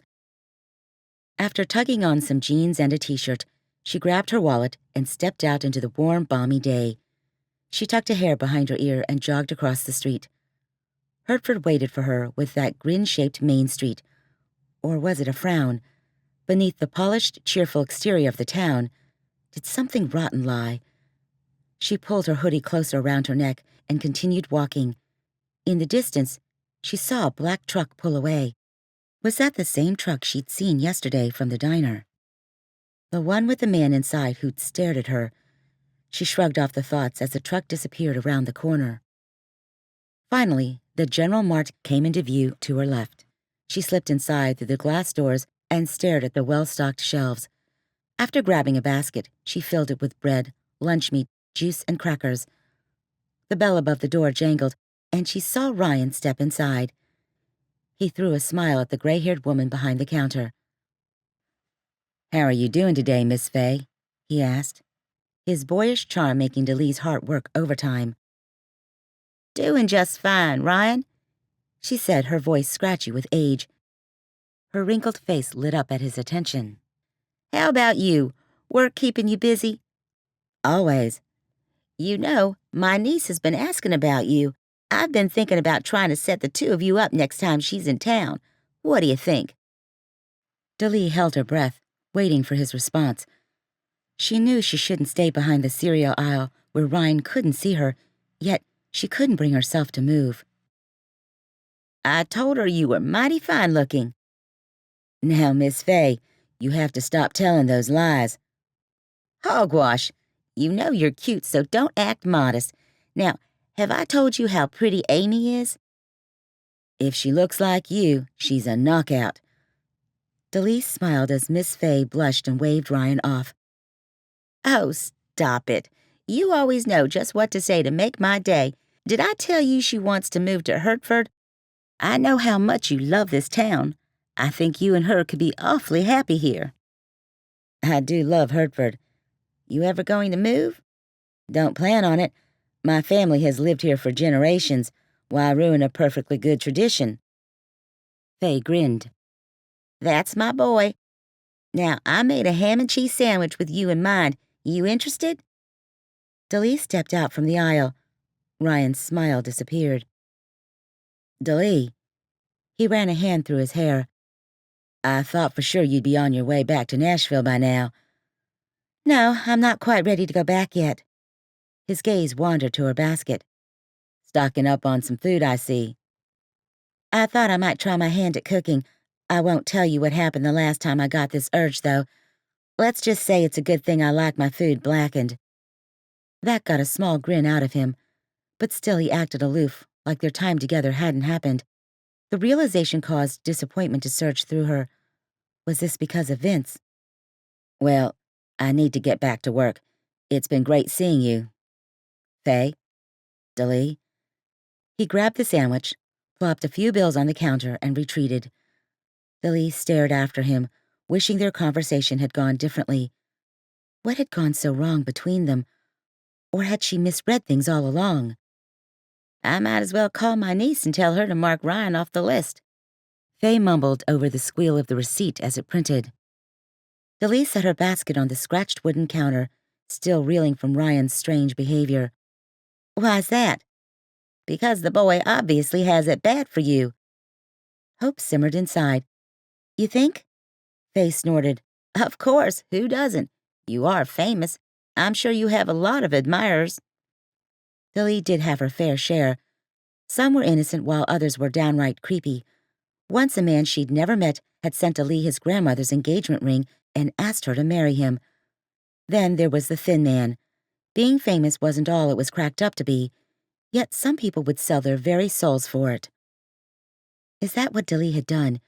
Did she sell her soul to the devil, and was the devil's name Vince Torres?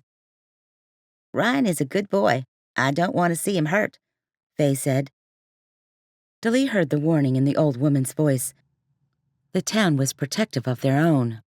Part of Daleigh envied the very notion of an entire town watching out for someone. For that matter, she envied the notion of anyone watching out for someone. Was the woman implying that Daleigh would hurt Ryan? She would never hurt Ryan. Or would she? Was he just a rebound from her relationship with Vince?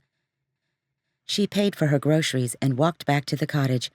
Her sister's car was gone as she walked up the sidewalk. Where was Hannah off to now? Was she avoiding Daleigh just as Daleigh was avoiding her?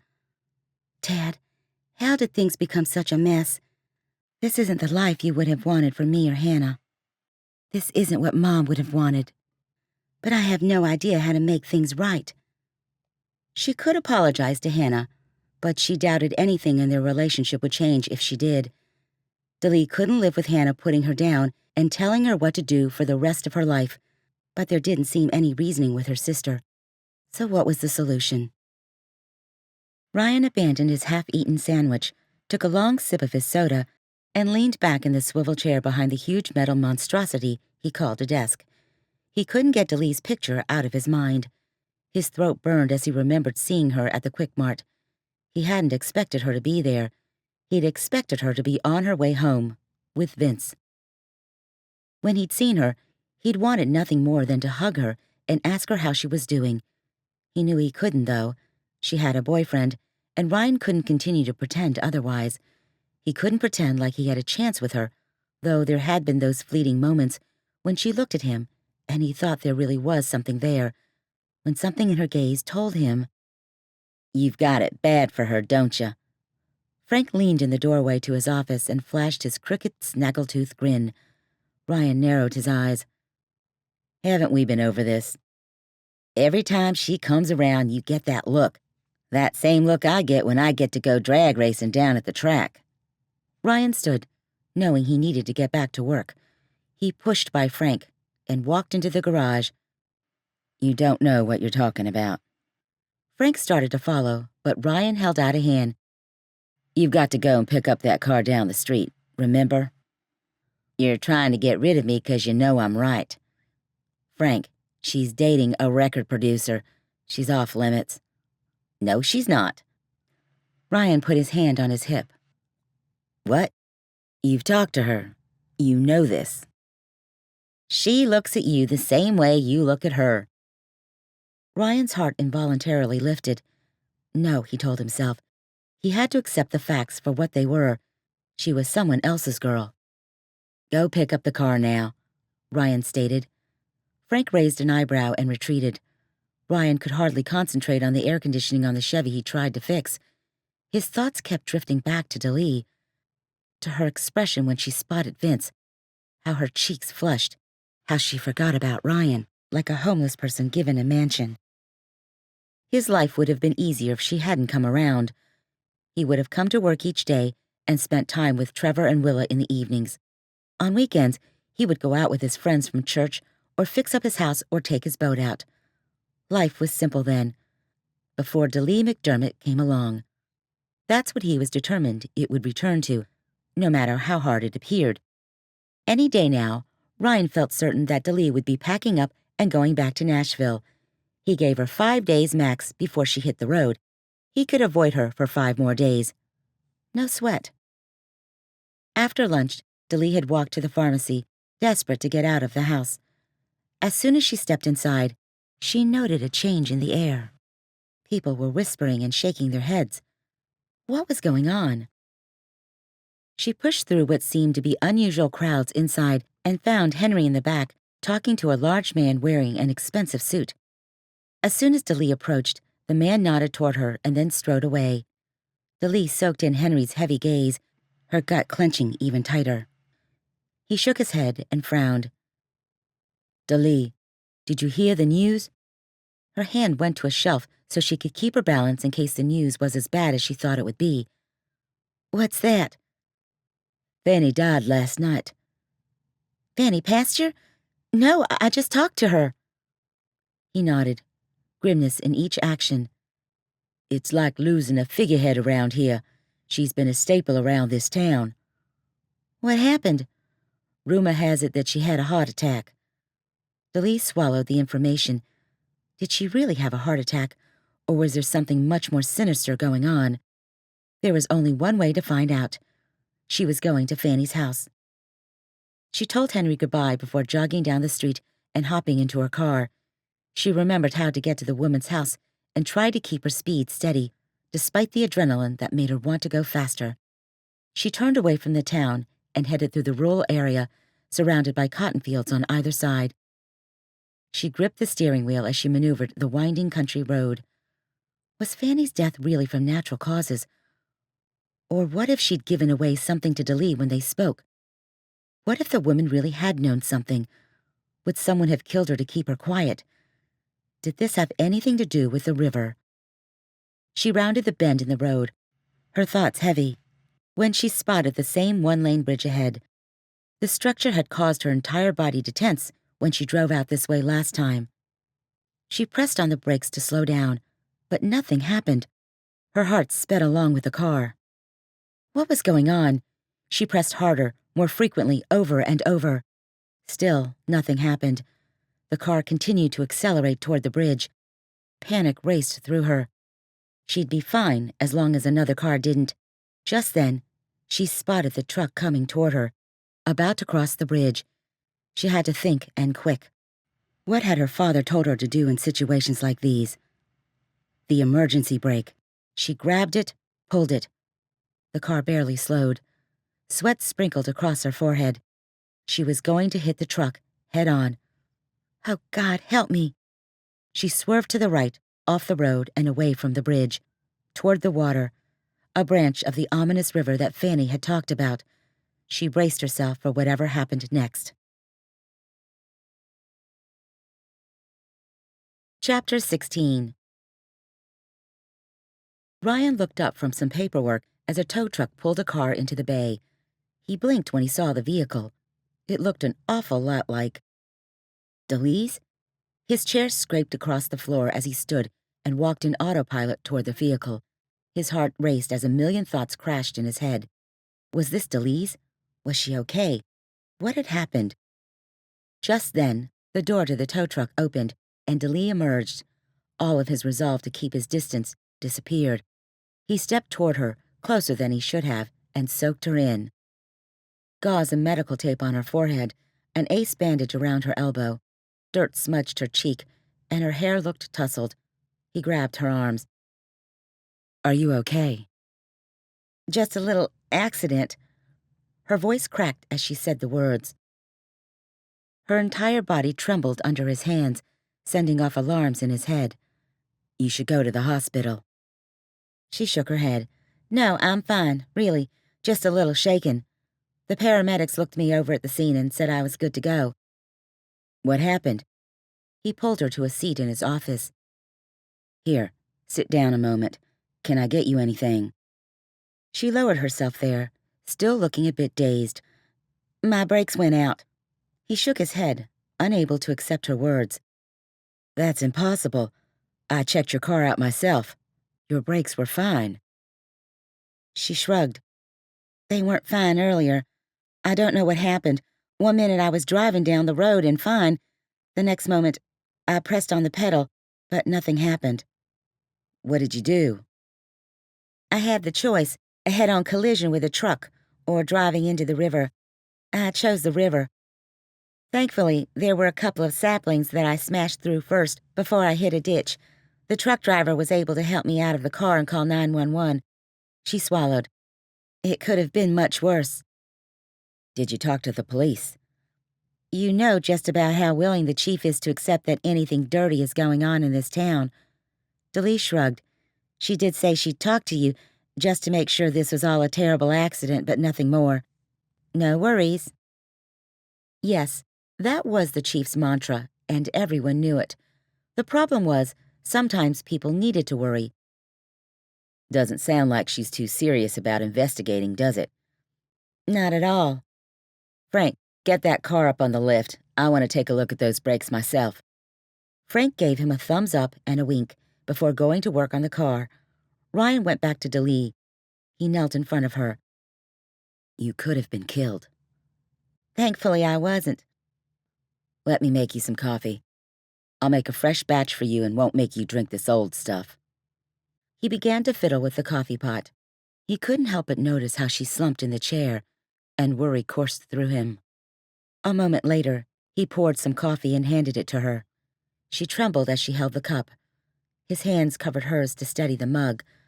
Finally, she took a small sip before nodding thank you. Ryan, the car's up. Come take a look. He glanced at Daleigh one more time, studying her for a sign of her state of mind, before nodding toward the Bay Area. I'll be right back. He went into the garage and stared up at the underbelly of the car. The entire front end was rumpled. Water dripped down from it. Things could have turned out much worse. Still, he didn't like where this was going. He looked up at the brake lines. It was just like he thought. There was a nice, clean cut there. Someone had tampered with her car. Her accident was no accident. And he'd bet that her father's death was no accident either. Daleigh looked up as Ryan walked back into the office. Well? Someone did this to you, Daleigh. That brake line was cut. She closed her eyes. What did that mean? Why would someone want her dead? Ryan knelt in front of her again. Look, I'm closing up shop here in a minute. Can you wait? We'll go talk somewhere afterward. She nodded, thankful for his friendship. That sounds great. She watched as he shut down the garage and then washed his hands. Finally, he came back over to her. Let's get out of here. He led her to his truck and she climbed inside. Once there, she took a deep breath and tried to gather her thoughts. How had life spiraled out of control like this? You want to grab a bite to eat? At a restaurant? She shook her head. I really don't want to be around crowds right now.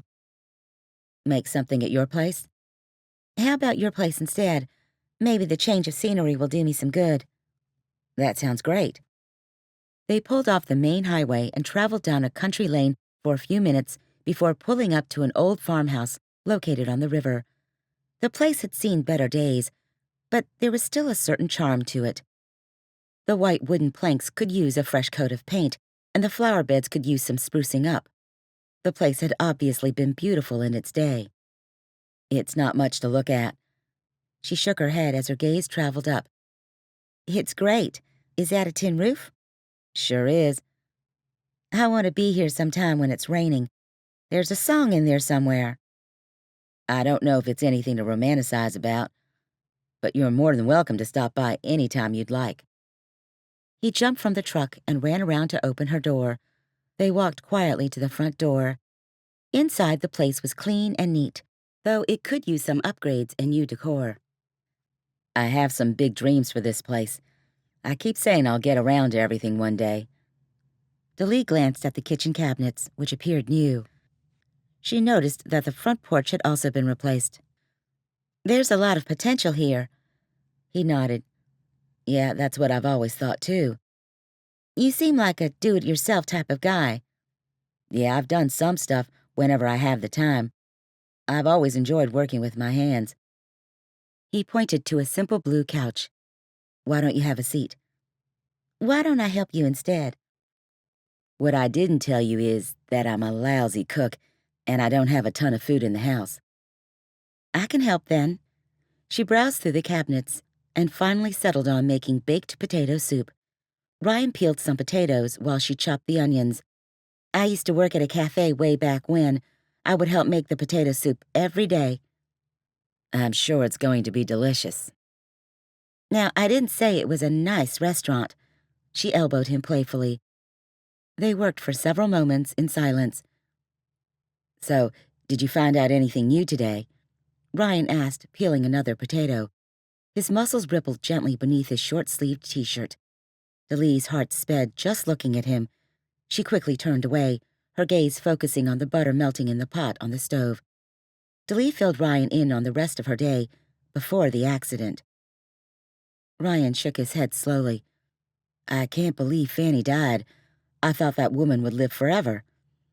My dad went to visit her every week. I thought she might know something about his death. I stopped by her house on Monday. I don't think I ever mentioned that, mostly because I didn't learn anything new except that she makes some killer collard greens, apparently. She was a piece of work. Did Civil War reenactments religiously. Can't leave home for church, but when one of those comes around... He chuckled. She's going to be missed, that's for sure, but no clues about your father. I didn't walk away with much, but she did say something about seeing a lot of traffic on the river lately, especially at night. Does that mean anything to you? He shook his head. I can't say it does. I'm still trying to fill in all the time on his schedule during the week before he died.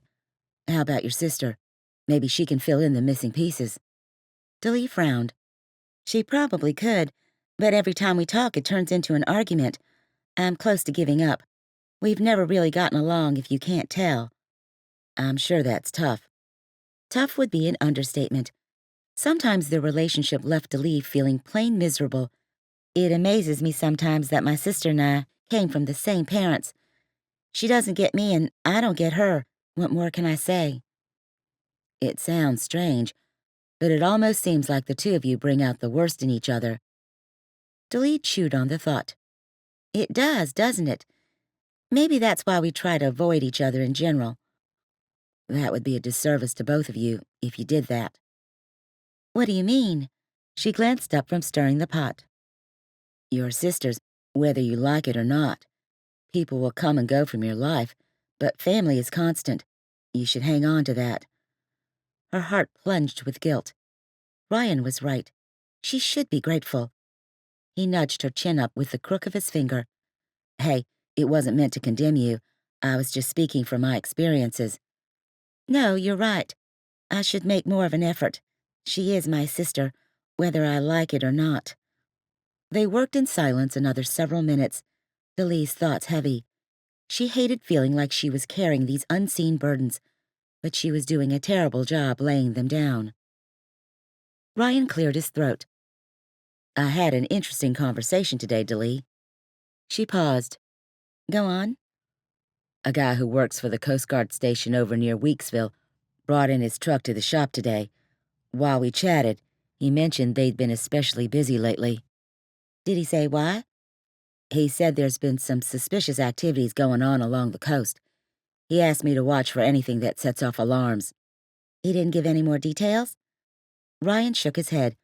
But I just remembered what you said about Fanny, how she'd seen things on the river. I couldn't help but think there was a tie-in. Daleigh's mind raced with possibilities. Could this be the first official confirmation from authorities that something really was going on? What kind of crimes take place on the water? Daleigh asked. If we were in Florida, I'd say immigration. But here, these waters around here were known for pirates in their day. Their peacefulness can be deceiving. There are all kinds of hidden coves where unseen things can happen. Like drugs. Ryan shrugged. It makes sense, don't you think? Your dad could have been out on the water and seen something meant to be kept a secret. Daleigh's thoughts pounded in her head. How do we prove it? How do we know who's involved? That's probably better left to the police. She frowned. I suppose you're right. All of this just seems like a nightmare instead of reality. It's going to get better, Daleigh.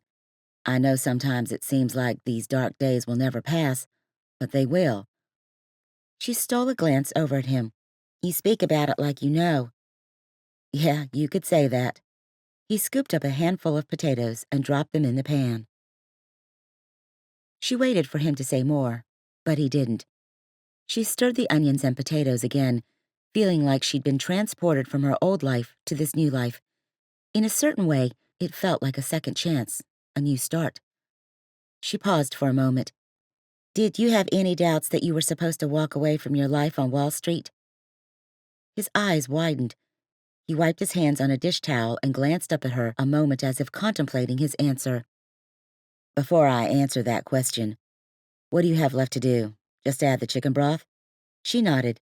Using a manual opener, he opened the cans she'd pulled out earlier and then dumped the liquid into the pot. Daleigh gave it a final stir and then put the lid on. Ryan took her hand and led her outside.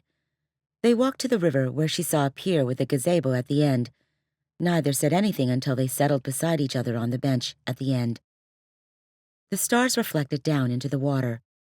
This place seemed like the picture of all that was peaceful.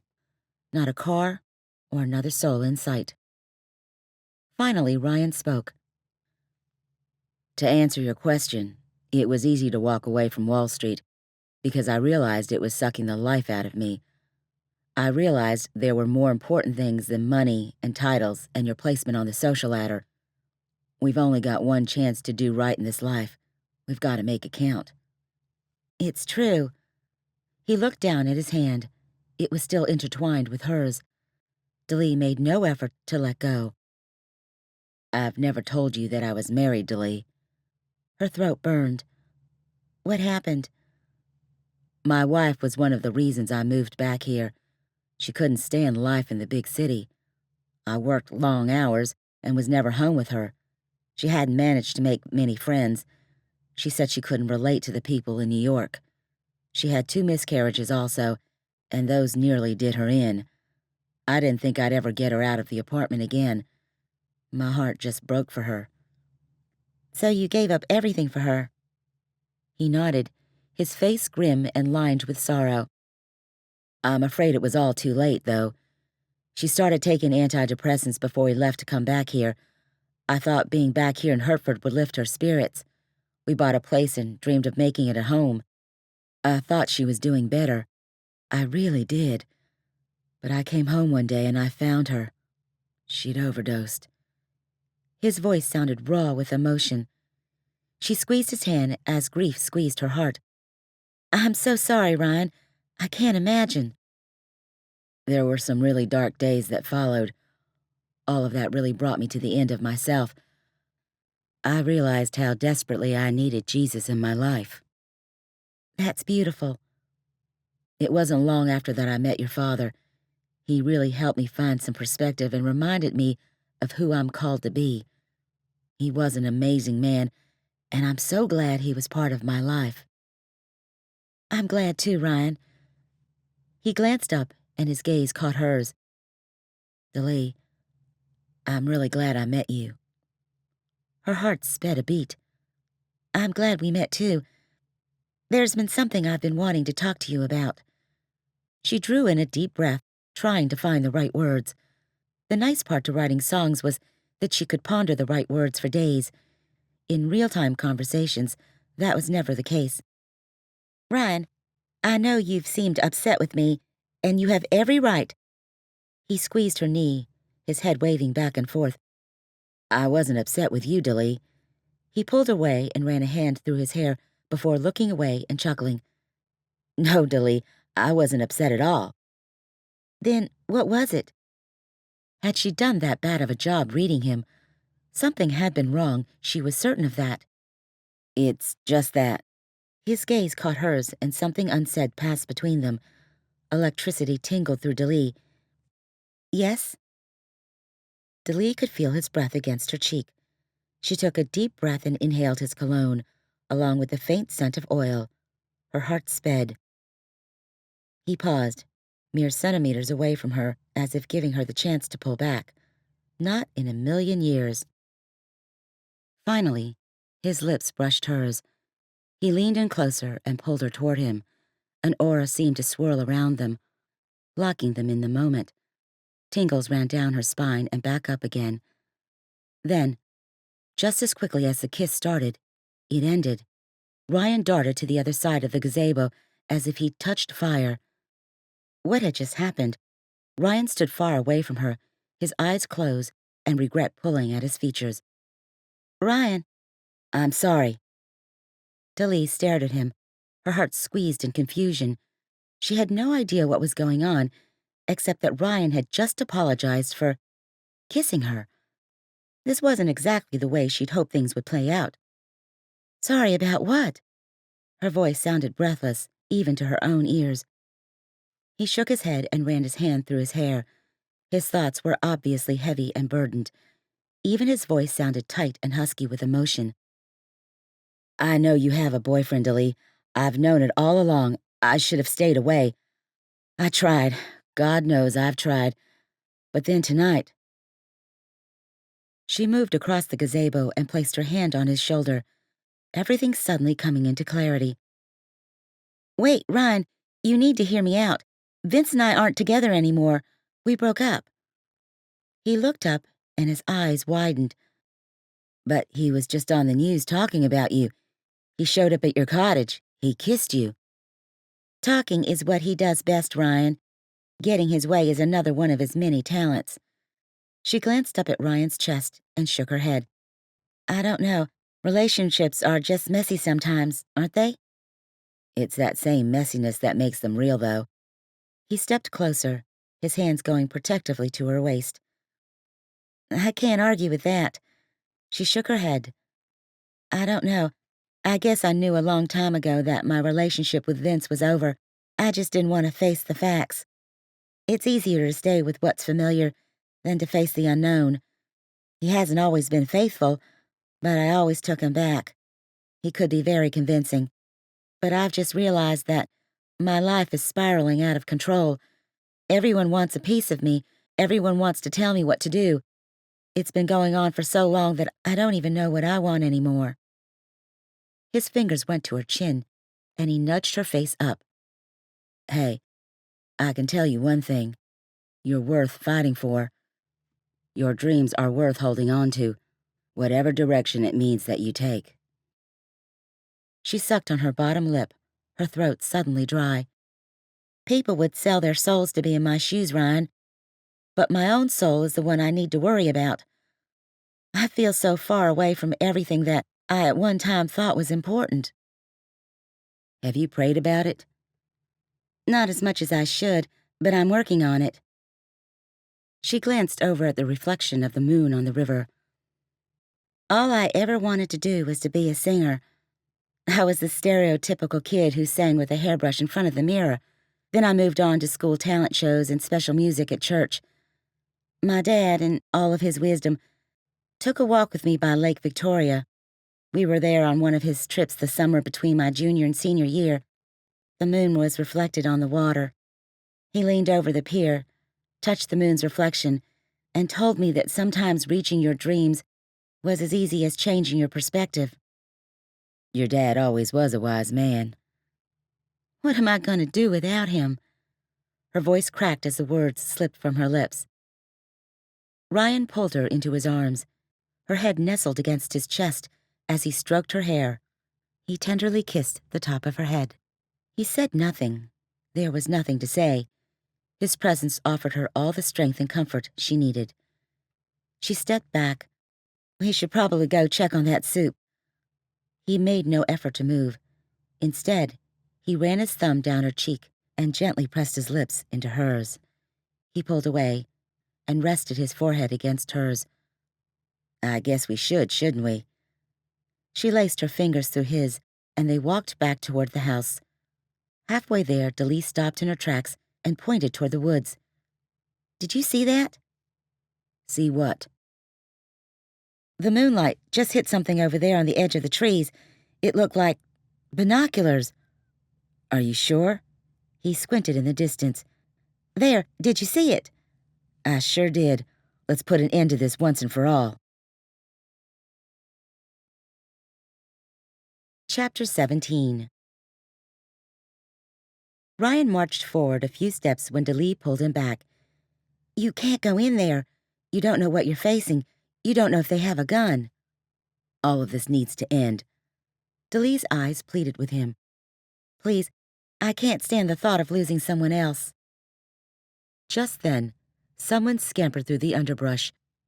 Daleigh could feel Ryan's muscles bristle beneath her hand. She knew that more than anything, he wanted to go after the person who'd been watching them.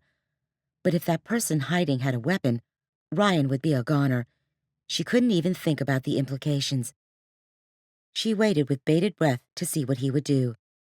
Finally, he grabbed her hand and pulled her toward the house. Let's get you inside. I don't like this. Inside, Ryan leaned against the kitchen counter. His jaw appeared locked and his muscles rigid. Daleigh knew that he'd wanted to see who'd been hiding in the woods. She simply couldn't see any positive outcome from the experience, though. Ryan's jaw flexed again. Okay, let's talk this through. Who could have had a motive to kill your dad or want you to be quiet? Daleigh stood across from him and crossed her arms, her back squeezed with tension, with a touch of fear. Who had been out there? Why? There's no one suspect that stands out. Let's talk about all of them, then. Daleigh nodded. Okay, first there was Danny Harris. I'm not sure getting expelled from college is a strong enough motive for murder, though. I agree.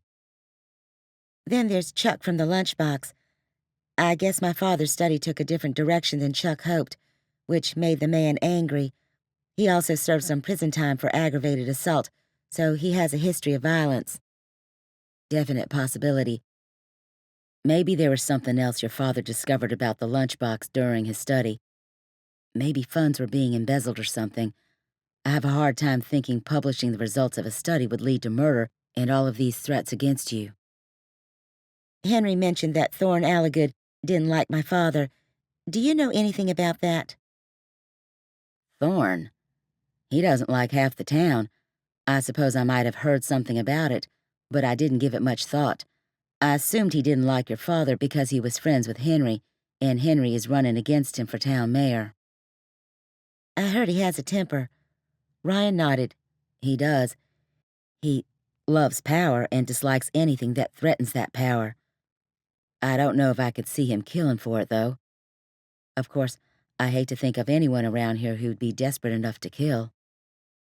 Daleigh shook her head. That's as far as I've gotten. At some point, I've obviously looked in the right direction, otherwise someone wouldn't have cut my brakes. You've got that right. Tell me about this river. Where does it lead? To the north, you reach the Dismal Swamp. Go south and you get to the Albemarle Sound, and then to the Atlantic. It used to be a thoroughfare for the area. The county has rich history, you know. Hertford was the capital of North Carolina at one time. So, who would use the river at night? Fishermen? He waved his head from side to side uncertainly. Maybe there are a few people out there doing that. I don't see it causing a steady stream of traffic, though. Then who else? Maybe someone doing something illegal and hoping not to get caught. Daleigh had just walked into her cottage when someone pounded at her door. Her heart sped, but only for a moment. Daleigh, it's Hannah. Can I come in? She sighed with relief and pulled the door open. Her relief was short-lived, however, when she saw Hannah's wide eyes and red cheeks as she stormed inside. Where have you been? I've been worried sick. I heard you were in an accident. Daleigh stepped back and took a deep breath. I was in an accident, but I'm fine now. I was just hanging out with Ryan for a little while tonight. Her sister's hands went to her hips. "I've been calling Bruce every 30 minutes to see if you've been brought into the hospital. Do you know how worried I was?" Hannah had been worried. Calling the hospital? Even though Hannah might have had a funny way of showing it, she really did care about Daleigh, didn't she? Daleigh leaned against the kitchen counter, praying for wisdom. "I'm sorry, Hannah. I guess I didn't think. I was in such a state of shock and Ryan was there. We decided to have dinner and talk through things." Hannah squeezed the skin between her eyes. "What happened?" "My brakes went out. I crashed into a ditch beside the river." "Your brakes went out?"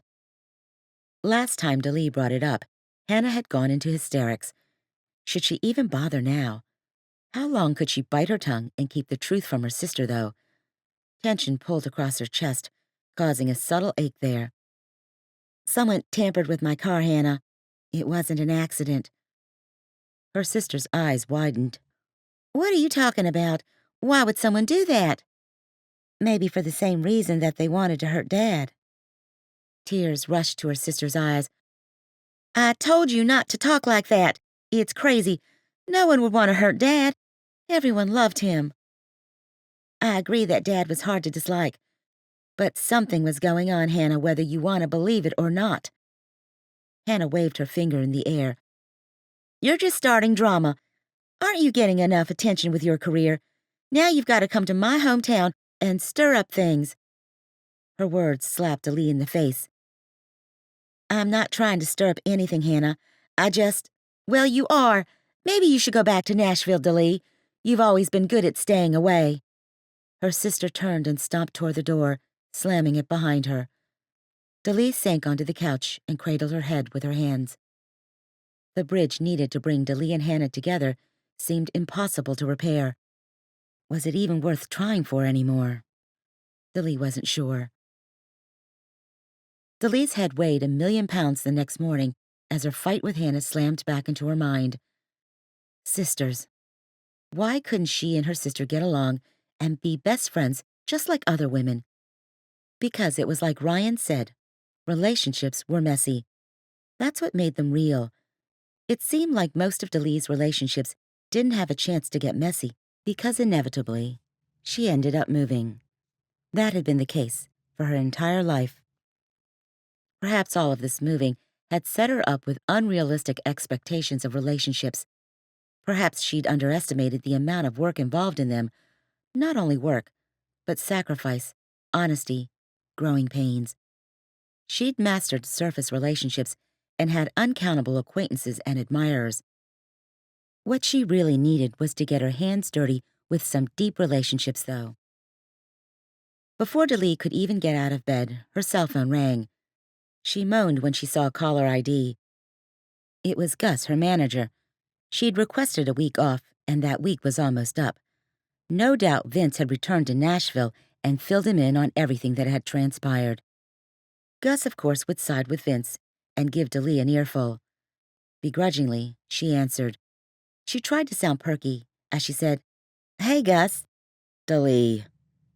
She could hear the frustration in his voice. "What are you doing?" "Just waking up. You?" "That's not what I mean. What are you doing with your career?" His voice sounded clipped, tight. She sat up in bed, pushing her hair out of her face. "Can you be more specific?" He sighed. "I thought you'd be back by now." "I told you I needed a week off. You said that was fine." "I know you need to mourn your father's death. I know losing someone you love can do terrible things to the soul. We need to channel those emotions right now." She squinted against the early morning sunlight. "What do you mean?" "I need you back here and writing songs. We need to record. I'm talking to a music promoter today. He mentioned setting up your tour. It's going to be a grueling schedule, Daleigh. I'm not going to lie. But I think this could be just what you need to put your career back on track. It could be the final straw in paying your dues." The weight tugging at her heart suddenly felt heavier. "I'm not sure I'm up for another touring schedule like that, Gus. I'm tired. My life is passing me by, and I don't have any relationships to show for it." I keep thinking that one day I'll settle down and have a family. I've realized that this one day I keep dreaming about is always just a few days out of reach. You're not thinking clearly, Daleigh. I am thinking clearly, Gus. I know it's not what you want to hear, but my contract is up in a couple of months. I have some serious things to consider. I don't want to keep running in circles and never going anywhere. My life has been spinning out of control for a long time now. Do you know how many people would kill to be in your shoes? These shoes are feeling awfully tight and hard to walk in lately. He didn't say anything for several minutes.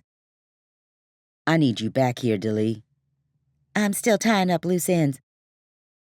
Monday. I need you here Monday, understand? There's a reporter who wants to interview you and bring her photographer out. I've got a new song I want you to hear, and the president of the label wants to talk to you. An interview? About what? They want you to talk about your father's death. Anger simmered inside of her. I'm not exploiting my father's death. It will show people a hurting side of you. People love to see celebrities getting real. This could be just what your career needs. My career needed my father to die to bring it back? Even saying the words brought a bitter taste to her mouth. What kind of world had she gotten mixed up in? Daleigh. I know you talked to Vince, Gus. I know he ran over the details of our conversation with you, and you're close to a panic now. I don't panic. I can hear it in your voice. Gus, for the first time in my life, I have to think about myself. What good is it to be on magazine covers and to have people recognize you when you walk down the street if you're miserable? I have to figure some things out. Monday, Daleigh. I hear you. She bit her lip. The thought of returning to Nashville and being thrust into that hectic schedule again caused the muscles between Daleigh's shoulders to tighten. What would she do if she didn't go back to that old life? Stay in Hertford with her sister? She might as well go back to Nashville. Since I have you on the phone, there's one more thing I've been meaning to tell you. Remember that man who was following you around like a lost puppy dog? Her stalker fan, the thin man. How can I forget? Well, he turned his sights on another singer, actually broke into her home. He's been arrested and is in jail. I thought you'd want to know. When was he arrested? A couple of days ago. Thanks, Gus. So the man in the black truck was not her stalker. Who was he then?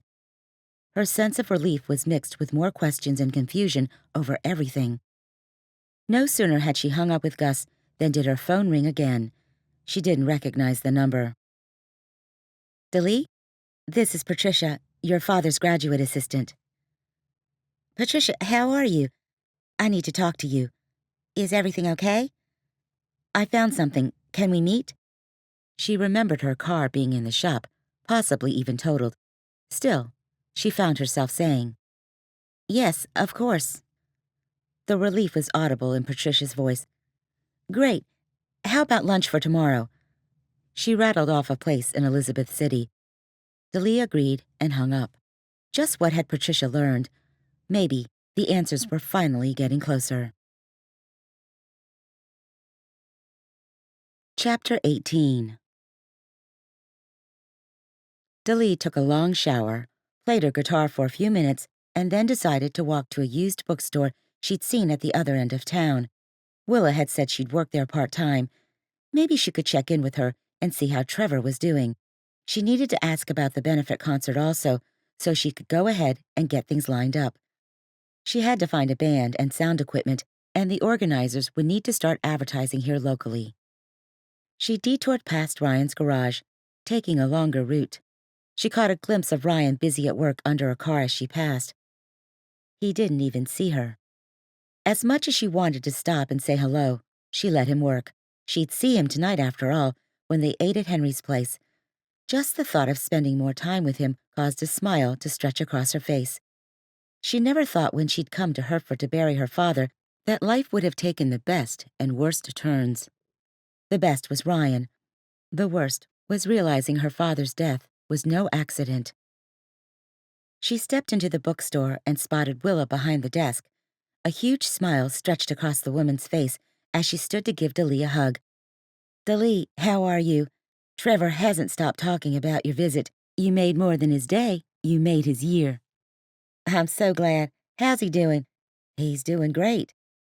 She pulled a chair up beside her desk and motioned for Daleigh to sit down before moving a pile of books aside and sitting herself.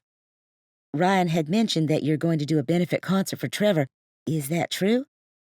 Daleigh sat across from her. "It is. He said you have a friend who helps with fundraising who can set up the venue. Ryan mentioned maybe doing it next weekend if we can pull things together. We would love to do that, and I bet we could make it happen that quickly. I can't believe you'd be that generous. Thank you so much." She shook her head. "I tell you, it's been tough. Ryan has pretty much cleaned out his savings account in order to help us with the medical bills, and he's worked tirelessly to help us raise money. Every little bit helps, don't get me wrong, but sometimes the task just seems overwhelming." Daleigh's heart warmed when she realized all that Ryan had sacrificed for his family. Could she be that generous? Despite popular opinion, she wasn't rich or even close to it. She'd earned enough money to make a living and afford an apartment in Nashville. She could manage paying for a band for the concert if they didn't volunteer to play for free. Still, there was the transportation issue. How would she get them out here? She'd figure it out, one way or another. "It's my pleasure to do whatever I can to help, Willa. What can I ever do to repay you?" "Ryan was telling us at the bulkhead on Sunday that you make a mean pimento cheese sandwich." Willa smiled. "I'll make you all the pimento cheese sandwiches you want." Daleigh laughed. "That sounds perfect." They chatted a few more minutes before another customer came in, and Daleigh slipped out the front door. Just as she stepped out, she nearly walked right into someone. Thorne Alligood. "Mr. Alligood?" The man narrowed his eyes at her. His hand dropped. Had he been reaching for the door to the bookstore? He stared at her. "Yes?" "I'm Daleigh McDermott." She extended her hand. "It's a pleasure to meet you." His face softened, but only for a moment. "Nice to meet you, Miss McDermott. Now, if you'll excuse." His path changed course, and he started down the sidewalk again. Daleigh needed to keep him talking. "Someone said I needed to speak with you about using the city park for a concert." He stopped and scowled again. "You'll have to take it up with someone in my office. I'm sure it won't be a problem." He started to take another step. "I'm hoping to use it next Saturday. Will that be a problem?" "Ms. McDermott, you're about as persistent as your father. It's as I said, you'll have to go to my office and talk with someone there. I don't handle those matters myself." You really didn't like my father, did you? Protectiveness welled in her. Did this man have it out for her dad? Did Thorne dislike her dad enough to kill him? His scowl deepened. He glanced back at the bookstore one more time before bringing his hands to his hip. "I thought he has too many questions. Just like you, apparently. Now, if you'll excuse me." "It's for Trevor." He paused with his back toward her. He turned and handed her a card. "Call my office." He stormed toward a car waiting in a parking lot across the street. A maroon sedan, for that matter. Hadn't the painters mentioned a maroon sedan had been parked in front of her dad's place the day before he died? Daleigh stared at the figure inside. Was that Chuck Arnold? Daleigh filled Ryan in on her day as they drove to Henry's house for dinner. She had a feeling she was getting closer to finding the truth, a thought that both thrilled and scared her. Sometimes the truth wasn't pretty, and you wished you didn't know. She wasn't going to let that stop her, however. She told him about the maroon sedan and the benefit concert. She'd also told him about Patricia's call. Ryan agreed to go with Daleigh to meet Patricia, since Daleigh's car was totaled from the crash. They pulled up to a brick house located on the Perquimmins. Unlike Ryan's house, this one was new and stately, with a well-manicured yard and modern exterior. A second, smaller house stood behind the main lodging. An in-law suite, perhaps. "Nice," Ryan muttered. "This is your first time here?" "It is." "I didn't realize pharmacists made so much money." "Henry's got family money. I seem to remember that his dad was a logger. This is the old family property. I heard Henry had this place built a few years back. In a strange twist, Thorne Alligood's house is located the next property over. Of course, it's separated by acres of woods and swampland. I just think it's funny that the two men running for mayor are neighbors. Ironic by all means.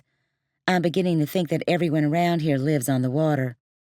If they have a choice, they do. You ready? Daleigh nodded toward the house. His fingers intertwined with hers. Let's go. They knocked at the door, and Henry opened it a few minutes later with a wide grin. Daleigh could see why her dad liked the man. He was smart and friendly, and had a down-home sensibility about him. Come in, come in. They stepped into a home decorated in a hunter's motif. Deer heads, stuffed wildcats, antlers, and other animal parts filled the walls, and hunter's camouflage blankets rested on the backs of leather couches and recliners. Henry followed her gaze. It's a bit of a bachelor pad. We just had it built before my wife decided to leave me for an old high school boyfriend. Unfortunately, she wasn't here to help me decorate. I did the best I could. I didn't realize you liked to hunt, Daleigh said. She'd seen him as more of a quiet thinker who played dominoes and had friendly debates in the cafe. Nothing I'd rather be doing than hunting. Spend a lot of time in those woods beside my house. Even have an old hunting cabin that goes back generations out there, and several deer stands. He motioned for them to follow him through the kitchen. Now, enough talk about that. It's a lovely evening. How do you feel about eating on the deck? The mosquitoes aren't too bad yet. In the summer, they might just carry you away. Outside sounds lovely. Daleigh stepped onto an expansive deck with the perfect view of the river. They made themselves comfortable in plush patio chairs while the scent of chicken grilling filled the air. You should have let me bring something.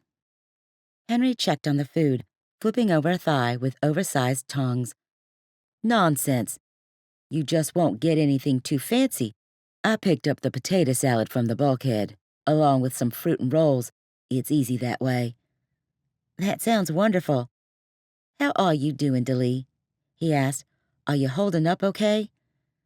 About as well as to be expected. I don't think everything has sunk in yet. It takes a while, that's for sure. Daleigh stared at the woods beyond the house as she mulled over the thought. She still had trouble thinking about her life ever feeling normal again, not without her dad. She cleared her throat, deciding to change the subject. So how much land do you own exactly, Henry? He closed the grill and came to sit across from them. About 10 acres. Family land. Developers have approached me about buying the real estate to build some ritzy neighborhood. I've always said no thank you. Some things are more important than money. Isn't that the truth? Daleigh muttered. He raised his glass. Speaking of which, you are always welcome to stay here when you're in town. I have plenty of space in the house out back. I know you usually stay with your sister, but if you need a change of pace or decide to bring your band with you, there's room here. My wife and I always envisioned using our property to host people passing through town, whether they're visiting missionaries, college exchange students. We never saw that come to fruition, but the offer stands. I appreciate the offer. If things continued the way they were going between her and her sister, she might have to seriously consider his invitation. Henry's gaze focused on her, a new seriousness overcoming his features.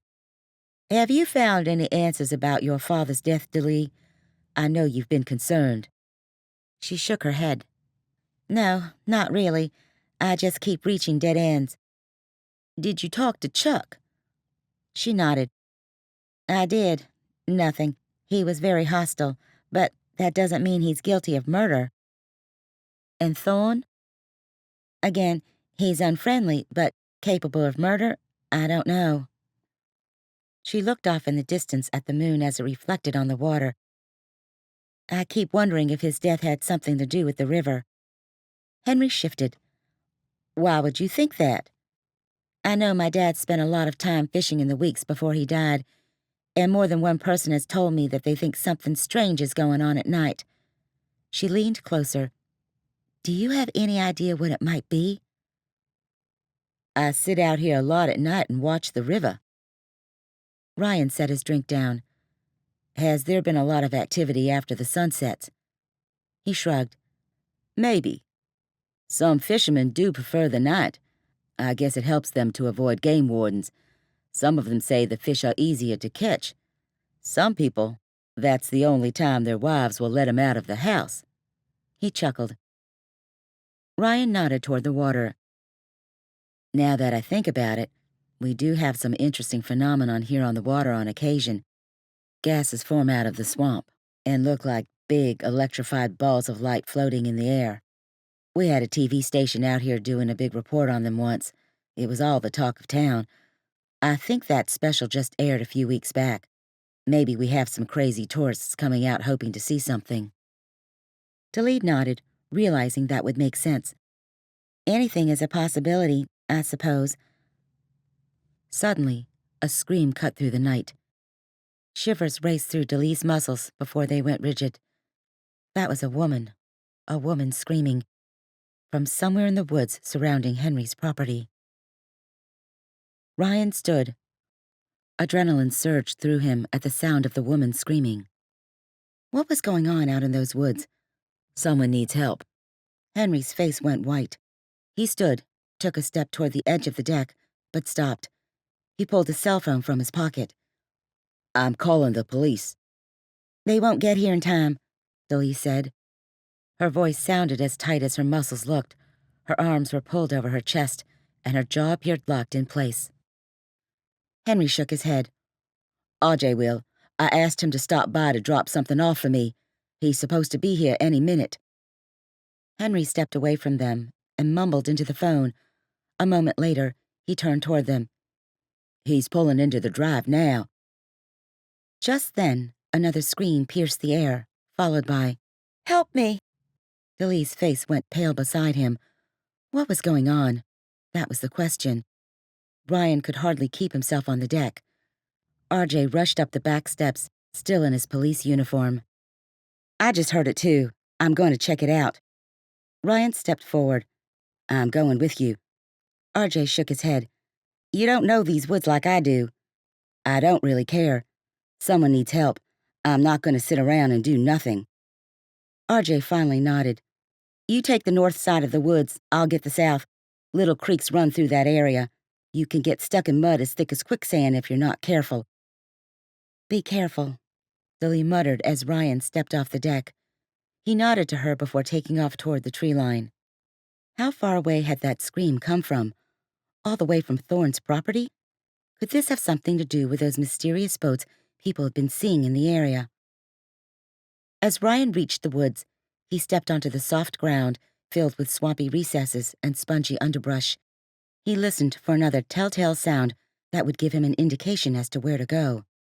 He heard nothing. Cautiously, he pushed deeper into the woods. He sidestepped thorny underbrush and avoided patches of murky water. He didn't hear the scream again. Where had it come from? What was happening? He finally reached the edge of the woods. A house stood in the distance. Thorne's house. All the lights at the man's massive home were off, as if no one was there. Ryan knew that he had a second home on the Outer Banks, about an hour's drive from here. Had the screams come from his house? Ryan doubted they would have carried all the way to Henry's. He didn't know what was going on, but he did know that someone was up to no good. I hope they're all right. Daleigh rubbed her arms, warding away a chill that had settled on her ever since she heard the scream. She leaned against the railing of the deck, watching for a sign of Ryan returning. Henry stood beside her. Worry lined his face as well. Daleigh was glad he'd chosen not to venture into the woods tonight. Even if he was a hunter, he didn't have youth on his side like Ryan and RJ. They're tough boys, country bred, not like those city folks in Nashville. There are a lot of country boys there, too, believe me. She rubbed her arms again. It's a good thing that RJ was close by. Henry peered at her. You did know he's my son, didn't you? Daleigh blinked. I had no idea. Yep, he's my one and only. I'm hoping to give him a piece of my land so he can build himself a home one day whenever he's ready to settle down. It seems like everyone in Hertford is related. Funny that Henry was RJ's dad. Daleigh had first met the police officer when the journals disappeared from her house, but she'd recognized him from the bulkhead. The officer had been seated at a table behind them. A boat trolled by on the water. It was larger than most Daleigh had seen, bigger than the average fishing vessel. She turned to Henry. "Should we stop them? Maybe they know something about the scream we heard." A man on board waved at them. Henry motioned back and shook his head. If they were up to no good, I doubt they'd be waving right now, Daleigh. They'd be getting out of here as fast as they could. She conceded his point and paced for another several minutes, wondering exactly what was going on out there. Was Ryan hurt? Did he need help? Was there anything else she should be doing? Finally, she turned to Henry. "Maybe I should go." Don't even think about it. We have no idea what's going on out there. Those woods are no place for a young woman like you. There are snakes, bears. I've seen a wildcat on occasion. Finally, someone appeared from the tree line. Ryan. It was Ryan. She resisted the urge to run across the lawn to meet him, but her fingers dug into the wood beneath them as she waited for him to reach the deck. As soon as he took the first step toward her, her hands went to his biceps.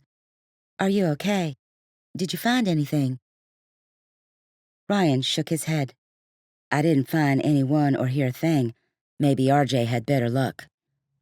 Her head dropped toward her chest as the mystery involving her dad's death only grew deeper and blacker, just like the river in the distance. Her time was running out. Would she ever figure out who killed her father, or what kind of crimes were taking place in this sleepy town?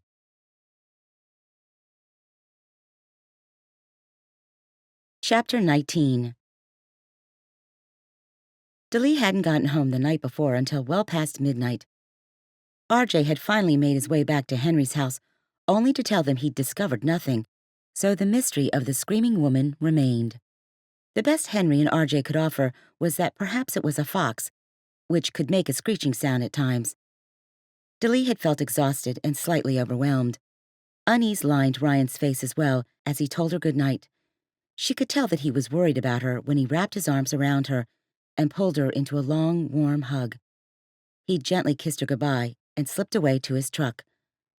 When Daleigh looked out her front window the next morning, she saw Ryan's truck still parked outside on the street. She shook her head. He'd spent all night out there, no doubt trying to keep an eye on her. It was incredibly sweet of him. She got dressed, charged across the grass, and knocked on his window. He jolted upright, his dazed eyes finally coming to rest on her. He rolled his window down. "Hey there," he muttered. "What are you doing out here?" He shrugged. "Enjoying the view." Her lips curled in a smile. "I appreciate this, but you didn't have to. You're going to be exhausted today." I'll take exhaustion if I can have some peace of mind. "Do you want some coffee?" He shook his head. I need to get home and get changed anyway, but thank you. Another time. "Are we still on for lunch?" He nodded. I wouldn't miss it. Listen, I was thinking we could take my boat. It's a beautiful day and the restaurant is on the waterfront. "That sounds perfect. Thank you." Daleigh spent the rest of the morning talking with the woman heading up the benefit concert. They confirmed the date for the following Saturday, just a little more than a week away. The organizer, Patty Lynn, said she thought it was enough time to get everything done. She'd already begun to make posters that she'd plastered around town, and the city had approved their venue, a waterfront park. Daleigh called a few musician friends who'd been on tour with her before and asked them to play. One by one, they each told her that Vince had just asked them to play at an event on the very same day. By the time she hung up with the last person on her list, she was fuming. Vince had done this on purpose. She'd mentioned the concert, and he probably called her band and made some kind of subtle threat to make sure she'd fly solo. It was his way of teaching her a lesson. She stared at the phone, pushing back her desire to call the man and give him a piece of her mind. Before she could do that, someone knocked at her door and a fit of giggles sounded outside. Her nieces. "Will you play with us, Aunt Daleigh?" "I'd love to." She chased the girls in the front yard for a while. Then they asked her to come inside and paint their nails. She'd put the final pink tip on Clara's little finger when something across the room caught her eye. She gravitated toward a bookshelf in the living room. Once there, she pulled out some jeweled cases. Daleigh CDs. Hannah had all 3 of them. What sense did that make? Daleigh had always thought that Hannah hated her music. All these years, could she have been wrong? She shook her head, realizing she didn't have time to ponder it now. She had to meet Ryan. Maybe Patricia would have some insight that would blow open this whole mystery. Under Ryan's direction, Daleigh helped Ryan launch the boat into the murky water. Once he climbed in, he held out his hand to Daleigh. Strong, callous fingers grasped her own as she lowered herself inside. Part of her didn't want to let go in the strength she found in this simple touch. She settled into a padded seat at the back and watched as Ryan maneuvered the boat into the river. Moments later, they were cruising through the water. The wind blew at her face, taking her cares with it. The boat glided along. Once she got used to the swamp-like water at the river's edge, it seemed more fascinating than creepy, she realized. This was definitely something she wouldn't find in Nashville. Ryan shifted the boat into a lower gear and leaned back toward Daleigh. You really want a taste for this area, I'll have to take you out in the Great Dismal Swamp. The Great Dismal Swamp? The swamp used to be part of the Underground Railroad, he said. Slaves would live in what researchers called maroon communities, which means they found whatever dry land they could and hid out there. It was a perfect place because no one wanted to venture into the swamp to find them. The swampland would be the perfect place to hide out, she mused. Why did that seem important to her? Like it could be a piece of this puzzle. How do you know all of this? Ryan grinned. Your father told me. As much as she tried to put aside the questions in her mind, they attacked and wouldn't let her get away. So, he was studying the swamp, she shouted over the hum of the motor. It seemed your father was studying any and everything. She nodded, understanding his answer completely. The drawing from his journal flashed through her mind. The pasture, the trees, the moon. There was also a snake-like drawing. What if that was actually this river? Ryan kicked the boat into higher gear, and they raced across the water. The sun shone high in the sky, inviting them to stay as long as they wanted. An afternoon out on the boat could be the perfect medicine for her otherwise heavy thoughts. Want to drive? Ryan asked. As long as you don't let me crash. He extended his arm toward her. I've got your back, Daleigh. She had no doubt that he did. She stood, and Ryan's hand found a place at her waist, steadying her on the moving boat. He explained how everything on the console worked before giving her the wheel. To her relief, Ryan stayed beside her as she dashed across the water. He leaned in close. You're doing great. The feel of his breath on her cheek caused her stomach to do a flip. Why was she letting Ryan have this effect on her? She had to get a grip. Eventually, Ryan took over the controls and the boat puttered until it came to a stop in front of a strip of buildings lining a bulkhead. She recognized the Elizabeth City waterfront. She helped Ryan to dock the boat. I haven't told you this before. You're a lot like your dad. Daleigh smiled as she stepped onto the pier. I've heard that before. He anchored the boat to the dock and glanced up at her. I guess your sister turned out like your mother. I never knew my mother. She died when I was young. Too young to remember, really. But my dad always said Hannah reminded him of Mom. Daleigh smiled. He said they were both bossy. Ryan cast her a knowing smile as he stepped onto the pier with her. As they began to walk toward a waterfront restaurant in the distance, Daleigh glanced up at Ryan. Did my dad seem happy before he died, Ryan? She could feel Ryan's eyes on her, but refused to look his way. One look at the compassion on his face, and she might find herself in his arms. He seemed really happy, Daleigh. Good. Her lips faded into a frown. You know, I was supposed to come home 3 weeks ago, but I had to cancel. He told me. She turned her head toward Ryan. She looked for the condemnation in his eyes, but saw none. He did? He was looking forward to it, but he understood that you couldn't make it. A concert came up. Vince said it was too big of an opportunity to pass up.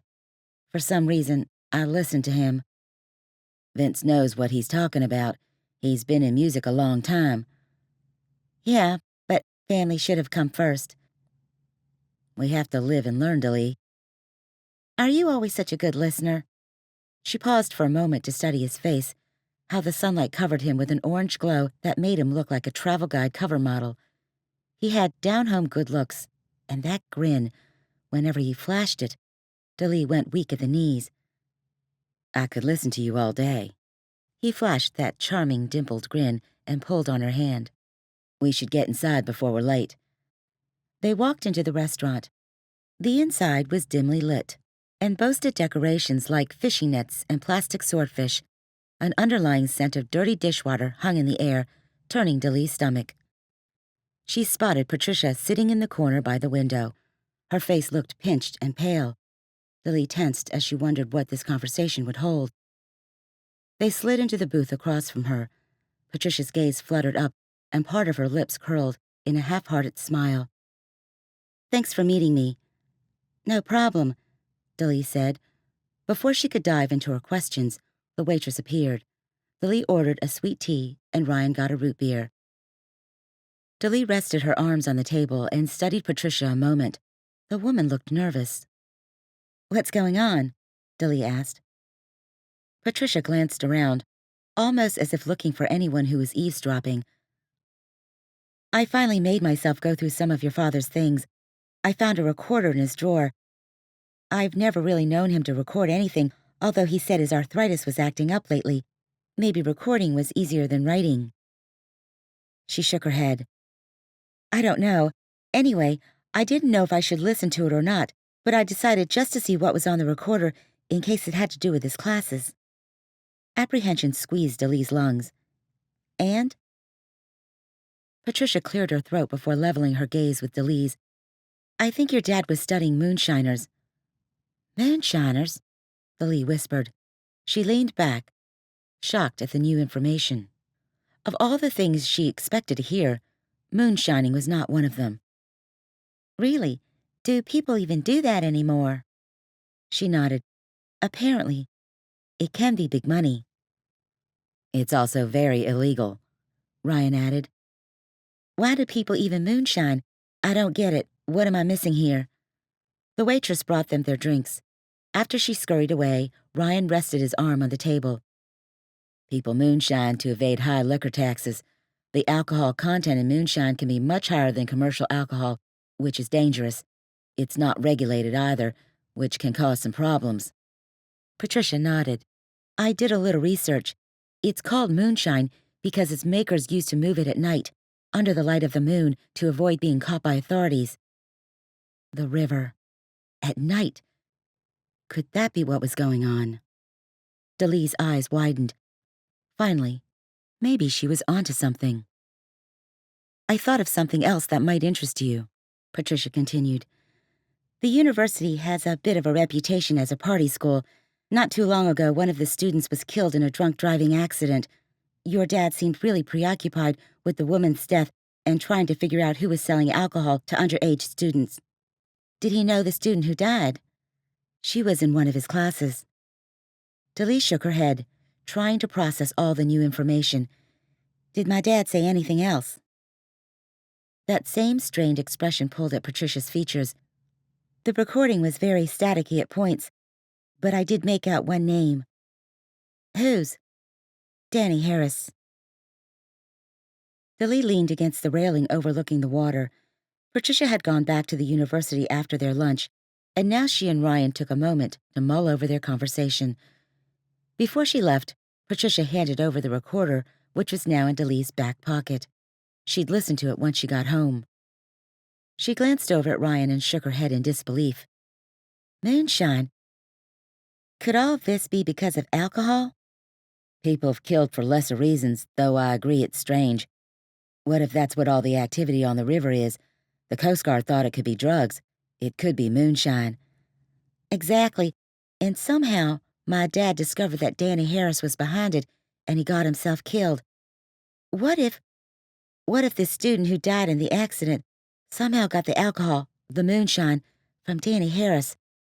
What if it did have a higher concentration of alcohol and that somehow contributed to her death? How do I prove that? Ryan stared at her a moment. You're not thinking about going to talk to Danny Harris again, are you? Daleigh shook her head. Not yet. Maybe not ever. I'm not sure. I've got to think about this. She turned away from the sun, her gaze skimming the street behind them. She straightened as a familiar vehicle caught her eye in the distance. What is it? She pointed to the black truck that pulled away. She'd bet there was a dark-haired man wearing sunglasses inside. I've seen that truck several times since I've been in town, enough that it's starting to make me nervous. Ryan turned so he faced the street, casually surveying everything around them. Tell me about that stalker you had in Nashville. How often does stuff like that happen? More than I'd like. I think it comes with the territory. How so?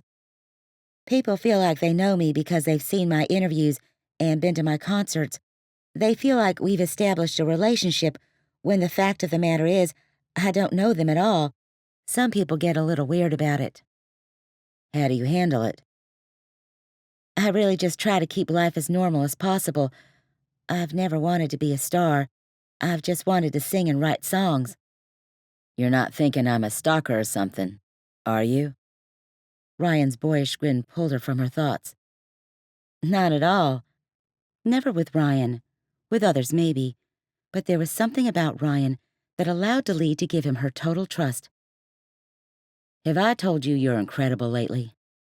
Daleigh grinned. Not lately. He cupped her cheek. You're one incredible woman, Daleigh McDermott. He brushed her lips with his for a moment before taking her hand. I hate to end my time with you, but I do need to get back to work. You ready? She nodded. Ryan helped her into the boat, and a few minutes later, they were cruising down the river. Daleigh let the wind smack her face as she mulled over the conversation. What should her next move be? Go to the police? Give them the recorder? She looked across the water and saw a speedboat in the distance. It charged straight for them. Ryan, that boat appears to be heading right for us, she shouted over the noise of the engine. He glanced over his shoulder. It'll change course. Give it a moment. He sounded calm, but his gaze remained on the distant boat. It continued charging in their direction. It sure doesn't appear to see us. Daleigh's hand dug into Ryan's forearm. She couldn't pull her eyes away from the watercraft. Suddenly, Ryan cranked up the speed on the boat. I don't know what this yahoo's doing. We best be on the safe side. Daleigh waved her hands in the air, trying to get the driver's attention. From where she was, Daleigh couldn't make out how many people were on the boat, but it appeared to be just a lone captain. Aviator sunglasses and an oversized hat concealed his face. The buzz of the boat grew louder, and it didn't appear to be changing course. Its nose pointed directly at them. Ryan put the bay runner in gear, and they sped out of the kamikaze's way. Daleigh sucked in a deep breath when she noticed the other boat changed direction, and they remained in its path. Sit back and put on a life preserver, Ryan ordered, his muscles taut. Daleigh quickly obliged. She pressed herself into the seat, her eyes not leaving the boat. What was the driver thinking? Did he have a death wish? Lord help us, she silently prayed. Ryan cranked the boat into a higher gear and raced out of the boat's path. The other boat was in hot pursuit of them, though. It veered toward them, its speed surpassing their own. This lunatic is trying to hit us. Ryan shook his head. Hold on, Daleigh. Ryan jerked the boat to the right. Daleigh felt herself being tossed with the momentum, and she grabbed the edge of the seat. The waves from the boat's wake catapulted the vessel back and forth. Daleigh turned, searching for the predator. It appeared behind them. Holding her breath, she watched as it turned, still on their trail and getting closer by the minute. Daleigh's grip on the seat tightened. In a matter of mere seconds, their pursuer could ram them. Daleigh could barely make out the features of the driver in the opposite boat. Medium build, lean frame. A long-sleeved shirt covered the man's arms. He was going to hit them. No matter how fast they traveled, they couldn't escape. Daleigh's throat went dry. "Brace yourself," Ryan yelled over his shoulder. Chapter 20. Daleigh's fingers dug into the seat as she struggled to keep her balance. Ryan pulled the wheel to the left. The boat suddenly jostled before hitting something. Metal screeched. Water reached up to grab them. The speedboat chasing them swerved across the river, barely missing them as it changed directions. The boat's momentum caused a wave to charge toward them with the propensity of a nuclear aftershock. Ryan's boat rocked violently, water lapping over the edges. Daleigh reached for something to steady herself, desperate to stay upright as the river began filling the boat's basin. "God help us." Just then, another wave headed toward them. Its strength jarred the boat, swaying it. Daleigh flew from one side to the other. Ryan reached for her, but it was too late. Then, the entire craft flipped. The cold, murky water surrounded Daleigh, sucking away her breath. Her arm collided with something hard. The impact caused pain to rip through her muscles. Panic claimed her. She could barely see through the brown water. Boards and coolers and oars scattered across the depths, until finally her life jacket pulled her to the surface. She sputtered as she broke free. Just then, strong arms circled her waist and began tugging at her. Ryan. Was Ryan okay? An explosion sounded behind her. The boat. Ryan's boat. "Come on." Ryan's hand latched onto her wrist. "We've got to swim toward the shore." Using all of her strength, Daleigh propelled herself toward a grove of trees, away from the fumes swirling around the boat. Pain ripped through her arm, growing in intensity until she cried out. Ryan turned on his back, nestling Daleigh against his chest as he swam backward toward the shoreline. "Where's the other boat?"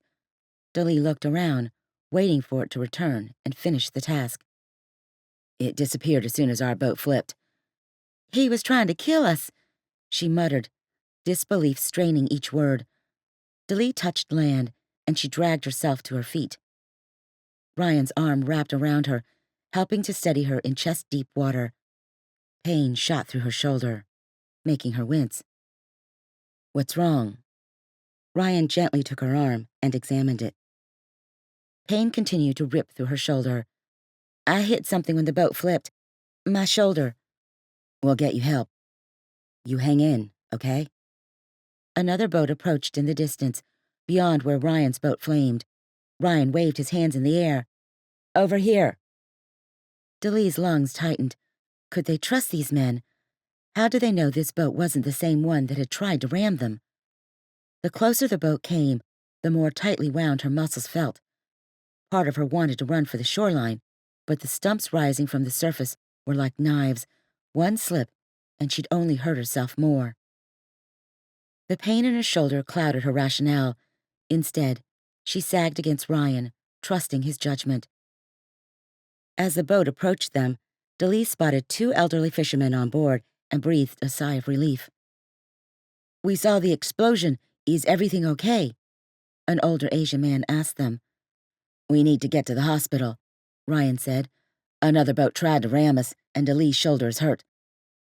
"I'm Royce." The man reached toward Daleigh and helped pull her into the boat. "Tried to ram you, you said." Daleigh climbed into one of the seats, accepting an orange towel from the other fisherman. That had been close. Too close. Her gaze met the man's, and she tried to focus. "Thank you, and yes, whoever did this did it on purpose. Did you pass anyone on your way here?" The man scratched his head. "I did see a boat pulling away in the distance. Couldn't tell anything about it." The other man, he said his name was Gene, offered Ryan a hand. He climbed into the boat. Worry stained every expression as he sat on the bench beside her. "Whoever it was, they knew these waters," he muttered. "Why would you say that?" Daleigh asked. When she shivered, Royce offered her another grungy towel. She draped it over her legs, fighting wooziness. Ryan's hand went to her knee, helping to ground her. "The driver of that boat knew we'd try to get away from him," That's why he herded us toward this area. He must have known there were stumps just below this water line that we'd hit. Daleigh shook her head. This wasn't a coincidence. This had to be connected with her father's death. Her heart nearly stopped at her next thought. What about? She reached for her back pocket. Both her cell phone and recorder were gone. Just as the doctor at the hospital in Elizabeth City finished wrapping a compression bandage around Daleigh's shoulder, Hannah hurried into the room, both kids in tow. Mascara smeared beneath her eyes, and her normally perfect hair was lopsided and frizzy. "Bruce called and told me what happened." Hannah rushed. She paused at Daleigh's bed, leaving the girls stationed near the flimsy curtain. "Are you okay?" Daleigh nodded, totally wiped out after today's events.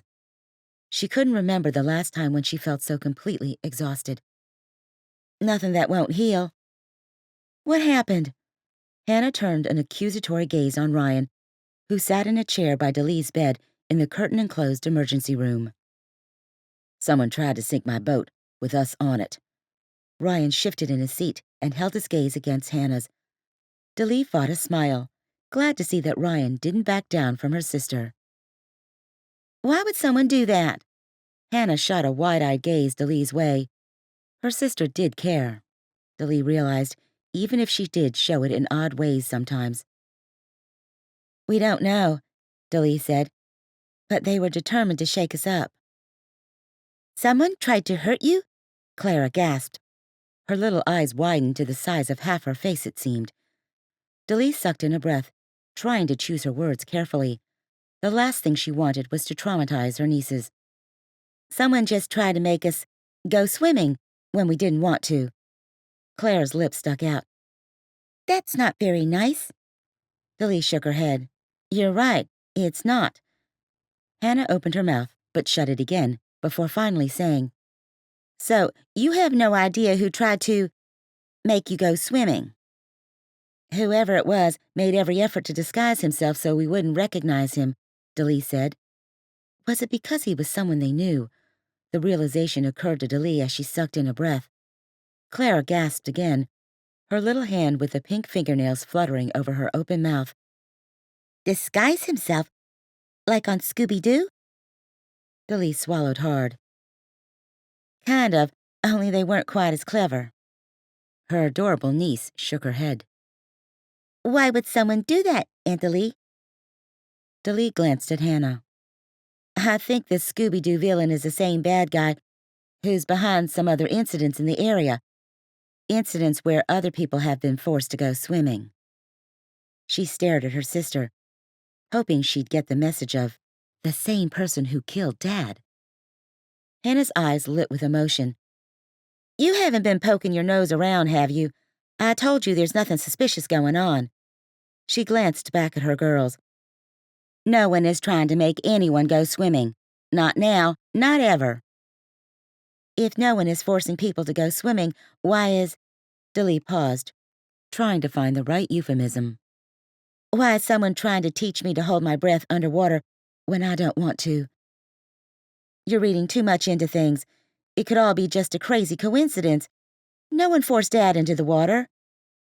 Tears overflowed down Hannah's cheeks, and instead of the usual anger Daleigh felt toward her sister, compassion stirred inside. Hannah was just as hurting and sad as Daleigh, even if she had a weird way of showing it. Clara tugged at Hannah's shirt. "Are you okay, Mommy?" Hannah ignored her daughter's question. Instead, her gaze landed on Ryan. "Why didn't you try to stop her?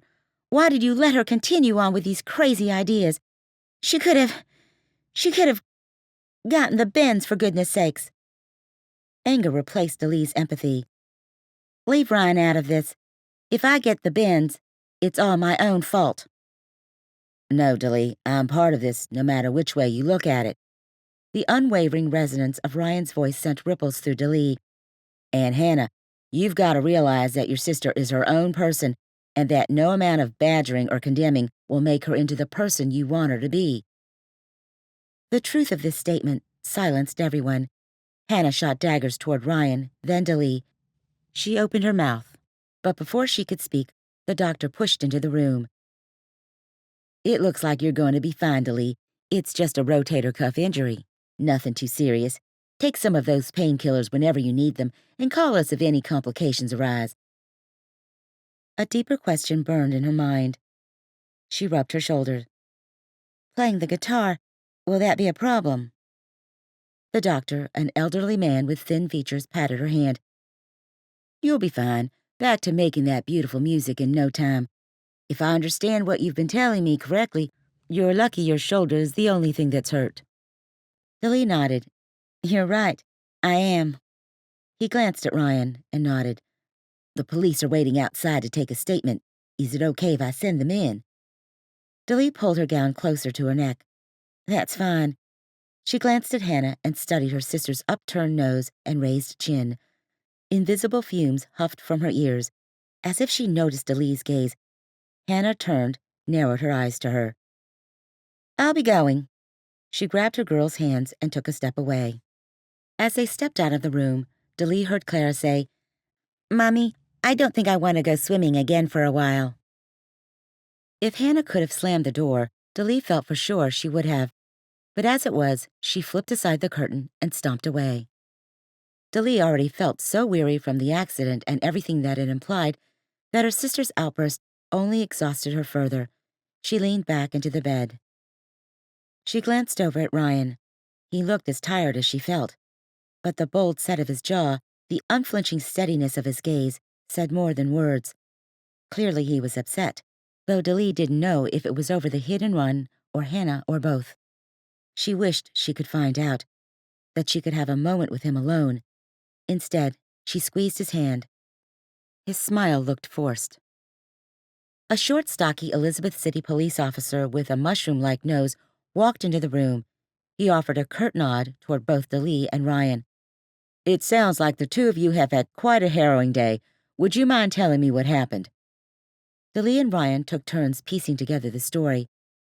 With his pad in hand, the officer took notes and grunted, asking appropriate questions when they didn't give enough details. He paused when they finished. "Any idea why someone would want to hurt you?" "There are some mysterious circumstances surrounding my father's death," she started. The officer raised an eyebrow, and Daleigh continued to share with him about the missing journals and the break-in. When she finished, Daleigh held her breath, anxious for his response. Ryan squeezed her hand, as if reading her thoughts. "So, you think someone is trying to keep you quiet with all your theories?" the officer asked. Daleigh nodded. "Have you shared your theories with very many people?" "Only a few." "Why don't you make me a list of who those people are? They'll be the first ones I check out." Daleigh felt apprehension knotting itself in her shoulders. "It's not that simple. Really, the only ones I've mentioned it to are my family and my father's friends." "Oftentimes, crimes are committed by someone you're close to." The words caused a sick feeling to settle in her gut. It couldn't have been someone Dad trusted who killed him. The thought made her head swirl. Nothing was worse than betrayal from someone you trusted. Nothing. "I'll talk to Chief Rollins about the case, see if I can find out anything for you. I'll also check with some repair shops to see if anyone's brought a boat in. It sounds like the other boat may have nicked you and maybe it was damaged in the process." He handed her a card. "In the meantime, give me a call if you need anything." Thankfully, Hannah stuck around in the waiting room to give them a ride home. Daleigh had changed into some leftover clothes from the hospital. Her hair, still reeking of the river, was at least dry. The trip was silent. Daleigh's shoulder throbbed, and she feared how this would affect her guitar playing, though the doctor assured her it would be fine. Things like this could ruin a musician's career, though. She was lucky things hadn't been worse. Daleigh's gaze wandered to the fields of new crops they passed. How had her life been turned so upside down? They pulled into the driveway, and thunder clapped overhead. Wordlessly, Hannah ran toward her house, and Ryan and Daleigh to the guest cottage. As soon as Daleigh closed the door to her home, rain burst from the sky outside. Ryan pulled her into his arms. "I'm so glad you're okay. I was so afraid I was going to lose you." He pulled back and cradled her head with his hands. "You doing okay?" She nodded, but the reality of how close they'd come to dying hit her at full force. Whoever plowed into us on the river is the same one who killed my father. I just know it. He rocked her in his arms. The authorities are out searching for them right now. They'll be caught and this whole ordeal will be over. The thought of everything being resolved brought a measure of relief to Daleigh. It would be so nice to put this all behind her. Ryan stepped back. Why don't you go take a shower and get cleaned up? It will make you feel better. I'll wait on the couch. Daleigh nodded, glad Ryan decided to stick around. He'd managed a shower at the hospital, and Bruce had let him borrow some old jeans and a sweatshirt. She hadn't fared quite as well. After carefully wrapping her bandage with a bag, just as the doctor had instructed, she washed the grime from the river out of her hair, moving slowly with her sore shoulder. Someone wouldn't get away with this. If they thought they could threaten her, they were in for a surprise. With new resolve, she dried off, wiping her tears, and vowing not to give up. Daleigh put on some yoga pants and a t-shirt, each movement reminding her of her aching body. Thunder rumbled as she stepped from the steaming bathroom. Lightning lit the sky, and the lights flickered. Ryan's head was propped on the back of the couch, his eyes closed. A smile tugged at Daleigh's lips. She should have insisted he go home. The day had no doubt been a strain on him. She grabbed a throw from a chair and placed it over him. Thunder rumbled again as she tucked the edge around his arm. His eyes fluttered open and locked with hers. He grabbed her hand and pulled Daleigh down beside him. You okay? He whispered. Daleigh simply nodded into his chest. The lights blinked again before completely going black. Daleigh snuggled closer to Ryan, drawing on his strength, wondering how she could ever leave him on Sunday. Speaking of which, she hadn't even told him yet. How would he take the news?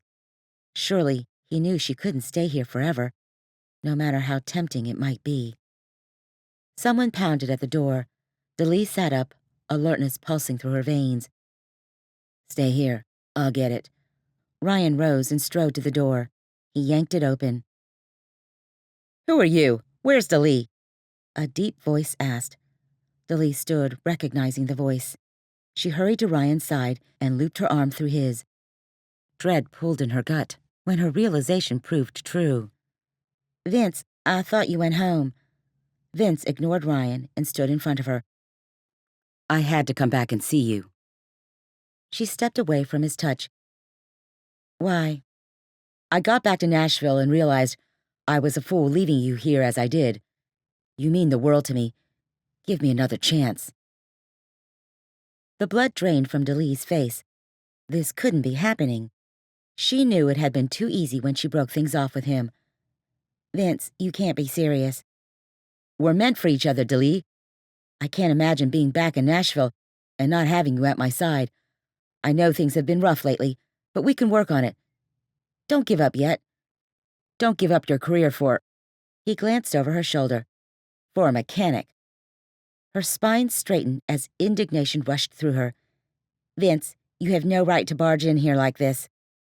I'm fighting for you and your career, Daleigh. We need to have some serious talks. Daleigh glanced over his shoulder and saw Ryan retrieving his jacket. She felt torn in two. Ryan, don't go. His gaze met hers, and Daleigh saw pain in his eyes. I'll let the two of you talk. Before she could say anything else, Ryan slipped out the door. Grief clutched her heart. What was happening? Vince turned her chin back toward him. Let him go, Daleigh. We're meant to be together. You know it just as well as I do.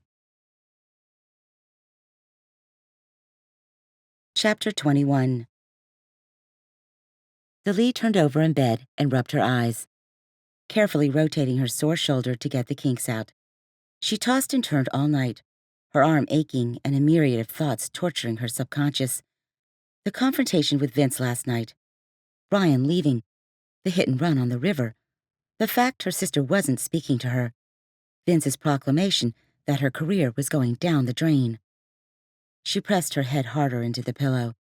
Maybe she would just stay here all day, avoid the world, pretend reality didn't exist.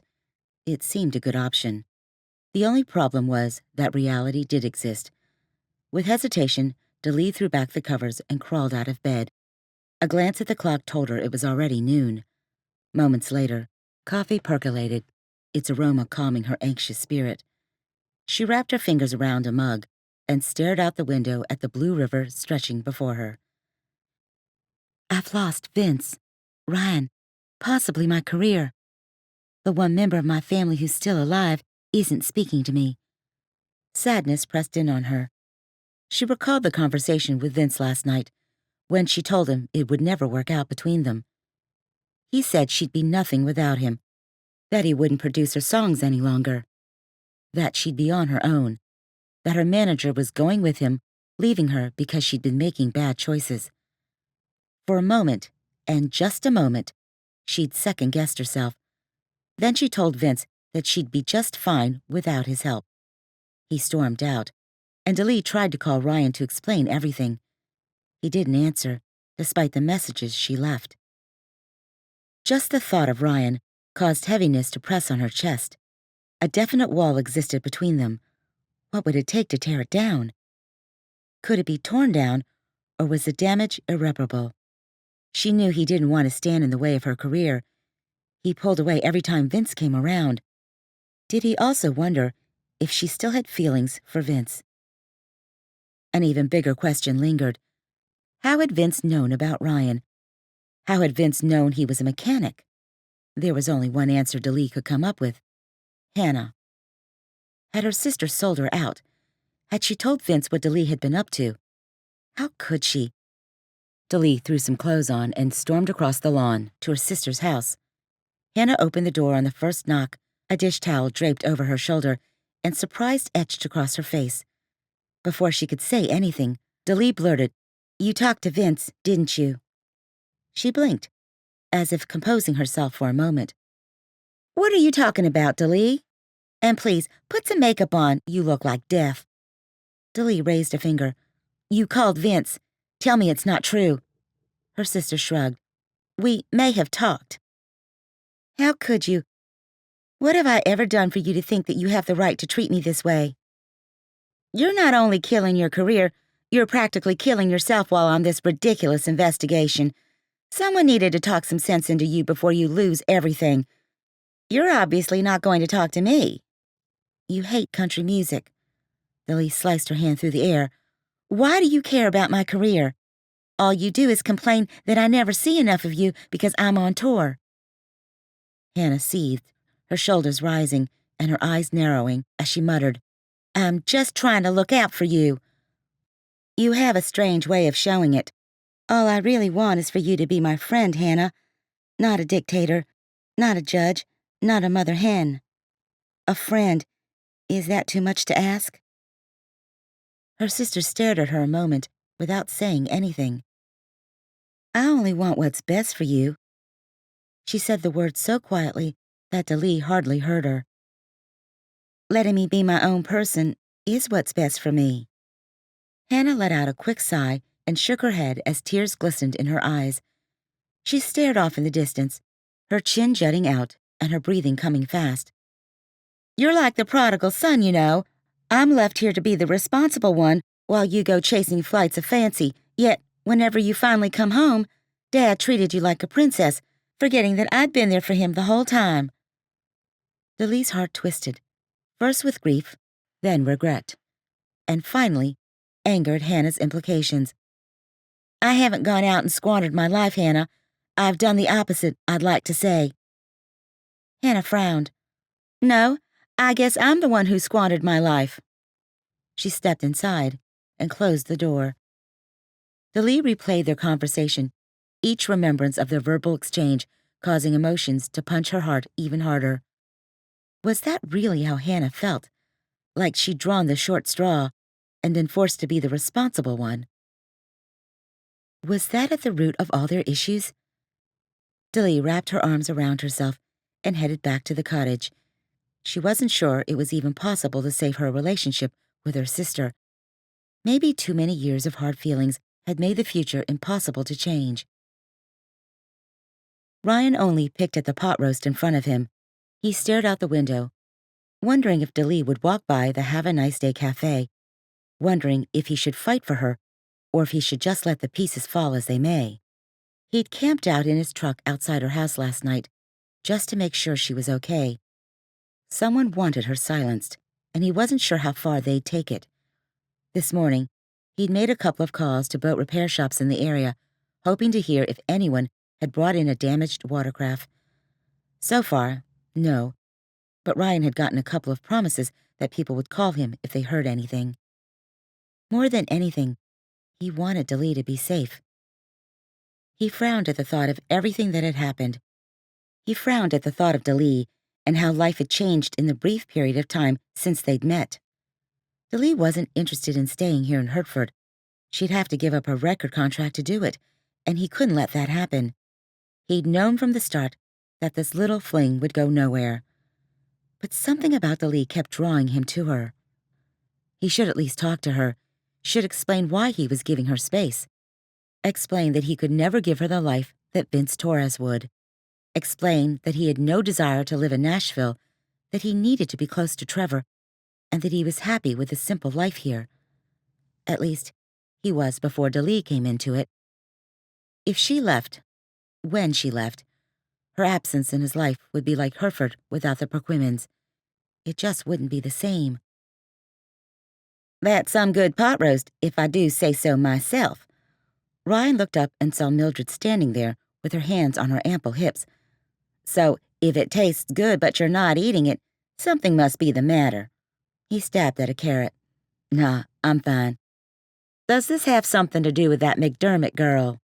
Ryan cringed and scanned the restaurant, wondering how many people were listening to their conversation. Mildred's hearing aid needed to be turned up a couple of notches. "You mean Daleigh?" "Yeah, the real pretty one. Heard about your accident yesterday. Glad you're still in one piece." "Yeah, me too." Henry Snelling turned around from another booth. "I heard that boyfriend of hers came into town last night. I hope she gave him the what for and sent him on his way." "I wouldn't know." Ryan took a sip of water, trying to put the conversation out of his head. "You're much better for her than that Vince Torres," Faye yelled from 2 tables over. "He came into the general store to get something, and I've never seen anyone with their noses so high in the air." Why did the whole town always insist on knowing his business? Maybe Nashville would be a great place to live. Anonymity suddenly had its appeal. "They catch the guy who tried to run his boat into yours?" Faye asked. "Not that I've heard." "How about the person who cut her brake line?" Mildred asked. Ryan jerked his head back. "How'd you hear about that?" She shrugged, as if this was just the day in the life of someone living in a small town. "Word gets around." Ryan sighed. "I appreciate your concern more than you can ever know, ladies and Henry, but I really don't want to talk about it anymore." Begrudgingly, Faye and Henry turned around and Mildred got back to work. Thankfully, the gossip session was over. He glanced out the window in time to see Willa walking past with Trevor. He started to wave when he saw Thorne approach them. Ryan furrowed his brows in curiosity as he watched them. Willa's smile quickly faded as she stared up at the man. Thorne continued to say something. Finally, he threw his hands up in the air and walked away. What was that about? Ryan started to rise to check on her when Pastor Pete from the church slid into the booth across from him. Ryan gave a curt nod to the pastor, realizing his dreams of eating peacefully would not come true. He glanced out the window and saw Willa and Trevor walking away. He'd have to ask about that exchange at another time. For now, he glanced up at the man across from him. "Hey there, Pastor." "You look like you needed a friend." Pastor Pete leaned toward him on both elbows. Ryan shrugged.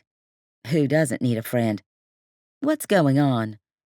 Even though Ryan told himself he didn't want to talk about it, he found himself pouring out everything about Daleigh and her career and even Vince. Pastor Pete nodded and grunted throughout the whole conversation, not offering a word until Ryan leaned back in the booth, clearly finished. Pastor Pete took his pastor stance again and leaned toward Ryan. "If I could give you some advice, don't worry about Vince Torres or Daleigh's career or how your lives can fit together. Just be there for her. That's what she needs. Remember, 2 are better than 1. If either of them falls down, one can help the other up, but pity anyone who falls and has no one to help them up. Or, I should say in your case, pity anyone who falls into the river. If they have no one to help them, then they drown." Uncertainty squeezed at his heart. "I appreciate the advice and the bad analogy, Pastor, but I'm not sure I'm the best one to be there for her." "She needs someone, Ryan." Ryan dropped some money on the table. "I know, but right now I need to take Trevor for his therapy at the pool in Elizabeth City. Promise me you'll think about it." Ryan nodded. "I promise." But even as he walked away, he knew he had to give Daleigh space. After Daleigh made a quick stop to replace her cell phone, she decided to keep walking. She meandered up and down streets until she finally reached her father's grave. She knelt there and talked to her father until the sun began to set. She hadn't just been talking to her earthly father, though. She'd lifted up prayers to her heavenly Father as well. She needed wisdom in abundance. She yearned for peace and joy to become present in her life again. She had so many decisions to make, decisions that would greatly alter the direction of her life. Her emotions only made those choices even harder and clouded her thinking. She needed resolution, at least for a few areas of her life. She hated to leave Hertford before someone was arrested for her father's death. She had no evidence to give the police to prove that Danny Harris had done anything, and, though she hated to admit it, she doubted the chief's abilities. Then there was Ryan. She tried to call him today, but he hadn't answered his phone, nor was he at the garage. He seemed to get close and then pull back, which only left Daleigh's emotions in another tailspin. Of course, then there was Hannah. Without Dad around, Daleigh wouldn't have any reason to come back to Hertford. Well, Ryan had been a possibility, but unless he made up his mind about their relationship, then she wasn't going to keep up this on-again, off-again status. Without Hannah in her life, Daleigh really was flying solo. Did it matter if you had all the success in the world, but no one to share it with? And how did one define success exactly? Daleigh knew how the world defined it: wealth, prestige, awards, popularity. But what about the Bible? She glanced at the slip of paper in her hands. She'd jotted down a Bible verse earlier, from Colossians 3:15. "Let the peace of Christ keep you in tune with each other." She knew all about keeping things in tune, about the beauty of harmony. How did she apply that to her life, and not just her music? When Daleigh finally wandered back home, she saw a white piece of paper that had been slipped under the door. She picked it up and unfolded it. "Daleigh, meet at my garage, 7:30. It's important. Ryan." Why had he left a note instead of calling? Then she remembered that her cell phone had been lost in the boating accident yesterday. She stared at the paper. She didn't imagine Ryan to have the scrawl that scratched across the paper. Out of curiosity, she brought it to her nose, expecting to smell motor oil. Nothing. Daleigh glanced at her watch. 7 o'clock. Only 30 more minutes until she could explain everything to Ryan and hopefully help him to see what was really going on. Maybe they could finally have some clarity about their relationship. As Daleigh stepped outside, she noted that the nighttime air had a chill to it. She slipped back inside and grabbed an off-white sweater before starting toward Ryan's garage. She needed to sort out her priorities, including God and her career. Things were going to change, one way or the other. After life settled down, she thought there was a real chance that she and Ryan could make things work. His shop came into view, and she pulled her sweater tighter as a breeze came from off the water. The sun had sunk below the horizon, and the only light came from the street lamps above her. She looked for Ryan's truck, and when she didn't see it, figured he parked around the back. The 2 garage doors were shut, so Daleigh went to the door leading to his office. She knocked, but heard nothing except that radio blaring country music that always seemed to be on. She twisted the knob. The door was unlocked. She pushed it open, and the music became louder. "Ryan?" Dread pulled in her gut. Why would Ryan leave the lights off? Had he planned a candlelight dinner or something? "Ryan!" She called again into the darkness. Could he even hear her over the music? No way was she taking one more step into this building until she heard Ryan's voice. "I'm in here," someone called from the garage. The tension eased in her shoulders. Of course, Ryan was here. Her adrenaline was working overtime after all the events of the past week. She stepped through the doorway and into the waiting room. The door to Ryan's office and the door to the garage were both closed. Where had his voice come from? The music blared from the garage. Hesitantly, she twisted the knob. The music became louder as the door creaked open. Darkness slithered through the crack. Why would Ryan wait for her in the dark? Her instincts told her to retreat, but her heart told her Ryan could be trusted, and that he had answers. She desperately needed those answers. "Ryan, where's the light? I can't see anything." Suddenly, a hand covered her mouth. She tried to scream, but couldn't. She kicked and squirmed. Her captor easily immobilized her. He tightened his grasp. "Listen," he said, his voice raspy and snarled. "Get out of this town and stop asking questions. Your father died. It was an accident. You keep snooping around and you're going to get hurt." Chapter 22. After Ryan dropped Trevor off at home, he plodded into his own house and dropped his keys onto the kitchen counter. He pulled his cell phone from his back pocket and glanced at the screen. Daleigh had called again. That made twice today. He frowned and lowered the phone.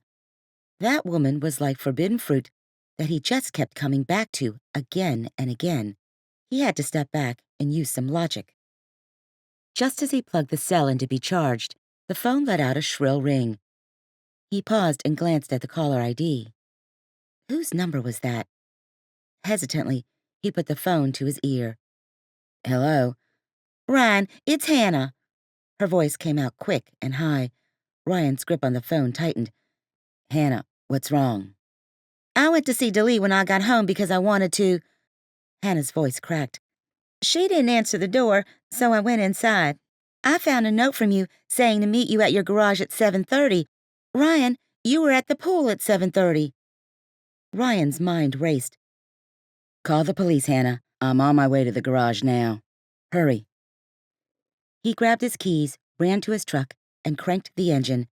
He forced himself not to go too fast on the country roads. Carelessness would only cost him more time. But the thought of someone using his name to draw Daleigh out sent fire through his veins. Finally, his garage came into sight. He threw the truck into park and ran to the door. It was unlocked. He'd stopped by briefly when a customer wanted to pick up their vehicle, and he knew he'd locked it before he left. He always did. He stepped into the eerie silence inside. "Daleigh," he called. Nothing. He flipped the lights on, but nothing happened. Through the dark, an empty waiting area came into sight. Crossing the room, he opened the door to his office. Everything was as he left it. A shuffling in the garage alerted his senses. He darted toward the sound, throwing open the door, separating the two spaces. His heart pounded. Please let her be okay, God. Please. He scanned the space. 2 cars waited on the hydraulic lifts. An air pump sat in the corner.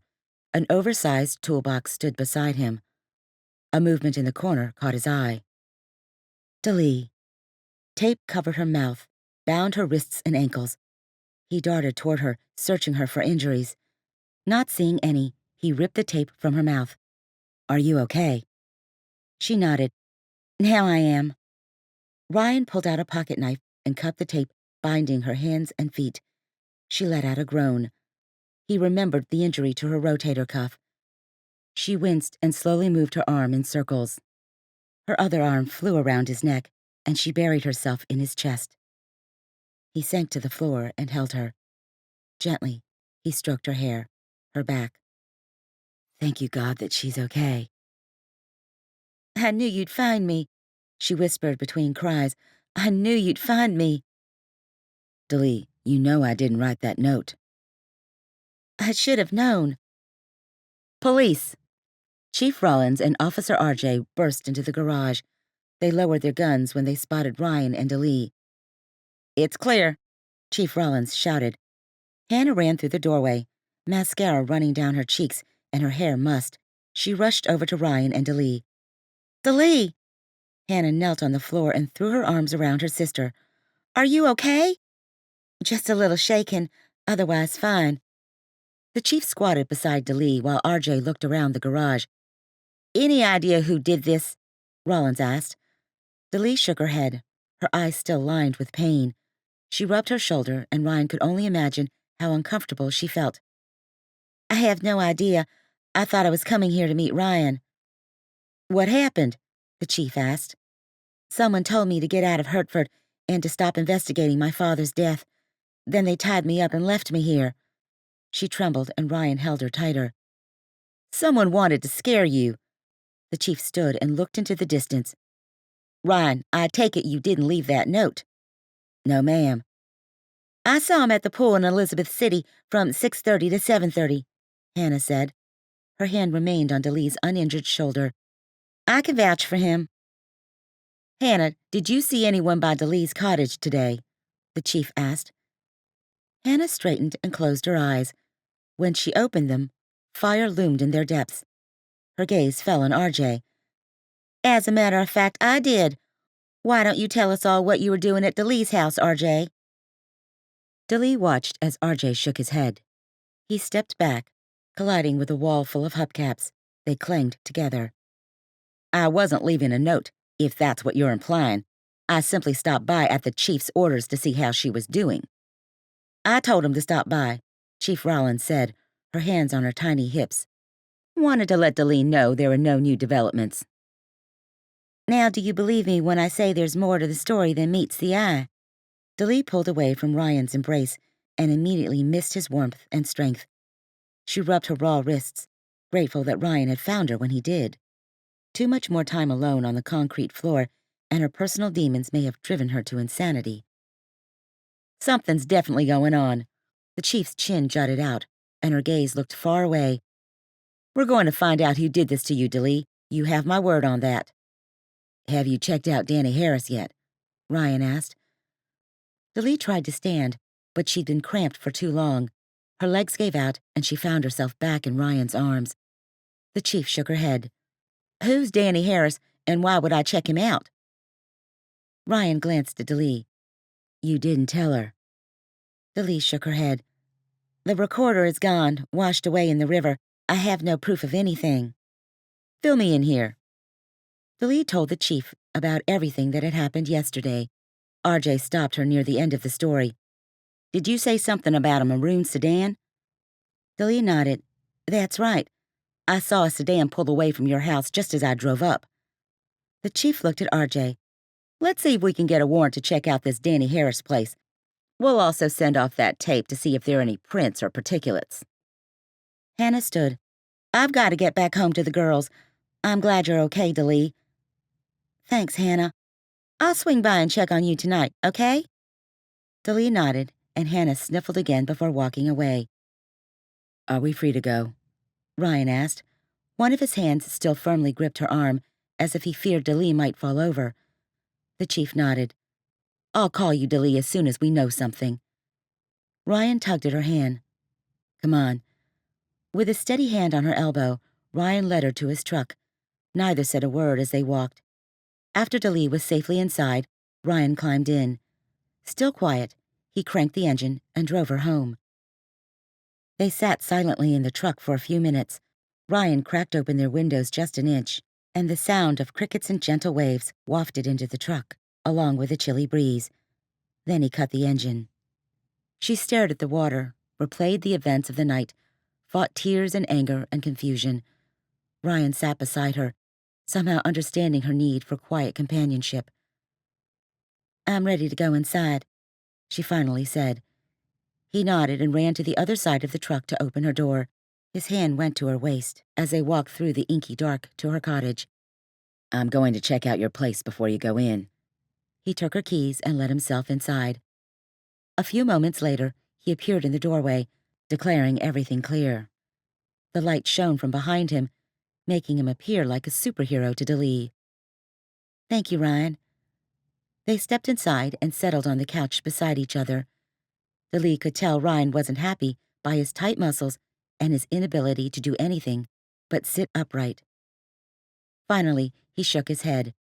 "I don't like leaving you here by yourself." His jaw flexed, and he crossed his arms. "I'll be okay. I'll lock the windows, pull the shades, and sleep with the phone beside me. They should be checking out Danny Harris tonight. Maybe this will be everything they need to lock him up, or at least to bring him in for questioning." He nodded grimly. "We can only hope." He glanced toward her, his shoulders finally loosening up some. "I'm sorry I didn't call you back, Daleigh. I've had some things on my mind." "I need to talk to you about some things." He pivoted toward her. "What's going on?" She swallowed, her throat burning. She'd had some clarity in her time in the garage. She'd prayed, and she knew what she had to do. "I'm going back to Nashville, Ryan." His face looked solemn, almost too still as he glanced up at her. "I knew you would. That's where you belong." "Is it?" Her heart felt like it was breaking as she said the words. "Daleigh, you're an amazing singer and songwriter. You have a long career ahead of you." She nodded slowly, thoughtfully. "Maybe." "Maybe? Of course you do." She stood and stepped toward the window. "Thanks for everything, Ryan. I appreciate all you've done. I wouldn't have made it through this time without you." He stepped behind her. His hands circled her waist, and he rested his chin on her shoulder. "No, you've helped me, Daleigh. You've stirred up something inside me that I haven't felt in a long time." Why did his words have a certain finality to them? Before she could ask, he turned her toward him and kissed her, long and hard. Like a goodbye kiss. Like a goodbye forever kiss. Then he stepped out the front door. "What time's your flight leave?" "I have to make reservations tomorrow." He nodded. "I'll drive you to the airport. Just let me know." Her fingers covered her lips, which still tingled after their kiss. Maybe there were some things she just couldn't fix. Right now, that seemed to cover her entire life. Chapter 23. Daleigh couldn't relax after Ryan left, so she crept outside and sat on the porch. As long as she stayed close to the house, she'd be okay, she told herself. She felt certain that Danny was behind this, and with the police on his trail, she couldn't see him coming back here. She stared over the river before her. The crickets sang in the woods, and occasionally, something in the water leapt to the surface before retreating with a splash. Sitting right here was the closest Daleigh ever felt to heaven. It was so peaceful, so tranquil and safe. "This used to be Dad's favorite place to sit too, you know." Daleigh looked up at the sound of Hannah's voice. Her sister approached, wearing jeans and a sweatshirt and carrying 2 steaming mugs. She handed Daleigh one as she sat down in the chair beside her. Daleigh took a sip of the warm coffee and leaned back. "Almost every time I came out here to visit Dad, he was sitting here, watching everything around him. He said it was like heaven." Hannah shook her head and looked out at the river, like the notion was ridiculous. The words warmed Daleigh, though. She and her father were very alike. "At least he's in a better place." Daleigh took another sip, realizing her words might sound trite. But they were true and still brought comfort to her. "And he's with Mom." Hannah glanced at her sister. "Do you remember when Mom died?" "Not really. I just remember having all the people in the house, and they kept hugging me and patting my head." "Yes, I suppose you were too young. I guess you were only 3? I remember I kept thinking it couldn't really be happening. Mom couldn't really be dead. My 9-year-old brain kept thinking that at any minute, Mom would stick her head in my bedroom and tell me she was back home, that she'd just taken a long vacation or something." Daleigh swallowed, the saliva burning her throat. "It's a lot of grief for a 9-year-old to carry." "A lot of burden." Hannah took a long sip. "I had to take care of you, you know. That's what Mom would have wanted. That's what older sisters were for. I guess you were kind of like a mom. I still am sometimes, aren't I? She stared straight ahead, a frown pulling down at her lips. Daleigh looked at the ripples across the water that the moonlight illuminated. Yeah, I guess you could say that. But what I really want is a sister. I would never intentionally hurt you, you know. Daleigh didn't say anything. You made Dad so proud. You know that, don't you? Hannah asked. I always felt like the outsider in the family. You and Dad were both the creative, determined type. Then there was me. You were determined to get married. Daleigh forced a smile. Hannah looked at her hands. I wanted to go to college and study art, but I didn't feel like I could leave you. I felt like you needed me in your life. I resented you for that for a long time, you know. Grief squeezed at Daleigh. She had no idea that's what her sister wanted to do. Hannah, you didn't have to stay with me. She raised a hand. I know, I didn't have to, but it's what I did. By the time I realized that my life had taken a different course than I expected it to, it was too late. At least, I thought it was. You met Bruce. It wasn't all bad, right? Hannah nodded. It's true. I have two great girls.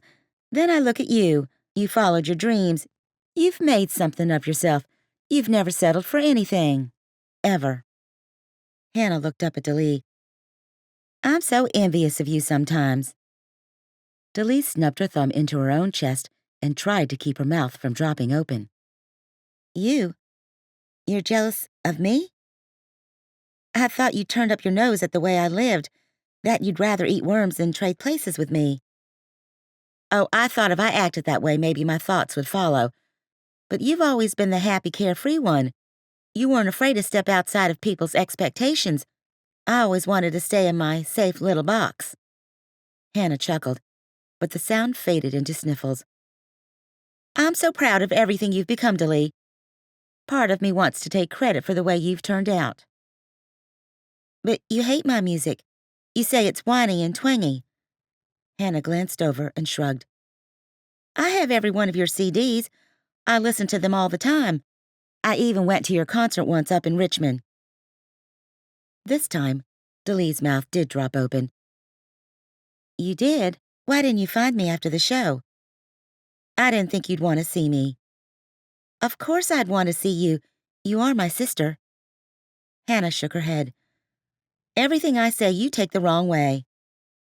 Daleigh felt her cheeks heat. That could be true. I don't mean to. I just... She didn't know how to finish the sentence even. Hannah sat up straighter. I understand. I've been far from perfect. We both have been.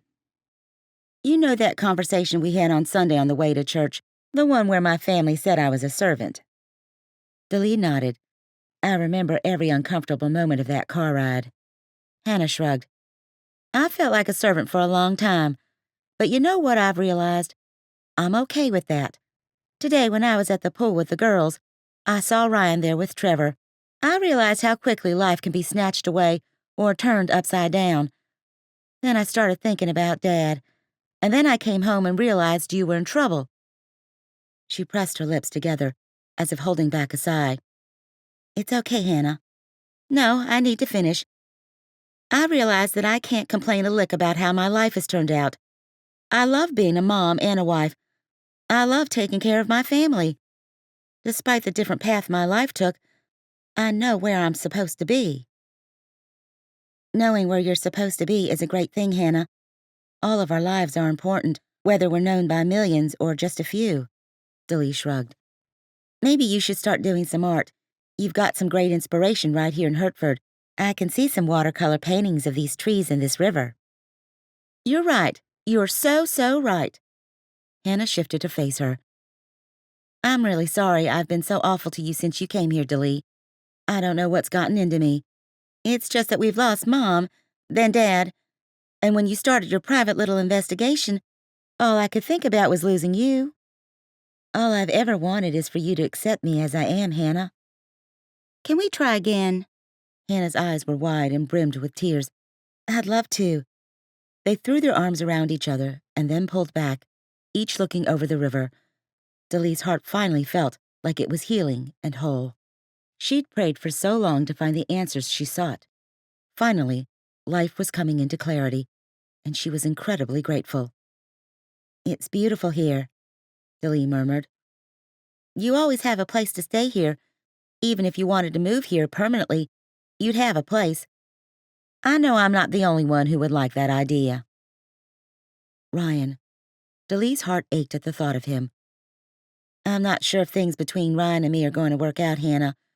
There's a lot I don't know about right now. I can tell you one thing.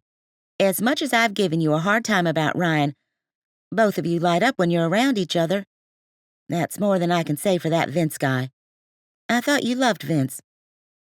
I actually gave him a piece of my mind. In a nice, genteel Southern way, of course. Hannah sighed. I saw him when I was up in Elizabeth City. He was flirting with this woman. She was all over him, for that matter. And he wasn't complaining. I couldn't believe it. You deserve so much better than that. That means a lot, Hannah. Thank you. They stared in silence at the river for a moment. Daleigh cleared her throat. You remember how Dad always told us to be home before dark? Hannah nodded. Just like your song talks about. I feel like I got home just a little too late, you know? Dad was already gone. If I had come home earlier, when I was supposed to, then maybe... Hannah squeezed her hand. Dad loved you, Daleigh. More than anything, he just wanted you to be happy. Her lips twisted in a grin. But I am starting to think that his advice was good. Maybe nothing good does happen after the sun sets. After a few more minutes, Daleigh stood. Speaking of which, I should probably get inside. I have to head back to Nashville tomorrow, or my career is toast. They walked arm in arm back to the door. Before Hannah could walk away, Daleigh touched her arm and pulled her into a hug. Thanks for our talk tonight. It really meant a lot. Her sister smiled. For me, too. Finally, Daleigh thought maybe their healing could begin. Ryan listened carefully to Daleigh when she called the next morning. She informed him that the chief had called with good news. Danny Harris had been arrested. They'd found Mr. McDermott's journals in Danny's house, and a moonshine still in his backyard. Apparently, the journals had implicated that Danny was guilty of making the moonshine the college student had drunk before she died in the car accident. Danny didn't want to be found out. He still hadn't confessed to killing her father, but the chief felt certain that he would. At least, that mystery could be put to rest. Her next tidbit was that she'd managed to get a plane ticket to leave at 3 o'clock. Ryan picked her up before noon to drop her off at the airport. Bittersweet emotions collided inside him as he placed her suitcases and guitar into the back of his truck. The ride was mostly silent on the way to the airport. The gray, dreary day matched his mood as he turned his thoughts over and over. He hadn't been able to sleep last night as he thought about Daleigh leaving. He knew he had to let her go, to really let her go, and the thought seemed to squeeze the air out of his lungs. What are you thinking about? Daleigh's sweet voice pulled him from his dismal thoughts. He looked over at her, wishing their time together didn't have to end. About how much things can change in a very short period of time. Daleigh glanced down at her hands. He could see the strain on her features. Ryan, about us. I know. We need to call our relationship what it is. She stared at him, blinking in what appeared to be confusion. What's that? A fling. Fire lit her eyes. Is that all we are to you? Emotions threatened to choke him. He wanted to do what was best for Daleigh. That meant he couldn't even tempt her into staying here in Hertford, not when she was destined for greater things. You have a life back in Nashville, Daleigh, and I'm here in Hertford to stay. I promised my sister I'd be there for Trevor. I can't let him or her down. So we're not even worth a shot. Ouch. He had to stay strong. He'd thought long and hard as to why they wouldn't work as a couple. Why fool ourselves? We both know it's not going to work. She swallowed hard before nodding and staring out the front window. I see. Silence stretched between them as he pulled into the airport parking lot. He felt like scum. But he'd tried to change a country girl into a city girl, and he'd seen the devastating results. He couldn't try to make Daleigh into a small-town girl, not when she was meant for bigger things. And no matter how he tried to rationalize it, trying to make their relationship work always ended up with Daleigh losing out on opportunities. That wasn't what he wanted for her. He cared about her too much for that. He pulled into a space in the parking garage and started to open his door to help her inside, when Daleigh's hand came down on his arm. I've got this. I can walk you in. She shook her head, her lips set in a tight line. I'll be just fine. There's no need to draw this out. Daleigh. She shook her head again, raising a hand to silence him. Really, I'd like to go inside. Alone. He got the message. They were over. Why draw it out? Why make it more painful? Just as she stepped away, she paused and leaned inside the truck again. One day you'll have to forgive yourself for what happened to Jennifer. Until you do, that guilt is going to eat away at every relationship you attempt. She slammed the door. As he watched her walk away, he had the feeling he'd just made the biggest mistake of his life. Daleigh, you okay over there? Daleigh snapped her head up and saw Gus staring at her from across the living room of her apartment. She shifted on her plush couch and nodded. She had been lost in her thoughts, as she'd been in the 4 days since she'd returned to Nashville. Her heart yearned to be other places, to be with Ryan, taking lazy strolls, to stare at the river from the gazebo by his property. Instead, she was in Nashville, staring at an unhappy manager on the verge of quitting and a pile of paperwork on her coffee table. She had 2 things to consider: renewing her contract with the label and whether she wanted to stick with Gus as her manager. The man had made headliners out of nobodies. But Daleigh was tired of short-term relationships, of having no roots or accountability. Her time in Hertford had proven that. Thoughts of Ryan crashed into her head. His rejection still hurt. She'd thought he'd at least give their relationship a chance. She'd thought more of him. But Ryan had his own demons to battle. He had to put his guilt over Jennifer's death aside. Until then, he'd just keep working hard to pay his penance by sacrificing his own happiness. Gus stared at Daleigh until she nodded. What had he asked her? If she was okay? I'm fine. He slid into the chair beside her. Good, because there's something I want to run past you. He put a piece of paper on the table in front of her. These are the tour dates we have lined up. The label says they'll offer you another contract on the contingency that you agree to the tour and another album. She blinked at the list in front of her. Another city every night. No stability. No place to call home. Since she'd been back, she'd caught up with a few people. Most of her semi-close friends were in the same boat as she was. They were out of town, trying to save their careers before they ended. What kind of life was this? She shook her head. I don't know, Gus. I don't know that I'm up for this again. You're great on stage, Daleigh. People love you. You're one of the hardest working women I know. You could be the next big name in country music, but you've got to put in the time. What does it profit a man to gain a fortune but to lose his soul? What? Daleigh shook her head. Where had that thought come from? She leaned back into the beige cushions. I need some time to think. His scowl showed her exactly how he felt about that. I need an answer by the end of the week. She nodded. You'll get one. I have to head back to Hertford for the weekend for a benefit concert. It's on your dime, so whatever you want to do. He paused and pulled something else out of his briefcase. Oh, and you got some mail at the office while you were out. He tossed it on the table, and a moment later, she heard the door close as he left. Daleigh stared at the stack of letters. She leafed through them. Most of them appeared to be fan letters. She paused at one and squinted at the handwriting. Why did it look familiar? There was no return address. Cautiously, she slid her fingernail beneath the fold and tore at the envelope. When she pulled out the paper inside, tears rushed to her eyes. Her dad. Her dad had written her this letter before he died. She sniffled and threw her head back in disbelief. He'd never been the most organized person. No doubt he'd lost her address and sent it to her management instead, or he'd simply gotten them mixed up. Regardless, this had been written. She checked the postmark, most likely just days before he died. It took her a moment for her to compose herself enough to focus on the words. Daleigh, I missed our visit, but I understand the obligations of someone who's working as hard as you are.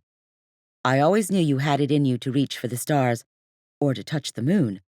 I've had a lot on my mind lately, and I just wanted to take a moment and tell you how special you are to me. These are the lessons I've been learning lately. Always follow your heart and listen to your gut. Don't let anyone talk down to you. Know that those you trust are more than capable of letting you down. Only speak the truth when you know it to be true. Love always, your dad. She wiped away the tears with the back of her hand. Even from the grave, her dad had reached out for her, whether he meant to or not. Did he know when he wrote this letter that something was amiss? Did he have an inkling that he was in trouble? Did he have a sense that Daleigh was unhappy? She drew in a deep breath, trying to compose herself as tears poured down her cheeks. That's when a thought began to grow in her mind. What if her dad had written this with the idea that something terrible could happen to him? She read over the letter again. Know that those you trust are capable of letting you down. Did her dad suspect that a friend was up to no good? And if that was the case, Danny Harris was not considered a friend. That would mean that the Bible verse her father had put at the bottom of his other letter wasn't a mistake. He'd purposely used that verse about a friend's betrayal. Only speak the truth when you know it to be true. Had her father not shared the truths he was learning because he hadn't confirmed them yet? Had confirming them taken his life? She reached into her purse and pulled out the journal entries that she'd torn from his notebook. She flipped through it until she found the drawing he'd made. It never had made sense. Until now. A river. Woods. A moon. Some houses. An X between them. She closed her eyes. Did this mean what she thought? If so, then the wrong person had been arrested. Chapter 24. Daleigh leaned against the doorway leading into the kitchen at Willa's house. She handed Trevor a tower of CDs. I had some friends who really wanted to give you something. Trevor looked through the stack, his eyes widening. They signed the CDs to me. Daleigh smiled. I know, they heard you liked country music. Thank you, Daleigh. All my friends are way jealous. You know what that makes me. It makes me the big man on campus. He wagged his eyebrows up and down and nodded slyly. We're so looking forward to the concert on Saturday. Willa nodded. It's been all the talk around town. I think we're going to have a really good turnout. Just then, the front door slammed and footsteps pounded across the floor. Willa, have you had dinner? Do you want me to run down to the cafe? Ryan stopped in his tracks. Daleigh. He straightened and shoved his hands into his pockets, a sudden aloofness coming over him. I wasn't expecting to see you here. Daleigh shrugged, her heart stuttering for a beat. The concert is tomorrow. Besides, I wanted to stop by to check on Trevor, and I had to get an update on the band situation. Willa put a thumb in the air. We found some musicians who were falling all over themselves to play with Daleigh, for free at that. Daleigh pointed to the CDs in Trevor's hands. Some of my friends donated great items for a silent auction also. You're gonna love some of the mementos. Autographed guitars, t-shirts, pictures, backstage concert passes. Trevor did a little dance and moved and pulled his hands around in a circular motion. Oh yeah, this is awesome, he said in a sing-song voice. As he quieted, Daleigh hated the awkwardness that fell over the room. She nodded toward the door and stood. Well, I should go. Willa slipped an oven mitt onto her hand. Why don't you stay and eat with us? I have some lasagna in the oven. I'm about to take it out now, and I have plenty. It smells delicious, but I've really got to run. I appreciate the offer. She leaned toward Trevor. I'll see you tomorrow. Until then, enjoy those CDs. I will, Miss Daleigh. Thank you. After nodding goodbye to Willa, she slipped past Ryan, her throat tightening as she caught a whiff of his aftershave. Her heart squeezed under the weight of his rejection. She'd really thought they could have a future together. She couldn't imagine anyone meaning as much to her. I'll see you around, she muttered. His tortured gaze met hers. Yeah, I'll see you around. She slipped outside. She had other things to focus on at the moment, things like tying up loose ends once and for all. What happened between you? Willa's accusing eyes focused solely on Ryan. Ryan sat down at the table, tempted to leave just to avoid this conversation. We broke up, if you would call it breaking up. I'm not sure we were ever official. Willa placed a plate of steaming food in front of him and shook her head. What are you talking about? I saw you two together. You had something special, something real, something I would love to have. He shook his head. We're two different people. She'd only end up resenting me if she moved to Hertford. Why don't you let her make that decision? He shook his head. Willa placed both palms on the table and stared at him. Not everyone is Jennifer, Ryan. It was horrible what happened to her, and it still breaks my heart when I think about it. But Daleigh is not Jennifer. You've got to realize that in trying to protect Daleigh, you're actually just hurting her. We don't make any sense together, Willa. He slapped his hand on the table. Some of the best couples don't make any sense on paper. You need to fight for what you want. No woman wants a man who just gives up on her. He leaned back in his chair and ran a hand over his face. I didn't give up. I let her go. There's a difference. His words sounded weak, even to his own ears. Besides, I'm not leaving Hertford. I made a promise to you and Trevor that I was going to stay here. I plan on doing just that. Don't be a martyr on my account. I love everything you've done for us, but I couldn't live with myself if I thought you gave up the woman of your dreams for me. We're managing okay here. Some days are easier than others. Besides, Mr. Thorne keeps stopping by to visit. Trevor made an exaggerated kissing sound. Ryan's gaze flung across the room to his sister, who was blushing. Willa was blushing. Did that mean that? You've been seeing Thorne. No, I haven't been seeing Thorne. He's just brought flowers to the house a couple of times. Thorne Alligood? Ryan stood, unable to contain himself. He's ruthless, Willa. Maybe he's just misunderstood, Ryan.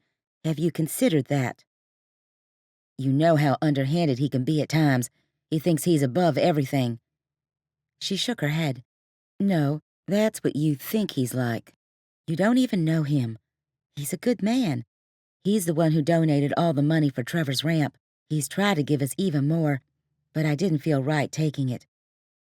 Ryan ran a hand through his hair. I don't believe this. We're just talking, Ryan. Don't get your feathers all ruffled. When did you even start talking? Willa pursed her lips in irritation. We go to church together. What about the argument I saw the two of you having the other day? You saw that? She shook her head. Of course. Everyone in town sees everything, don't they? Well, for your information, he was insisting on giving me more money to help with things, and I told him no. That's all there is to it. He pushed his plate away, his appetite gone. He sure run Henry's name through the mud. Henry deserves to have his name run through the mud. There's something going on his land. Ryan's back muscles tightened. Why would you say that? Thorne's had suspicions that something illegal is going on for a while, but since Henry's son is a police officer, he can't actually call someone out to investigate. Thorne is just waiting for everything to blow up in his face, which will never happen if he's elected mayor. What kind of things does he think are going on? Moonshine? But something else, too. Something that he fears he could be killed over. Thoughts collided in his head. Henry, the screams on his land, RJ showing up right on time, the river. Willa wasn't done with him yet. Besides, why don't you worry about your own relationships? Why don't you worry about the fact that you just let the sweetest, prettiest, most talented woman in the world walk out that door? There wasn't anyone else like Daleigh, was there? She ignited a fire in his heart that he hadn't felt in years. He hadn't been able to get her smile out of his mind since she left. He nodded. You're right, Willa. Maybe I should let her decide. That's the spirit. He grabbed his coat. Save that lasagna. I've got to run for now. Go get her, Uncle Ryan. I appreciate you letting me stay here. Daleigh took another sip of her coffee and smiled at Henry from her seat between a wildcat and a deer head in his living room. It's my pleasure. I was a little surprised you didn't stay with your sister, though. Daleigh fought a frown. I figured she might need some space after having me around for an entire week, and you said you had the guest house. Maybe I was ready for a change of pace myself. Absolutely. It's good to see it being used. Anytime, Daleigh, anytime. She shifted in her seat, thoughts of her run-in with Ryan fresh in her mind. Her heart still felt tender at the thought of it. She cleared her throat, ready to concentrate on the reason why she'd come back early. Did you ever find out where that scream came from the night we had dinner here? It's haunted me a bit since I heard it. He shook his head. No, I suspect maybe it was a coyote or a fox. It's been quiet ever since. In fact, I haven't seen any unusual activity on the river. I started watching for it after you mentioned it. Nothing suspicious going on now that there's been an arrest in your father's murder. What was that boy's name? He's been all over the news. Danny Harris. That's right. We can all sleep easier now. I'm so glad that's all behind us. He stood and brushed some cookie crumbs from his pants. I've got an early morning waiting for me, so if it's just as well with you, I'm going to turn in early tonight. Is there anything else you need from me? Daleigh shook her head. No, I think I'll be fine. I'm just going to head over to your guest house. She kept her mouth shut about her plans to snoop around Thorne's property. The less people who knew, the better. At least, that's what she hoped. Chapter 25. Ryan knocked on the door of the carriage house at the back of Hannah's property. All the lights in the house were out, like no one was home. Something about the place gave him the feeling that no one had even been here since Daleigh had left. Odd. He pounded one more time. Daleigh, you there? It's me, Ryan. Ryan Shields, what in heaven's name are you doing? Hannah appeared from around the corner, her sweater pulled tight around her. Where's Daleigh? She shrugged. I wouldn't know. Why? You mean she isn't here? Based on my last phone call with her, I thought she wasn't coming into town until tomorrow morning.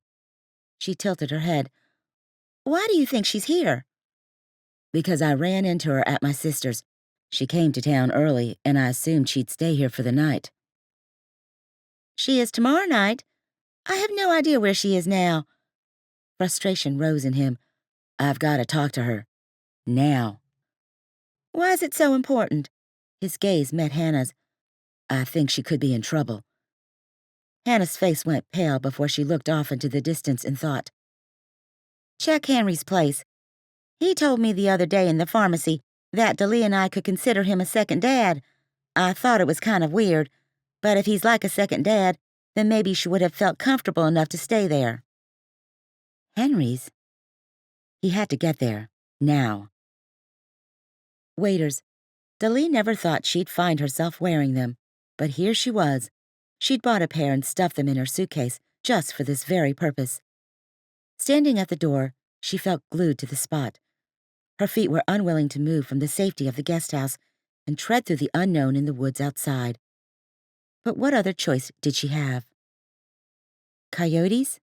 Foxes? Was that what she'd heard? Coyotes and foxes didn't say, "Help me." And hadn't Henry mentioned black bears as well? Just what was she getting herself into? She wanted to call the police, but she didn't know the truth yet. She needed something to confirm her suspicions. that Thorn Alligood was doing something illegal in the woods. It finally made sense. That scripture her dad had quoted in his letter wasn't a mistake. He'd probably found that verse from Psalms about betrayal and realized just how well it fit in his life. That sounded like her dad. Thorn Alligood had most likely killed her father, not Danny Harris. She had to know the truth, even though her limbs trembled with fear and uncertainty, even though doubt clouded her thoughts, even though the idea of stepping into the unknown caused a growing pit in her stomach. She waited until she saw the lights in Henry's house flicker out. Then she gripped her flashlight and stepped outside. Each pace toward the woods felt like an inch closer to the answers. Or was it an inch closer to death? No, she shook her head. She couldn't think like that. Finally, the trees immersed her, surrounded her, pulling her into their grasps. The forest was alive with sounds, from an owl hooting, to crickets chirping, to leaves rustling in the breeze. No screams, thankfully. No cries for help. No scampering footsteps. She stayed away from the banks of the river, where the land was soggy, and where puddles would reach as high as her calves. Instead, she searched for dry patches of land. She could see why Ryan had said the swampland was the perfect place for hiding things. Who wanted to tread through these mushy wetlands to find something? Daleigh pushed forward. How much property had Henry said he owned? 10 acres. It would be impossible to cover all of this territory tonight. Instead, she tried to walk straight across toward Thorn's property. She assumed whatever was going on had to take place closer to the water, which would explain all of the nighttime activity there. What was going on? Moonshine, she'd assumed initially. But was moonshine worth killing for? Would moonshine cause screams of terror in the night? Just then, she heard another scream, this one muffled. A coyote. She had a hard time believing that. It was time to call the police. That scream was the proof she needed. Ryan turned his headlights off as he approached Henry's property. The pharmacist's truck was parked in the driveway, but all of the lights in the house were off. That was a good sign, right? His gut told him no. Just beyond the main house, he spotted the guest house. He vaguely remembered Henry offering to let Daleigh stay there if she ever needed to. A sedan was parked beside it. Carefully, he pulled off the road, close to the ditch there, but out of sight from the main house. He grabbed a flashlight from his glove compartment and slid it into his pocket. Carefully, he stayed near the tree line and made his way to the guest house. A better look at the plates showed a Norfolk rental agency's name around the license plate. He'd bet anything this was Daleigh's car. He rapped on the door. There wasn't even a hint of movement inside. Where was she? Adrenaline rushed through him. Was she in trouble? He remembered their night here. He remembered the scream in the woods. He remembered Daleigh's utter determination to figure out what had happened to her father. She wouldn't have. With a feeling of dread in his stomach, he crept back toward the woods. Finally, he spotted a footstep leading into the darkness there. Had Daleigh gone in there herself to investigate? Why wouldn't she answer her phone? He pulled his cell out and tried her number once more. To his surprise, her whispered voice came on the other line. Ryan? Where are you, Daleigh? Why are you calling? Daleigh, please, just answer me. Where are you? Taking a walk. Her voice held uncertainty. In the woods by Henry's house. Underbrush tangled around his ankles as he prayed he was wrong, that she wasn't here after all. How'd you know? Her voice caught. Daleigh, I need you to get out of the woods. I need to get you out of here. Ryan, I just heard a scream. Something's going on. Fear strained her voice. That's why you need to get out. I think Thorn is involved in all of this, Ryan. Whoever killed my dad had some type of friendship with him. My dad and Thorn had a falling out only weeks before his death. My dad was trying to find the truth. Daleigh, listen to me. You need to run. Fast. Hard. It's okay, Ryan. I'm trying to play it safe. I called the police. RJ's on his way. The sinking feeling in his gut grew deeper. Daleigh, don't talk to RJ. What was that? Here someone comes now. I'll talk to you later, Ryan. No, don't. It was too late. She'd already hung up. He plunged into the woods, desperate to find her before she became another victim. RJ, how'd you find me so fast? I just happened to be nearby. He stepped from the shadows. He wasn't wearing his uniform, but he did have a gun at his waist. They called me to check things out. You must have been really close. Thank goodness. I heard the scream again. A scream? Where? He only stared at Daleigh, though. Why didn't his head swivel around, looking for the source of the sound? She pointed to the river, pushing away her doubts. It came from that direction. I know it was a woman screaming, RJ. I'm certain it wasn't a coyote. What are you doing out here anyway?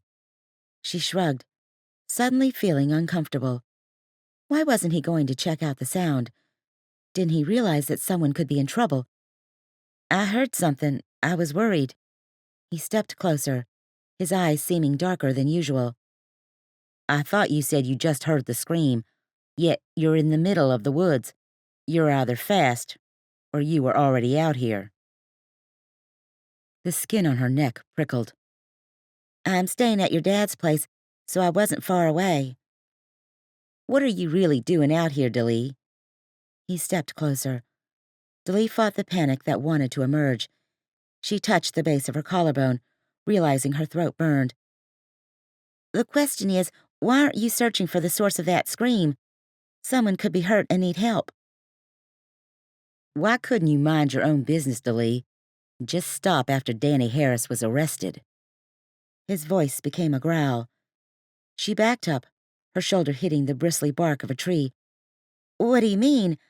I came back here for the benefit concert. You came back here to snoop some more. Tears stung her eyes. Did you kill my father? That would have been me, a new voice said. Daleigh turned toward the sound.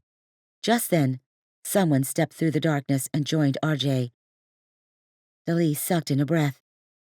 Henry, she whispered, you killed my dad. Henry shrugged. That's when Daleigh saw the gun in his hand also. Cold terror rushed through her. I didn't mean to kill your dad, Daleigh. He was all set to go to the authorities, though I couldn't let that happen. One thing led to another. Push led to shove. You know the drill. He spoke as casually as if he'd just taken his car into the shop after a fender bender. You were his friend. He trusted you.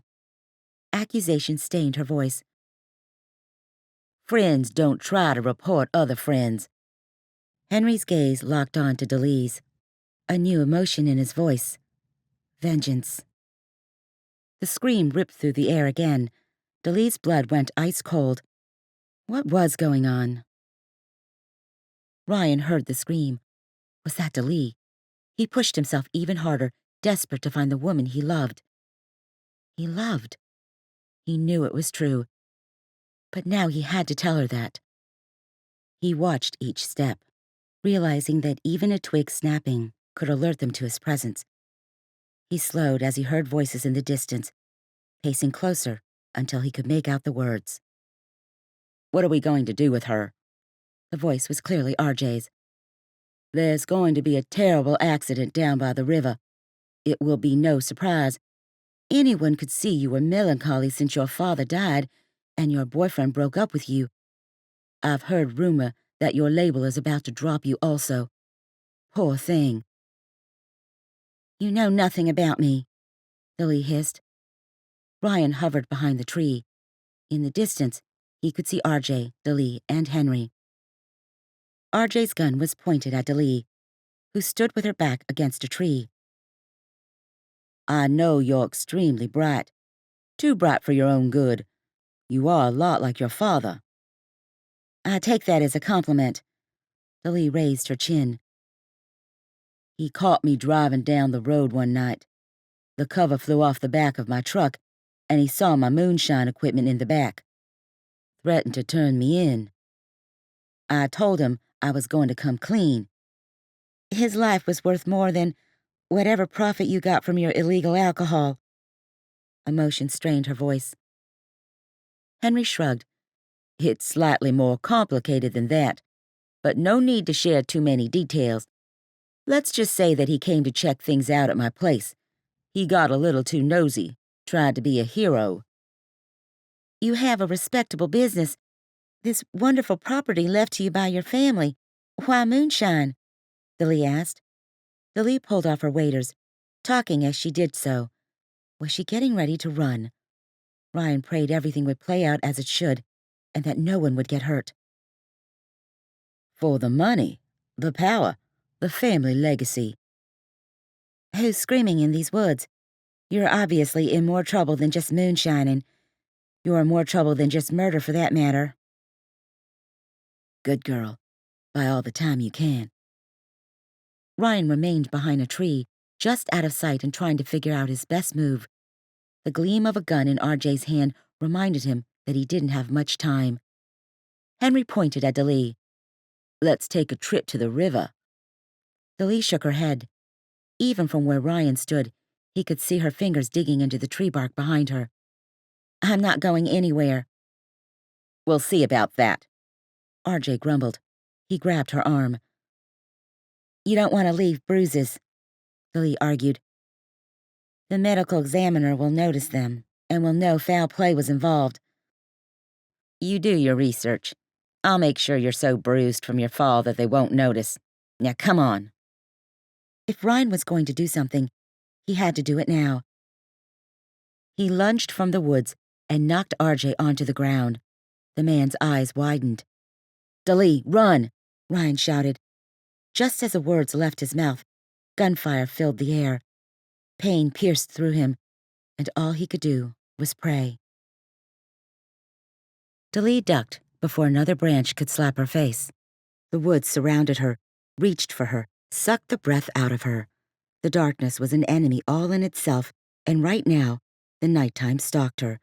She couldn't escape its death grip.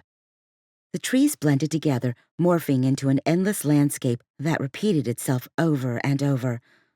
Where was she? Which direction was help? She couldn't afford to stop and gather her thoughts. The men were on her trail. She could hear their footsteps in the distance, only moments behind her, quick and urgent, in pursuit. A bullet flew past her shoulder. Her breath caught again and perspiration invaded her skin like an army of fear moving in for the kill. Her gaze skittered in front of her as her steps faltered for a moment. A fallen tree seemed familiar, like she'd passed it before. Could she be running right back into the hands of her father's killer? Right back into the den of terror she'd discovered? Right back to the point where her life flashed in front of her eyes? No, she couldn't think like that. She had to keep moving, keep fighting to live. She dodged a cypress tree. A broken, low-lying branch snagged her skin, and pain ripped through her thigh. She yelped, biting back any more telltale groans. She couldn't let the men find her.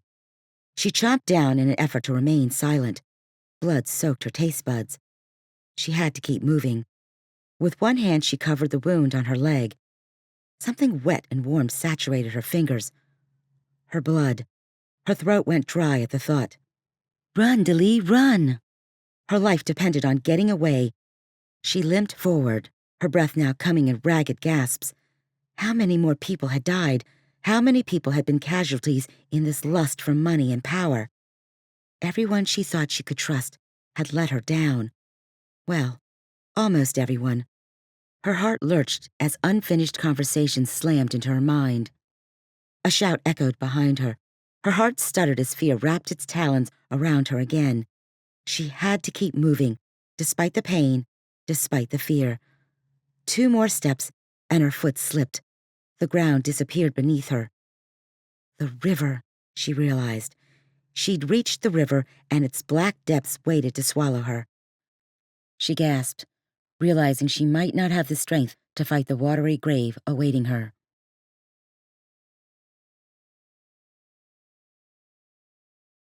Chapter 26. Just as the water swallowed Daleigh, someone reached in and grabbed her arm.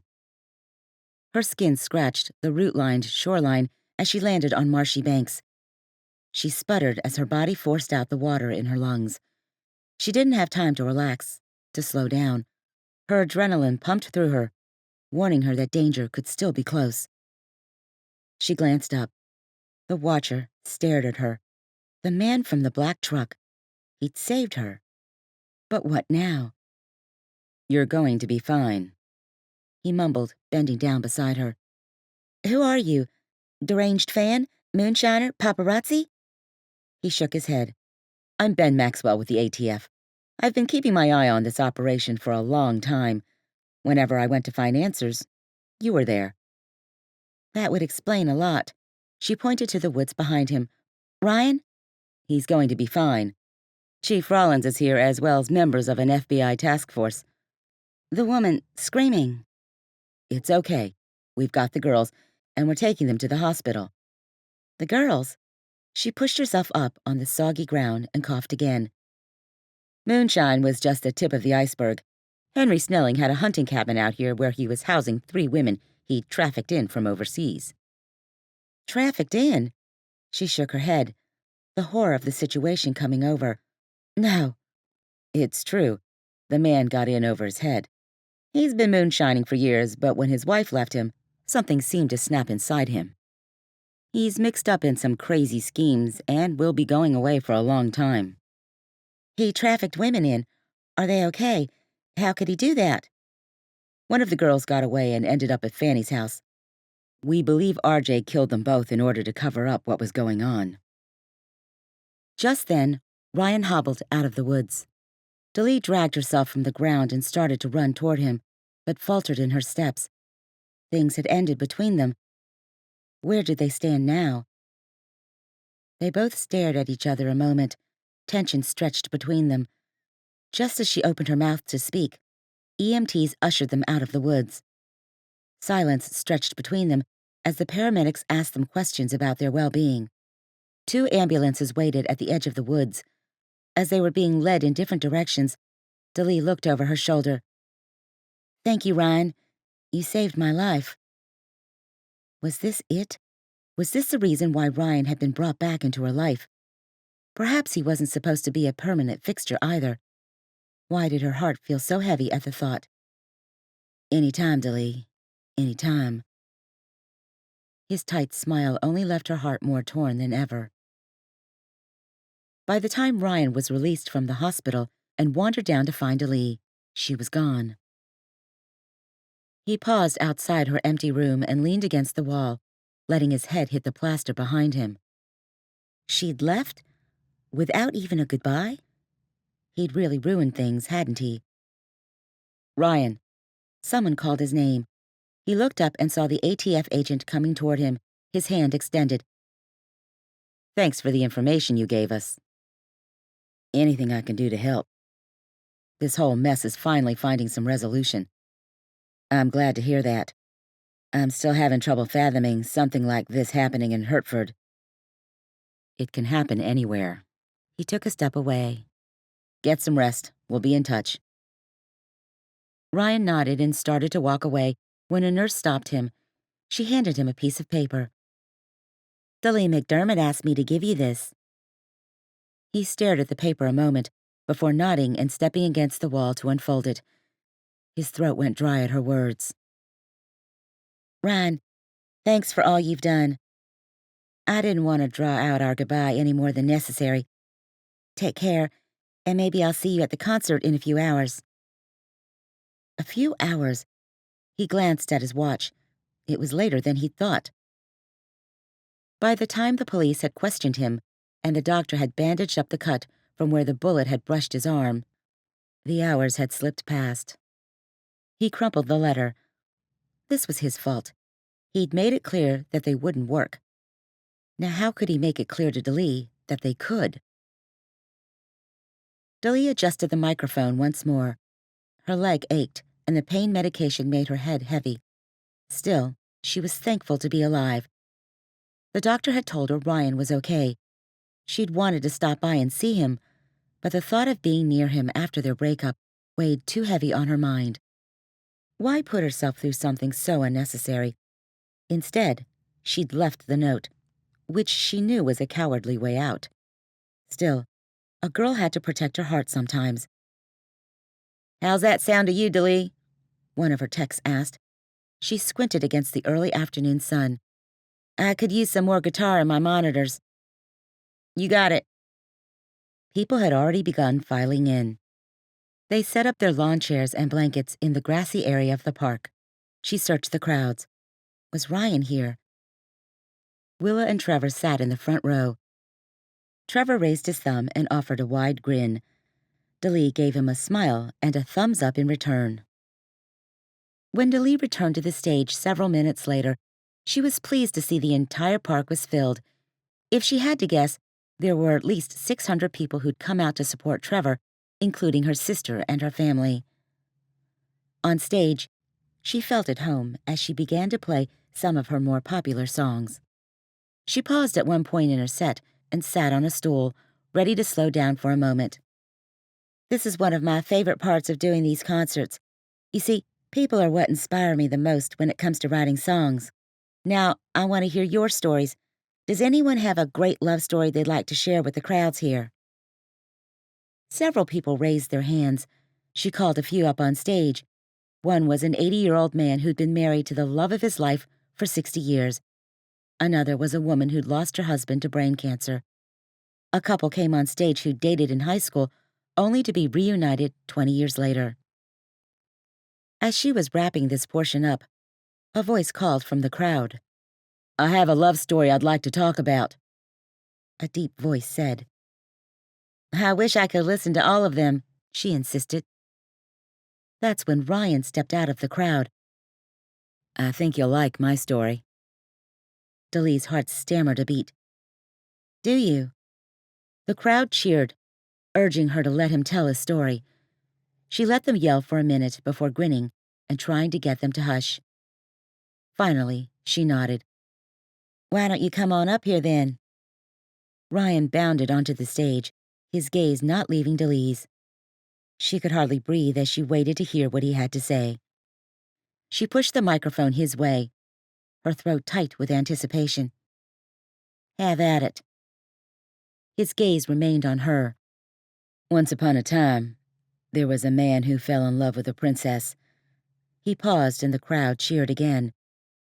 "Only, the man was afraid to take the princess away from her kingdom. He was afraid she would resent him for doing it. He knew she was destined for great things, so he pretended like he didn't care for her." The crowd booed, breaking the otherwise tense moment. Daleigh didn't know whether to laugh or cry, so instead, she waited for Ryan to finish. "But the man realized he was an idiot. He realized that the best things in life need to be worked at and required sacrifice on both sides." Ryan stepped closer. "He realized he would do anything for a second chance with the princess of country music." He caught her off guard, and she hardly knew what to say. She gripped her guitar, the audience suddenly just a memory, as Ryan's eyes mesmerized her. "Kiss her!" someone from the crowd yelled. She cleared her throat.